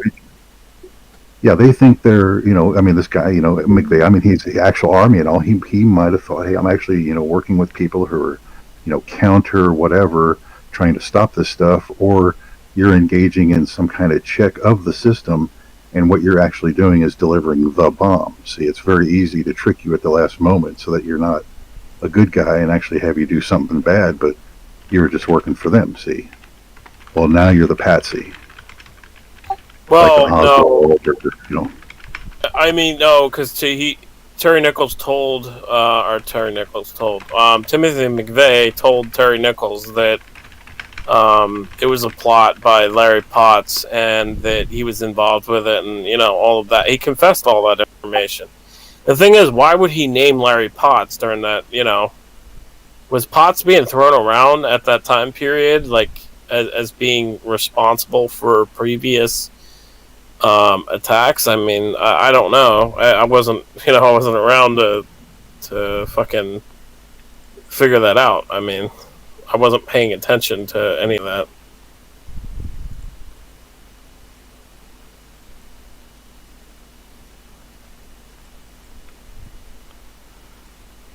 Yeah, I was like 17. Totally not busy with this kind of stuff yet, I assume. Mm-hmm.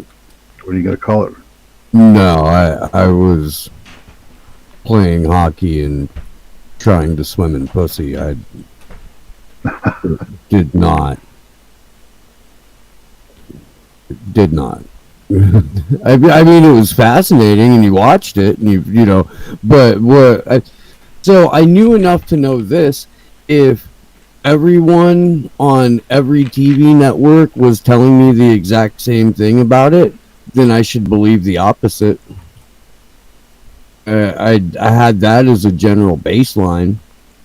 Well, what's interesting about that is they actually talked about multiple other explosions that happened that day in a TV broadcast. It was only broadcasted once or twice, I forget which, but Right. it's so fucking hard to find that broadcast now. Years ago, I could have found it for you easily on YouTube. Now they censored all the fucking information, man. They're deleting fucking information left and right. It's disgusting. We're losing history. Yeah. Well, have you guys backed up any of this to go get an Odyssey account for Anonymous Bites Back? It'll back up your entire channel, and they're going to start live streaming in a couple of weeks. Library? Well, yeah, but it's through their, like, Odyssey will be where your stuff is backed up to. How But are it's they doing- libraries. How are they doing live stream on the blockchain? That's not. Okay, but They just did. Sleepy Josh sent me a tweet today, and they said we've been testing it out, and it looks like it's about ready to go. We'll let you know in a couple of weeks. okay. I'll go find it. Okay. I'll put it in the chat here. Well, there is a reason that we like focus on audio only, and that is that we can easily convert it to like an MP3, and it takes like not so much data, and we can easily host it ourselves to these MP3s. So I'm not too afraid of having any episode fully deleted. I'm not too worried about that. We will host it ourselves, no problem. So yeah. But yeah, no, it's a good idea. We have to look at Odyssey. I mean, we need to be on all media. Yeah, because DLive pissed off a bunch of people. That, right wingers have been kind of screaming over there as an alt site, and then something happened the other day. They're starting similar censorship, so they just hop somewhere else. And of course, Parler's gone. That's a whole nother discussion. Steve, any idea who is running this who is running that system? Maybe drop it in the chat. I have no idea, and I know the guarantee creators there. Josh is unreachable right now. Huh? I was just gonna say I know the library creators. I met with them before. Okay, well, drop it in the chat who these people are. These Odyssey people. We need to know if they're reliable. I mean, we're going to stream there full time. Letting them know they're liable. Huh? Whoa. Okay. No, I said reliable, not liable. No. Reliable. That's how it works these days. Hey, Alamo, technically you're guarded behind the Dutch free speech law, so you can say a little bit more, I guess, on this channel. Oh. I don't know. It's always subject to change. Yeah. We're relatively free press, but they get themselves in trouble too lately, so they're cutting down. Well, some of them were protesting pretty good over there the other day. I guess it gets the lockdown, but I couldn't tell exactly how many people were in, but there were some protests finally in Netherlands. Yeah, well, you use protest. Yeah, it was like burning stuff all over the place. Did you see like you had like a Sky News, the Sky News report, and you saw like the police on the run on horses. I admit it was funny to see. I mean, yeah. But they use a thing called Romeos on us now. We protest. Romeos are undercover cops dressed as protesters, and they cause violence, and we call them Romeos. Oh. So, yeah. Why? I'm not sure. Actually, someone started that. Well, you can Okay. always be the guy there setting people up. I mean, you're the bad guy, agit-propitation, calling them for them to do it, and then the moment they do, you're there to arrest them. I mean, it's a standard trick. Yeah, well, it's funny sometimes when they show up that they did so much their best to look like the regular protesters that they totally don't look like the regular protesters. So you Yeah, that's true. You know, some of them you can tell. I always look at the shoes. yeah, these police issued boots and stuff. Yeah, but they all wear the same, like the black, this like the black masks, the black anti-COVID masks, for example, all the same. Yeah, it's pretty interesting. They walk like in a group, like so close to each other, like 10 people, like like this tiny group of 10 people suddenly marching towards somewhere with all these these boots and these black facial masks. Yeah. Yeah, you can recognize them still, but yeah, at some point you can't anymore. I mean, they're getting more experienced at it. Haircuts usually, like if they're already working as part of the police force and they're just putting them in civilian clothes to be undercover, haircuts are a decent way to do, at least here. But if they're undercover, then it's a little bit different. You gotta feel that out. Yeah, you have also students, and they pay students some money to make pictures and stuff at protests. And those are not actually undercover cops. They just hire. Yeah, they just pay these students a little bit money they know these people need it. So yeah, $50 I think they pay. So yeah, that is what happens in our country, right? But yeah, the Fusion Center here in Santa Cruz, when the UC students the UC teachers' aides, who I guess students is also appropriate because they're graduate students, were on a wildcat strike for more pay and a little cost of living increase. The Fusion Centers sent out a couple of different levels of cop after a couple of the organizers, and then were able to deploy FBI and National Guard grade surveillance on all of the organizers and a number of the attendees. And this is for grad students trying to get a cost of living adjustment. The Janet Napolitano, the former head of Homeland Security, is president of the UC school system, university system. yeah.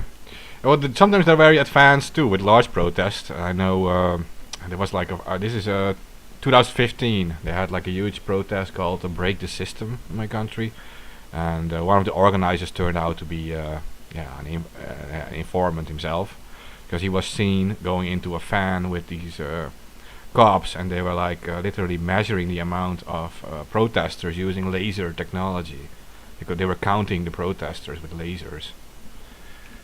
So just saying, they did this from this van. So they have advanced stuff too. It's not just the students with pictures and stuff. But I guess that is for larger protests. To be fair, normally if you protest for something that isn't about anti-lockdowns, police aren't really so aggressive. And in certain cities they're not aggressive at all. But if you go into The Hague, where the Dutch parliament is, they are very aggressive. And they will attack you, literally. But in Amsterdam you can safely protest without any interference. Just saying.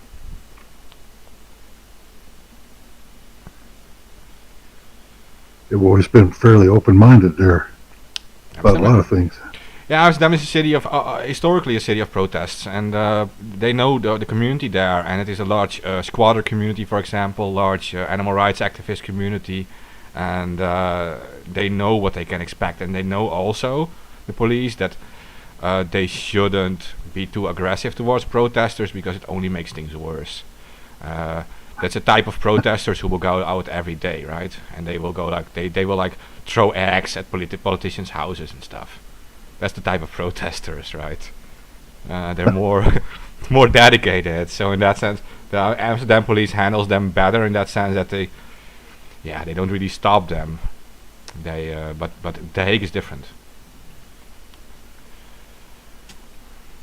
Yeah, The Hague is more like the globalist response, I think. You're getting too close to the Yeah, getting close to the truth. Hold on a minute there.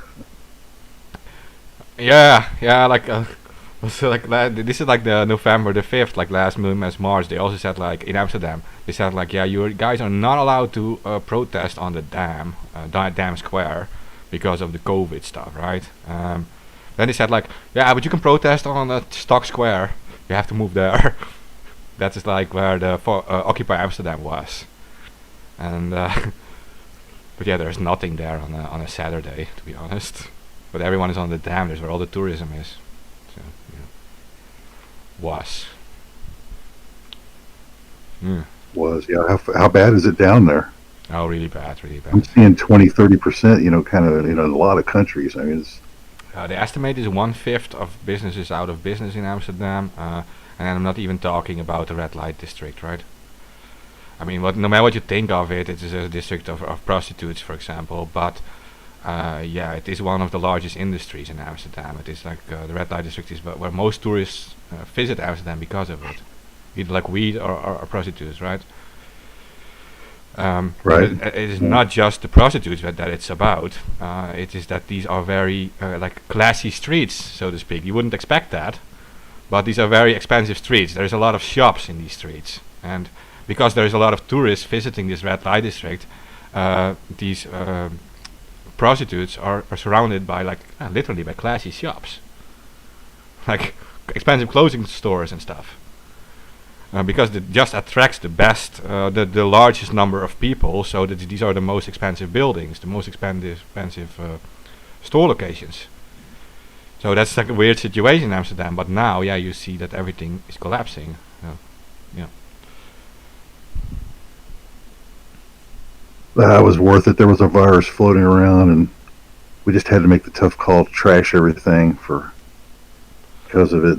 We can blame it on the virus. And it wasn't anything we did. It was the virus. Yeah.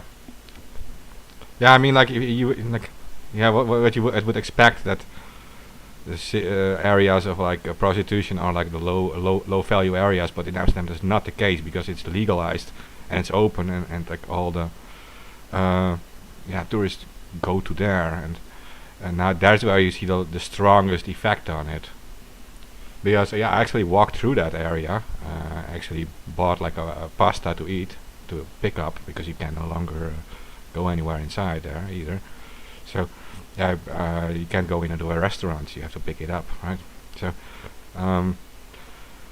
everything was empty, literally. So. That's sad. It is sad. Any place. Go ahead. Well, anywhere that's depending on tourism, which is a lot of places, it's all down big time.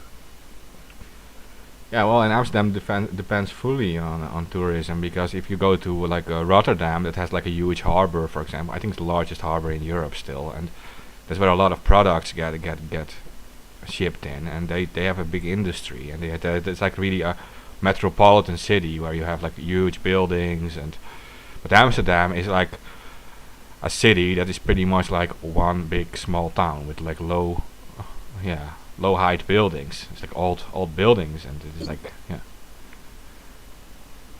it's like a huge small town. Historic buildings, and you can't do anything anymore now there. So that's sad.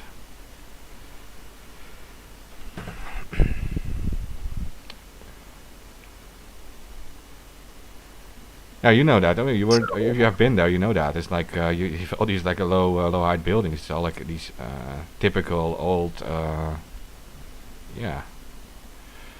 Like No, I 17th mean it was century. well done. I mean, it has this history and all. But it's like I don't know if it's necessarily the center of the city, but it's pretty close. Yeah. But before at that time it was. California was kind of coming on with all their activities, and things were kind of changing. But it was like Amsterdam, and to a lesser extent, Canada, like the BC weed was the rage. Vancouver's It's a always been different open, era. right? Yeah, Vancouver, Kelowna is a center of some of that. Yeah, because I know a few Dutch coffee shop owners also have like a coffee shop in Vancouver, where they also sell weed. Yeah, Actually, Dutch owners. they're Yeah. more open about it. At least they were. Yeah. But Canada lost out. Once Colorado came on here this last time, I mean, they've just swamped everybody. Even California took a hit on that. They couldn't keep up. Yeah, well, I've always said like you have to take the whole weed, at least soft drug situation, out of the criminal system because it is a fucking damage, and you shouldn't even have it in the criminal system. Like, there's no point in that. Yeah, I mean, it obviously didn't hurt Colorado. I mean, they're wouldn't say they're booming, but I mean they're doing better, or at least the same as they were before. More tax money coming in. I mean, yeah, okay, it might help establish a certain kind of look or movement to the city or whatever, to people hanging around, but it's not like the end of the world.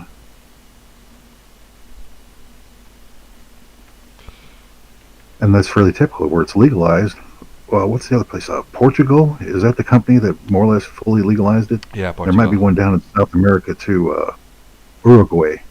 Oh, yeah. And just like, it's a different mind state. Are they legalizing now? Hey, it's not like everybody went down there and got trashed and the country went to shit.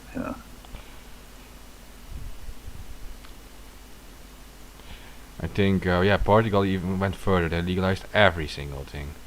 Yeah. Here, technically, it is not legal, though, but it's just accepted. Like, technically, by law, it's not legal. Like, if you have, okay, so they, we have a very special thing that they, they just allow it, they accept it. Even though it's illegal by law, so they are allowed to take it from you, there is no policy on that, they will accept it. You're allowed to grow 5 wheat plants, for example. If you have more, you'll be fucked over. But if you have a good story, you won't be. But if you grow like massive numbers indoors, below these like lights and stuff, they won't. You won't go to jail for it, but they will just take everything, and it will be just very expensive. Oh, man. That's what they do. Yeah. They just raid you and they take everything, and it's just to demotivate you, right? Okay, if you're a really big criminal, I think there's a fine of 2,500 euros, I think. But it's this kind of stuff they do. Well, Man, I know people that did 20 years for like a couple of pounds in Indiana. Yeah, well, I can tell you, here you can just, like, technically, you're allowed to use, like, MDMA, ecstasy, you're allowed to use cocaine, heroin. You're not allowed to sell it, but you're allowed to use it. I mean, and if you're like a junkie, you can get off it. You can go to a pharmacy and get, like, methadone. That's pretty much it.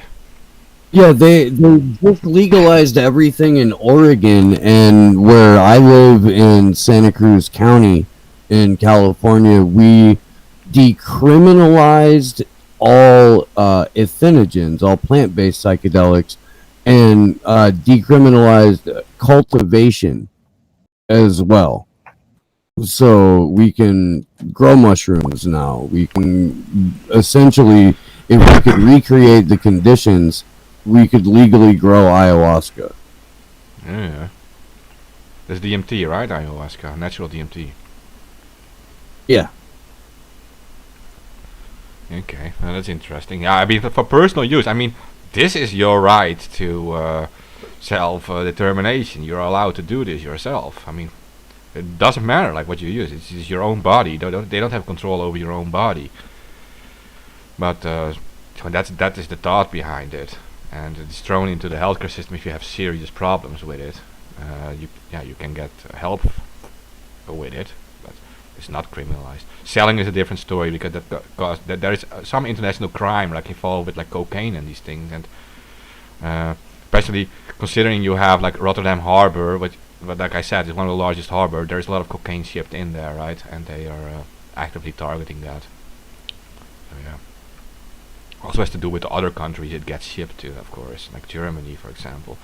Germany is very strict on things.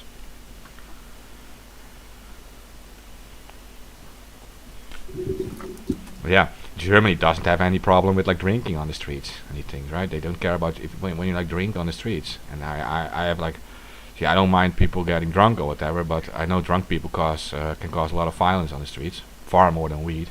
Just saying. Yeah, that's definitely true. I mean, if everybody just got stoned, I mean, there wouldn't be much violence on the street. No, I've never seen any violent stoners in my life. I've seen plenty of violent alcoholics. Yeah, I proved it. See. Well, I mean, I went to like a lot of bars like early 20s, and there was like always fights and stuff going on. So yeah. Well, you got to be the narco defending his claim in the northern hills of California. Then you're a bad guy with the weed. That's true. That's true. You don't necessarily, I mean, well, you're going to be for sure, labeled as such. But if you're just defending your patch, okay, let's just call it that. You're still the bad guy.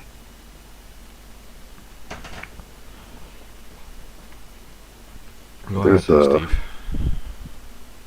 lot of folks doing it up there.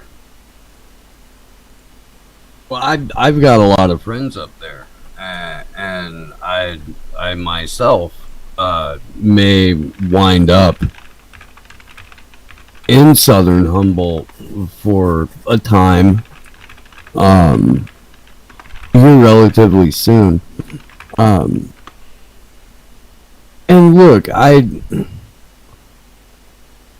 I don't mind locals being armed at harvest season, but what the cartels did was just absolutely pillaged the natural forests, and they destroyed waterways, and they rerouted streams, and they dumped a bunch of fertilizer everywhere, and then a bunch of freaking chemicals, and they fuck it up. They do. There's absolutely no regard for the land, and that bothers me. Well, you got gangs from like Belarus that have moved in with these Walmart grows, and somehow, just miraculously, the cops can't find it. Can you imagine that? Man, it's. I'm not saying you should go hang out in Eureka, but if you do want a little bit of self-determination, it's one of the few places you can still go to get it in the U.S. That isn't like Alaska or Montana, that's super cold, It's like, I'm sorry, Texas, but it got invaded by California, and now you're fucked. Like, I really hope that, California leaves Tennessee alone. But everybody from California that made California shitty is like headed to or already in Austin. You guys were close to pulling a 5-hour show, just saying. Gotta call it, Mark. I believe it's time. It's time, Mark. Yeah. Okay, yeah. Okay, well, Alamo is here now. You have to do the PSA. Oh man, I almost forgot. Thank you for reminding me. Yes, the anonymous PSA is make sure you spay and neuter all your politicians. Always keep that in mind. Hey, Steve, plug your show too. Okay, so you absolutely should be watching Slow News Day. I really flat out do have some of the best conversations that happen on the internet. Sunday, Vanessa Beeley will be back on the show. She's going to let us know what's going on in and around Damascus. Got a bunch of really cool stuff coming up. And then also, I co-host the Free Assange Vigil series. Tuesday nights at 9 p.m. Eastern, Saturdays at 1 p.m. Eastern. And I think we're getting ready to start organizing and I wanted to talk to you guys about this real quick, so I'm just going to throw it out. Maybe we can come back and flesh it out another time. But St. Patrick's Day, so we've been doing the Clovers for Assange thing, right?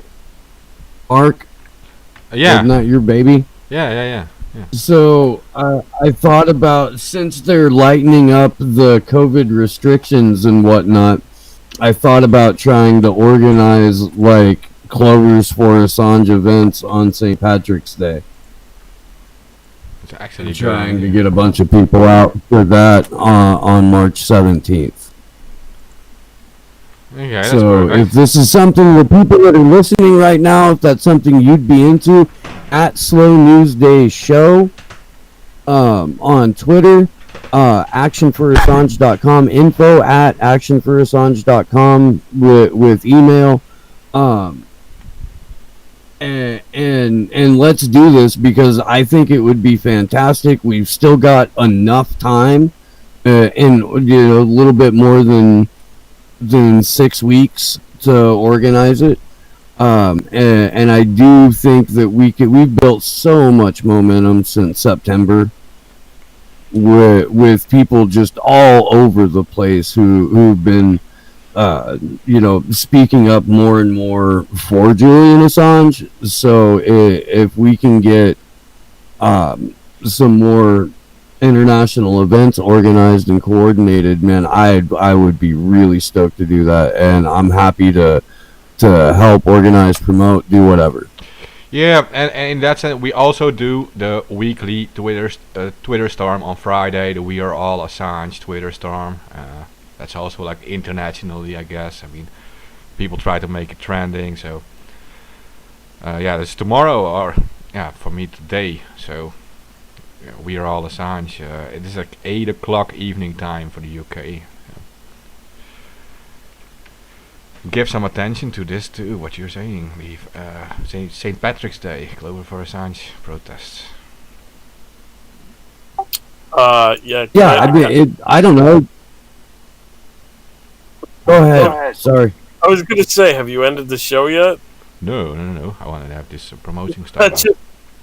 I just want to say shout out to Aaron Nelson, who's listening. Okay. Apparently his girlfriend or wife, I'm not sure which it is, but she randomly had the show on, and he heard my voice, and he was like, "What the fuck?" Oh, and I want to thank all the listeners in the YouTube chat. I mean, you guys, literally, you lasted the full 5 hours, and I mean, pretty much only a few dropped out, and that's understandable after such a long time. But you guys are amazing, really. I would never expect that for like 5 hours. Who listens for 5 hours to us talk, right? But yeah, appreciate it. Man, that's some troopers, man. Yeah, I don't even want to ask them to share. I mean, like, you already did enough just like staying with us for 5 hours, but yeah. Oh yeah, I mean, you don't get too. I don't know, man. You post a 5-hour show, you're asking for a lot of commitment out of somebody after the fact. The people who rode with us the entire way are fucking savage, though. You guys are awesome. Yeah. I mean, that's amazing, right?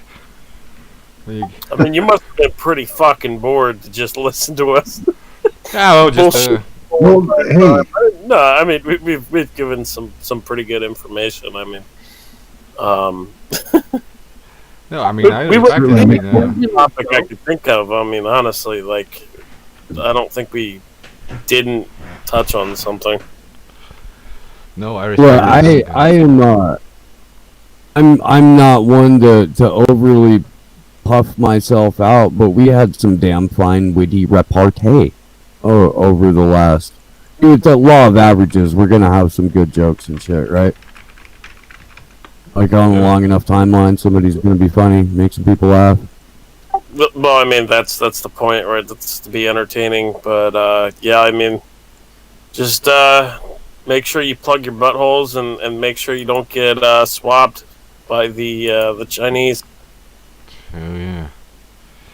Yeah, but Preston. Don't take any Chinese anal swabs. Only take Q-Core anal swabs. Q-Core, your choice in anal swab.